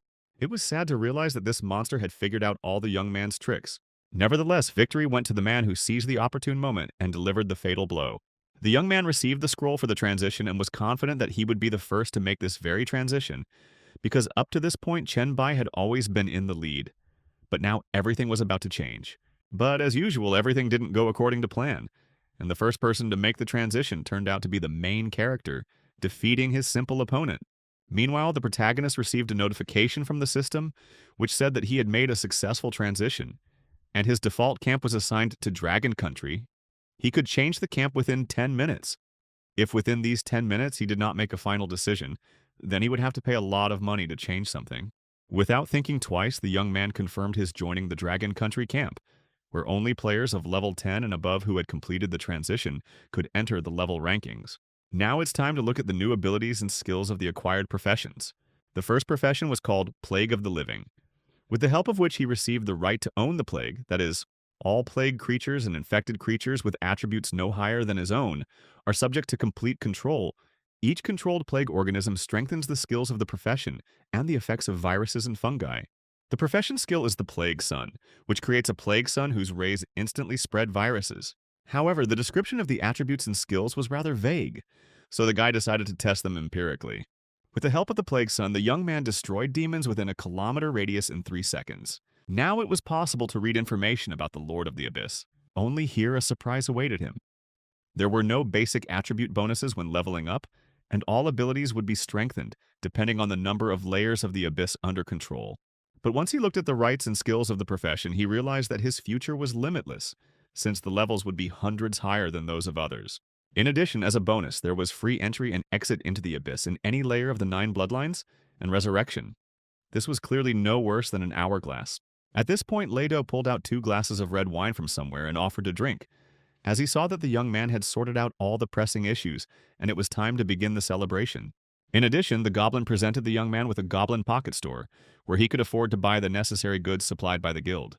The mission did not end that way. The young man emerged from the Abyss, realizing that he now had no layers of master, so he could begin his conquest. He quickly went through the 1st to the 9th layers and gained 245 attribute points. Natasha got to the 19th layer, and it turned out that he had failed to sing and missed the 18th. This needed to be fixed, but before that he decided to test some of his abilities. For example, he took out a spear that was constantly resisting him and burning him, and decided to use the acceptance of the Abyss on it and see what would happen as a result. But the spear continued to resist.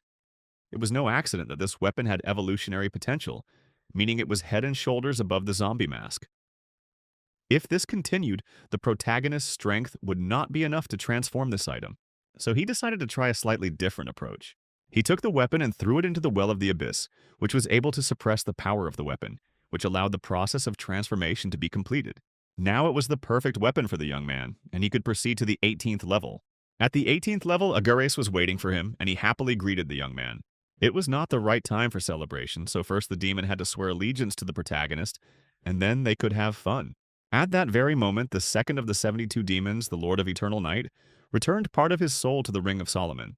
After which, Agares happily presented the young man with the blood essence of a great SS rank Hell Demon Lord in order to enhance the power of the protagonist's body. It was a good thing that could help at least temporarily solve some of the main character's problems. At that moment, Agares realized that it was not Satan who stood before him, since it was the master who had once given his humble servant this potion, which in the future could help him regain his physical body. Chenbai had no intention of answering the question since the demon had already sworn allegiance to him, and there was no point in pining for the spark of his former master's soul.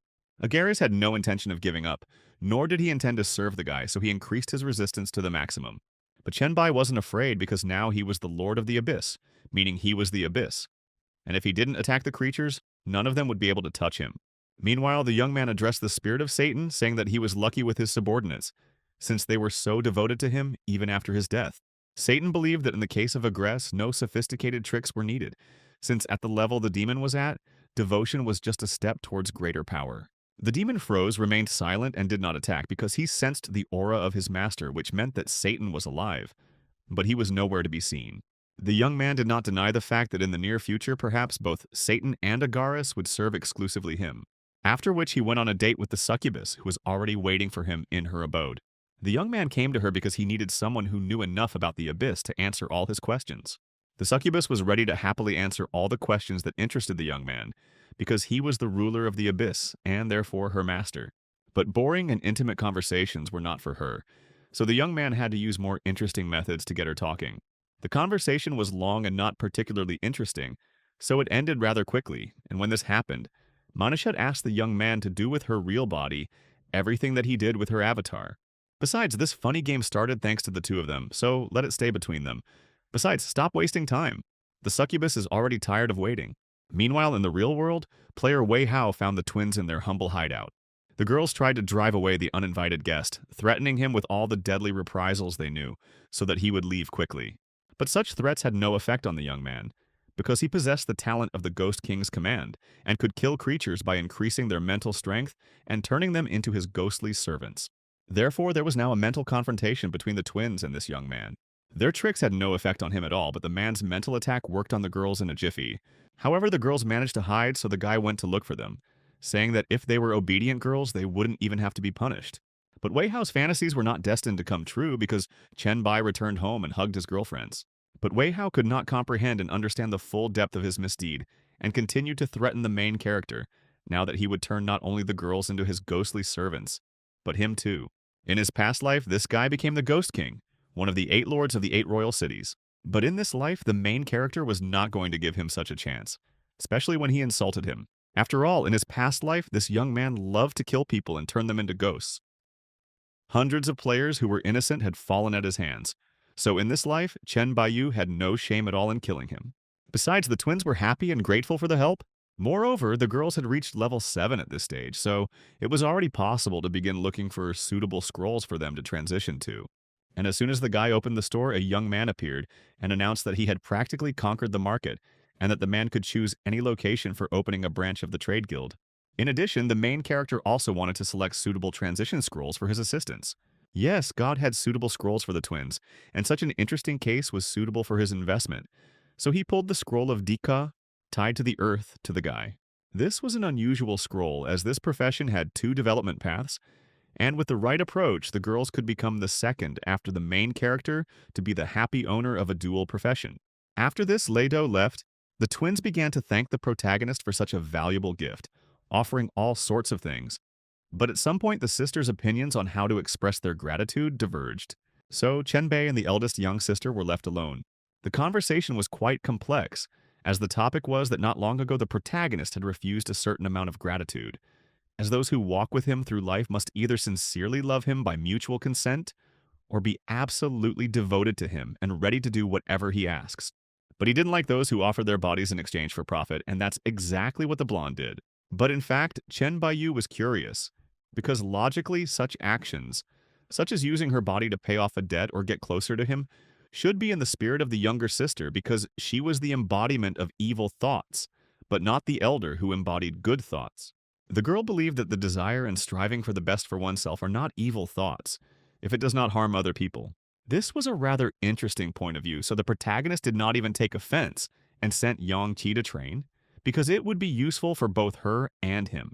After the girl left, the young man read the chat and remembered that in the Red Star Psychiatric Hospital, one could summon GPI, one of the 72 demons, who could strengthen Satan's ring.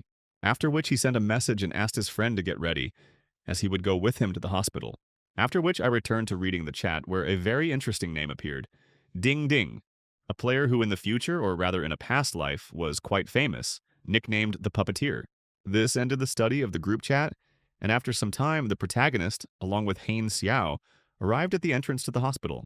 There was a fair crowd of people at the entrance, which was not surprising, since many knew that the main character had recently undergone one of his trials here, so the place had become quite popular. Suddenly, someone called the young man in a simple way, but it turned out to be not someone, but something. A huge doll behind which a cute girl was hiding. Han Xiao was frightened, but Chen Bai remained as strong as a rock and was not afraid of such antics. They were about to enter the dungeon when another player approached them. It was some Alun whom the guys should have heard of for some reason, but they hadn't. At that moment, Tinkerbell remembered that in the magical city there were 2 ordinary dungeons and 1 hellish one, which someone named Along had recently entered. This man assembled a team of brave guys and believed that only they could pass the Red Star dungeon. However, this demonstration did not impress Chen Bai at all, because he thought that although this guy did not look evil, he was too self-confident that he would play a cruel joke on him someday. But when the man realized that he was trying to show off in front of a high-level player, he immediately became embarrassed and lost all his enthusiasm.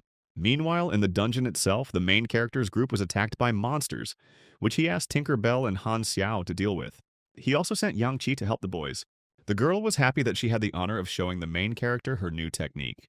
At this moment, Chen Bai felt that the fire the girl was using smelled like hellfire, which was probably the work of Satan because the guy, after leaving the abyss, placed it in a ring, and the ring was placed in the inventory, which started a chain reaction. This suggested that Satan taught Yang Qi a new technique just to please him. But to confirm his thoughts, he decided to talk to Satan, and he turned out to be absolutely right. The spirit believed that the girl's talent was very high, and her evil thoughts were so pure that they surpassed even those of hell, so he taught her a new technique. In addition, Satan in this room felt the aura of Jipei, one of his subordinates. Meanwhile, the 2 girls and Han Xiao finished clearing the area, and they could move on. But before that, the guys had to leave 16 monsters for the main character, who was going to transform Jeepy, after which the most interesting part would begin. But the girls didn't have to worry because the maximum level of this dungeon was 12, which meant the demon's power would be limited. Tinkerbell was indeed feeling a bit nervous, but since the main character would be with her, her anxiety began to calm down a little, and she could move on to bringing this crazy idea to life. Meanwhile, they collected the required number of monsters and dragged them into a secret room, where they fixed them on crosses near pentagrams for summoning. After this, he let the blood of these monsters flow down and connect into strange symbols. At that moment, a notification came from the system, stating that the Red Star Psychiatric Hospital had activated hidden conditions, and the difficulty had been increased to hell. And a few seconds later, Jeepy appeared in the room, outraged that such tasteless monsters were sacrificed to him, so he was now in a bad mood. Suddenly, the demon turned his attention to Han Xiao, saying that he had demon blood running through his veins and had even inherited some of his strength.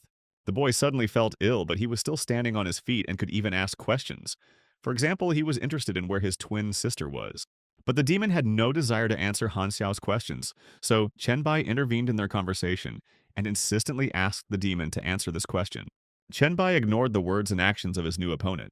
The demon did not expect such disdain. How could some person not value his words and not answer his questions? But even for such a crime, I didn't want to kill the guy just like that.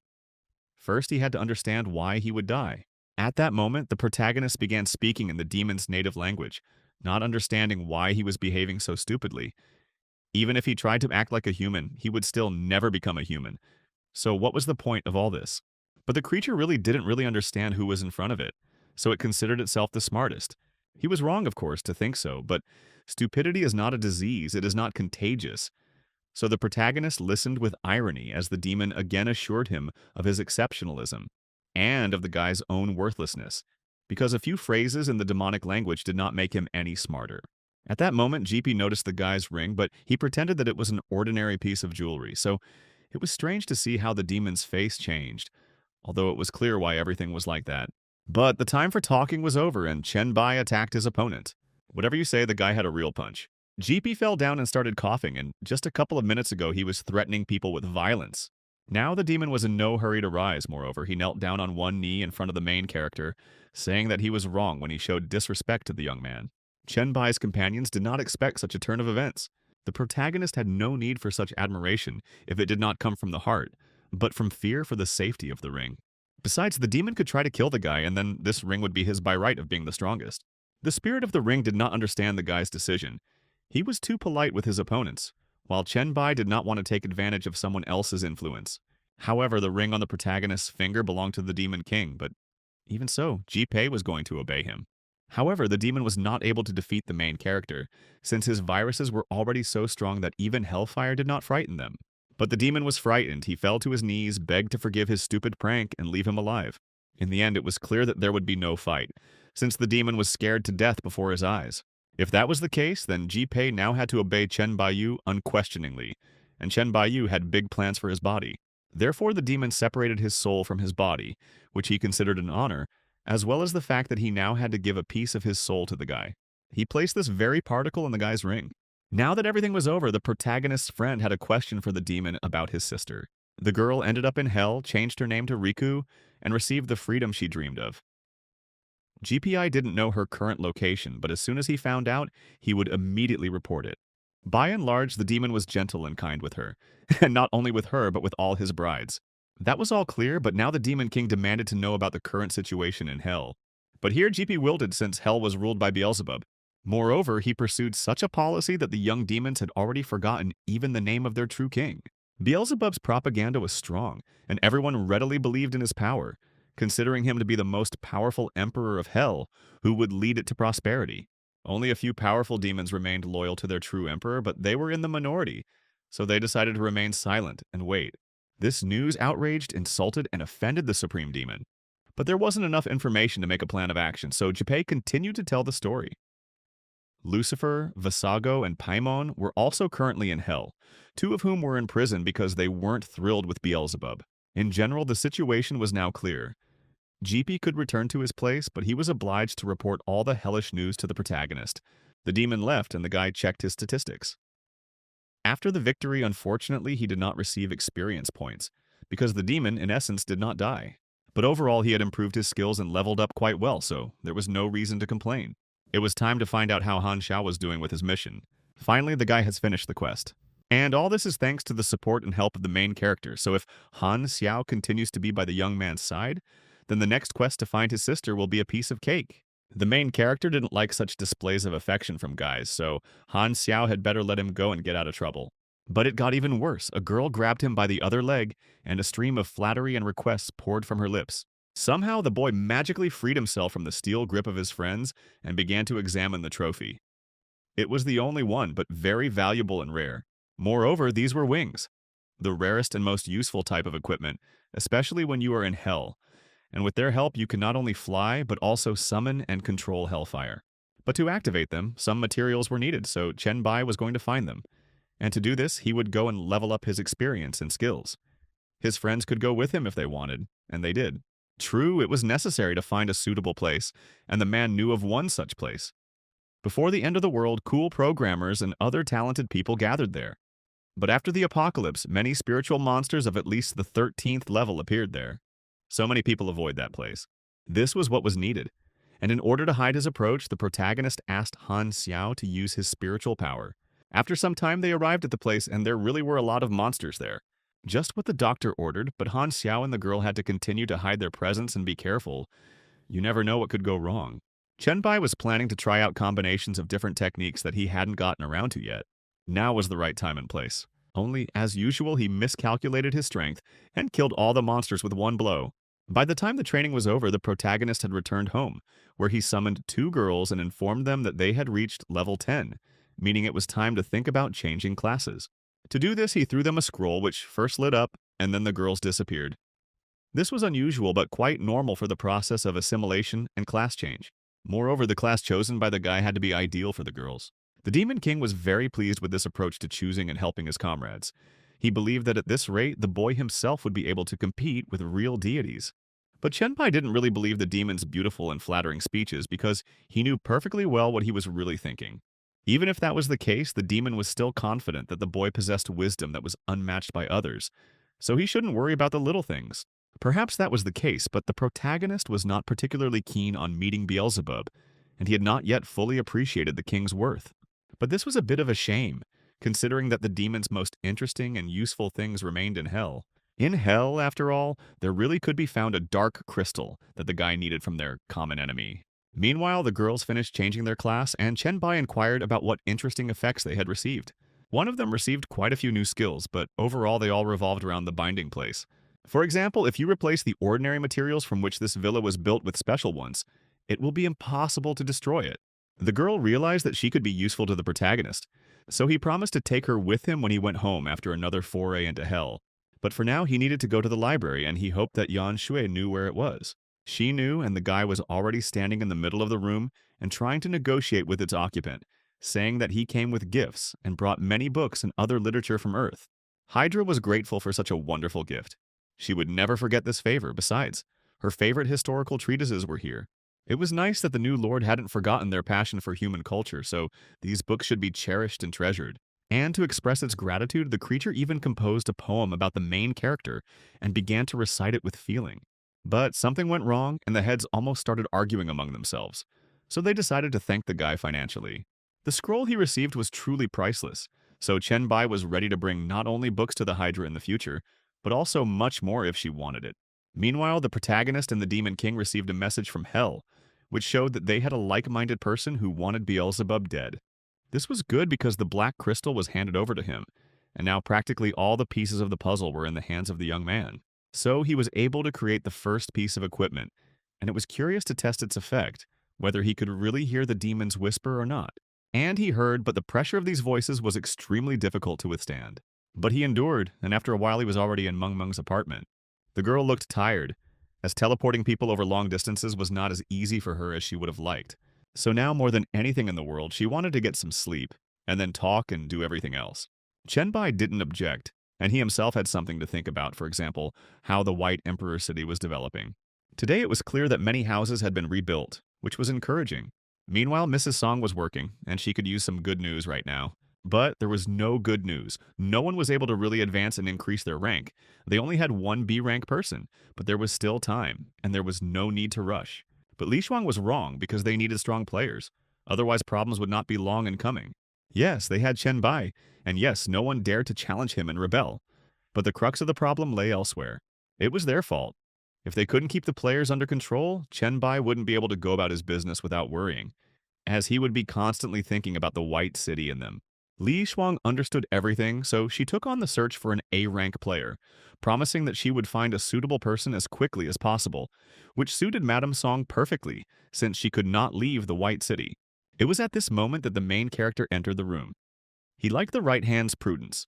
The woman immediately hung on his neck because they had not seen each other for a whole month, and she had time to miss him. A month, for some reason, it seemed to the guy that much more time had passed, but he didn't frighten or focus on it. Moreover, he asked to call all the girls because they too missed him and were waiting for his return. Madame Qin was the first to speak. During this time, she had compiled a collection of rules for the White City, but the protagonist's room remained without rules, so now Chen Bai could dictate to her all his wishes regarding this matter. Luli also wanted some attention for herself and took a seat on the other side, saying something about new updates. But it wasn't just the older girls who showed attention to the main character. Song Gei also joined in, eager to show how much better she had become.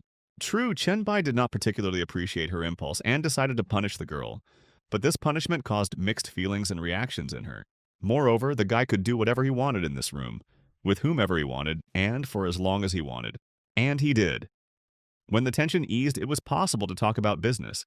It turned out that Ms. Song, no matter how hard she tried, recently could not find a high-level player for their purposes.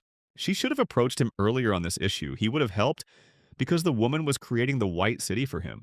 So she couldn't personally search from the outside, he had to do it. Moreover, he had several suitable scrolls of S rank and above in mind. Moreover, according to his information, Mrs. Song was already at level 10, and this meant that it was possible to change class and profession. But Li Shuang had also reached level 10, so it was possible to select a suitable scroll for her as well. Li Shuang didn't expect that Chen Bai would offer her to become an S rank demon hunter.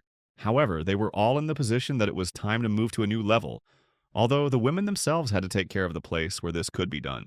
Moreover, reading the correspondence of the guys from the general chat of his first group, the protagonist realized that he did the right thing by uniting all these people since they were motivated to develop and move forward, so as not to become a disgrace to the group. So he congratulated his friends on successfully changing their classes and suggested changing the name of the group. No one spoke out against this proposal, so they now became known as Alliance 001. But it wasn't just the name that changed, the kids could see their group's leaderboard in real time, which was great. At that moment, Miss Song entered the room and announced that her class change had been successful, and Li Shuang had gone to the neighboring city because someone had appeared there who wanted to die prematurely. The matter had to do with the sewers they went to in the first days after the end of the world. It was interesting, so the guy decided to go and see what was going on there himself, but a little later. After all, now it was more interesting and important for him to hear what abilities the woman had acquired after changing classes. After reading the long list of Ms. Song's characteristics, Chen Bai realized that she had reached the ultimate point of skill development. And as a bonus, she had also been granted the ability to use a voodoo doll. Moreover, if she learns to combine new abilities correctly, she will not only increase their practicality, but will also become a very strong player. Everything was clear here. Now it was time to visit Li Shuang. The girl had not yet entered the depths of the sewers and was glad to see the gentleman who had come to check. It turned out that a group of people came here and deceived their security by saying that they would only look at the entrance and not go any further. But they did exactly the opposite. But when they came out of the sewer, they didn't look their best. Moreover, when the girl helped put them on the stretcher, she accidentally broke a couple of bones, which had become too brittle. On the one hand, the guy admired the girl's strength, seeing that she had achieved high results, but from now on she must learn to delegate some of her responsibilities and focus on her own training. Now he was going to personally check the sewers, and Li Shuang would leave only the important tasks for himself and delegate the small stuff to others. A second later, the guy was already standing in the sewer. It was exactly the same as on his last visit. Well, not all of them. The rats have mutated even more since last time, becoming stronger and more aggressive. But as soon as Chen Baiyu activated plague control, the mutant fell to his knees in front of him, bowing his head. It was a useful skill. It's a pity, of course, that it was only on Earth, although he had recently become a lord in another dimension, which meant he could simulate the situation, copy this skill there, and subjugate more creatures. In total, Chen Bai currently had approximately 100 types of monsters that lived in the sewers under his control. But the main boss was supposed to live somewhere around here, but he hadn't shown up yet. So the guy activated the Eye of Esotericism to search for him. And so they came face to face, and if the guy's stats were around level 750, the bosses were much higher, and the question arose, would it be possible to take control of him? But nothing hurts to try, so Chen Bai activated his skill, hoping that everything would work out. The hope was not fulfilled. Everything did not go according to plan. In that case, it would have taken a little more time, and my fists were itching to beat someone up. True, the rat boss was not simple. He even used a weapon, and the guy had to dodge the arrows. He dodged the first one easily, but a moment later a dozen arrows flew at him, the area of effect of which was huge. It was good that Chen Bai had a shield in his arsenal, as it helped him survive this attack. But the young man had several interesting techniques up his sleeve that it was time to show to the world. The spiritual mental attack knocked the boss down, and the guy decided to finish him off using Fire Slam. But even after all this, the rat was not dead yet, and the guy was wondering whether he should kill it. I thought for a long time until the boss came to life and attacked, so I had to chop him down, even though I didn't really want to. It was only now that Chen Bai realized that the boss had managed to escape, as an empty shell, the skin of a monster, lay at his feet, and the boss himself was nowhere to be seen.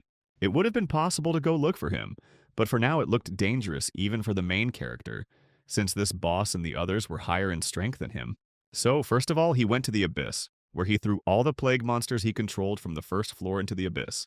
The Abyss embraced them with great pleasure, beginning to create something definitely new and useful for the protagonist.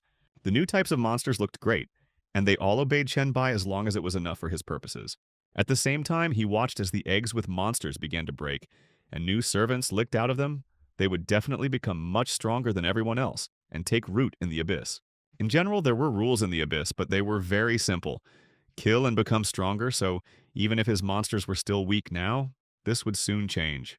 Moreover, his plans included changing the rules here, but he didn't yet know exactly which ones would be ideal for this place and help it develop.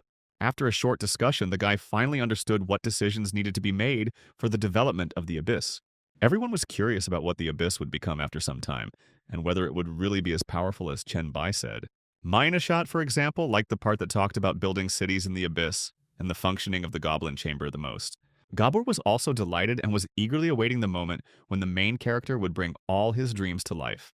Such devotion and interest warmed the boy's soul. He believed that everyone who helped him understand what needed to be reformed in the abyss was worthy of becoming part of the new society. At that moment, the demoness suddenly announced that after studying social networks, it became clear that the number of people who would like to visit and live in the abyss had increased. The demons dispersed and Chen Bai remained behind, pondering that if Satan were also loyal to him, the boy would soon have the power to return hell to the abyss, and then he would place his loyal assistant on the throne that was rightfully his. In this case, Satan was ready to help the person as much as needed. However, now the main goal was strength, which needed to be increased as quickly as possible, despite the fact that he had already reached the pinnacle of talent and class. But there was room to grow in his lineage. Indeed, so many events had happened in his life that he had forgotten about the strange mask that was responsible for the family trees. Currently, the mask has generated two bloodline variants, a pureblood demon lord of the SS rank and a devil monarch of hell of the same rank. The number and rank of bloodlines didn't satisfy the guy, so he decided to go to the 10th level of the abyss. And with luck, he would not only raise his level, but also obtain more bloodlines of a higher rank. 7 days have passed since then, and the boy returned to the ordinary world, where Su Xin and Lu Li were waiting for him. The girls didn't just come here for no reason. Someone started stirring up trouble among the other players because Chen Bai had been gone for so long, claiming he'd run away or something worse. In addition, Madame Song sent Lu Li here to kill the mutant rats, and the nurse tagged along because she was very worried about the boy's safety. Now the picture was clear, and Chen Bai made plans to take the little sisters with him to the first floor of the abyss. And there they would show him the power of their new skills. But that's later. Right now, what's important are the conclusions that Miss Song came to. It turned out that she almost immediately identified the bad people, and they weren't particularly hiding. Moreover, they tried to seize power in the city by organizing several of their own groups of dissatisfied people. They did it in vain as they were unable to withstand Leng Shuang and lost their lives. Now the girls didn't have to worry about anything since he had returned home and was ready to show everyone who was boss in town. But before that, he introduced Miss Song to Yang Qi and Yang Shui, who were a special kind of player who helped him in the abyss. And in the city, they can be of great help, not only increasing their own strength, but also becoming guards who will not miss a single enemy. The girls began to get to know each other, and it turned out that before the end of the world, the sisters were one person, but then her phantom body split into two parts. One transmitted bright thoughts into the world, the other dark ones. But there is no need to be afraid of this since the light side has learned to control the dark side and not follow its lead. After this, Chen Bai declared that Madame Song was his woman and right hand, and that when he was not in the city, she was the one who led him, and that all matters in his absence should be addressed to her. This was all clear to everyone when suddenly Zi Qiong reported that Meng Meng had not woken up for the past few days. Perhaps it was due to her change of class, but this was not certain. The situation was indeed strange, so Chen Bai decided to check on the student himself, but she did not open the door to the room. It was bad, so the guy sent her some spiritual waves to pull her out of the dream world. And although the girl woke up, she couldn't open the door as she fell to the floor because her legs stopped obeying her after lying there for a long time. But these were trifles because in her world she had been killing monsters all these few days and received an exclusive skill scroll. The news was good, but Meng Meng needed to remember to wake up and exercise her body, so she had to move around for the rest of the day instead of lying in bed. It was hard to argue with that, and besides, the girl had other news. Apparently the main character hadn't been in the general chat, and it had been very lively there the last few days because of one interesting thing. This thing seemed familiar to the young man. He had already seen it on one of the missions, so he did not understand why it needed to be discussed. Chen Bai was right and wrong, because after those events, the village, as well as the path to it, became hidden, and the immortal sword allows each person to try one attempt to walk along the path to the village and become stronger. This event was discussed in the group every day, but Chen Baiyu had better go and personally check what was going on. And now the main character has already gathered his friends at the Shu Mountains. The boy was glad to see Ding Ding and Chen Su Buxu again. But there were also new faces among the guys, for example, Liu Wang.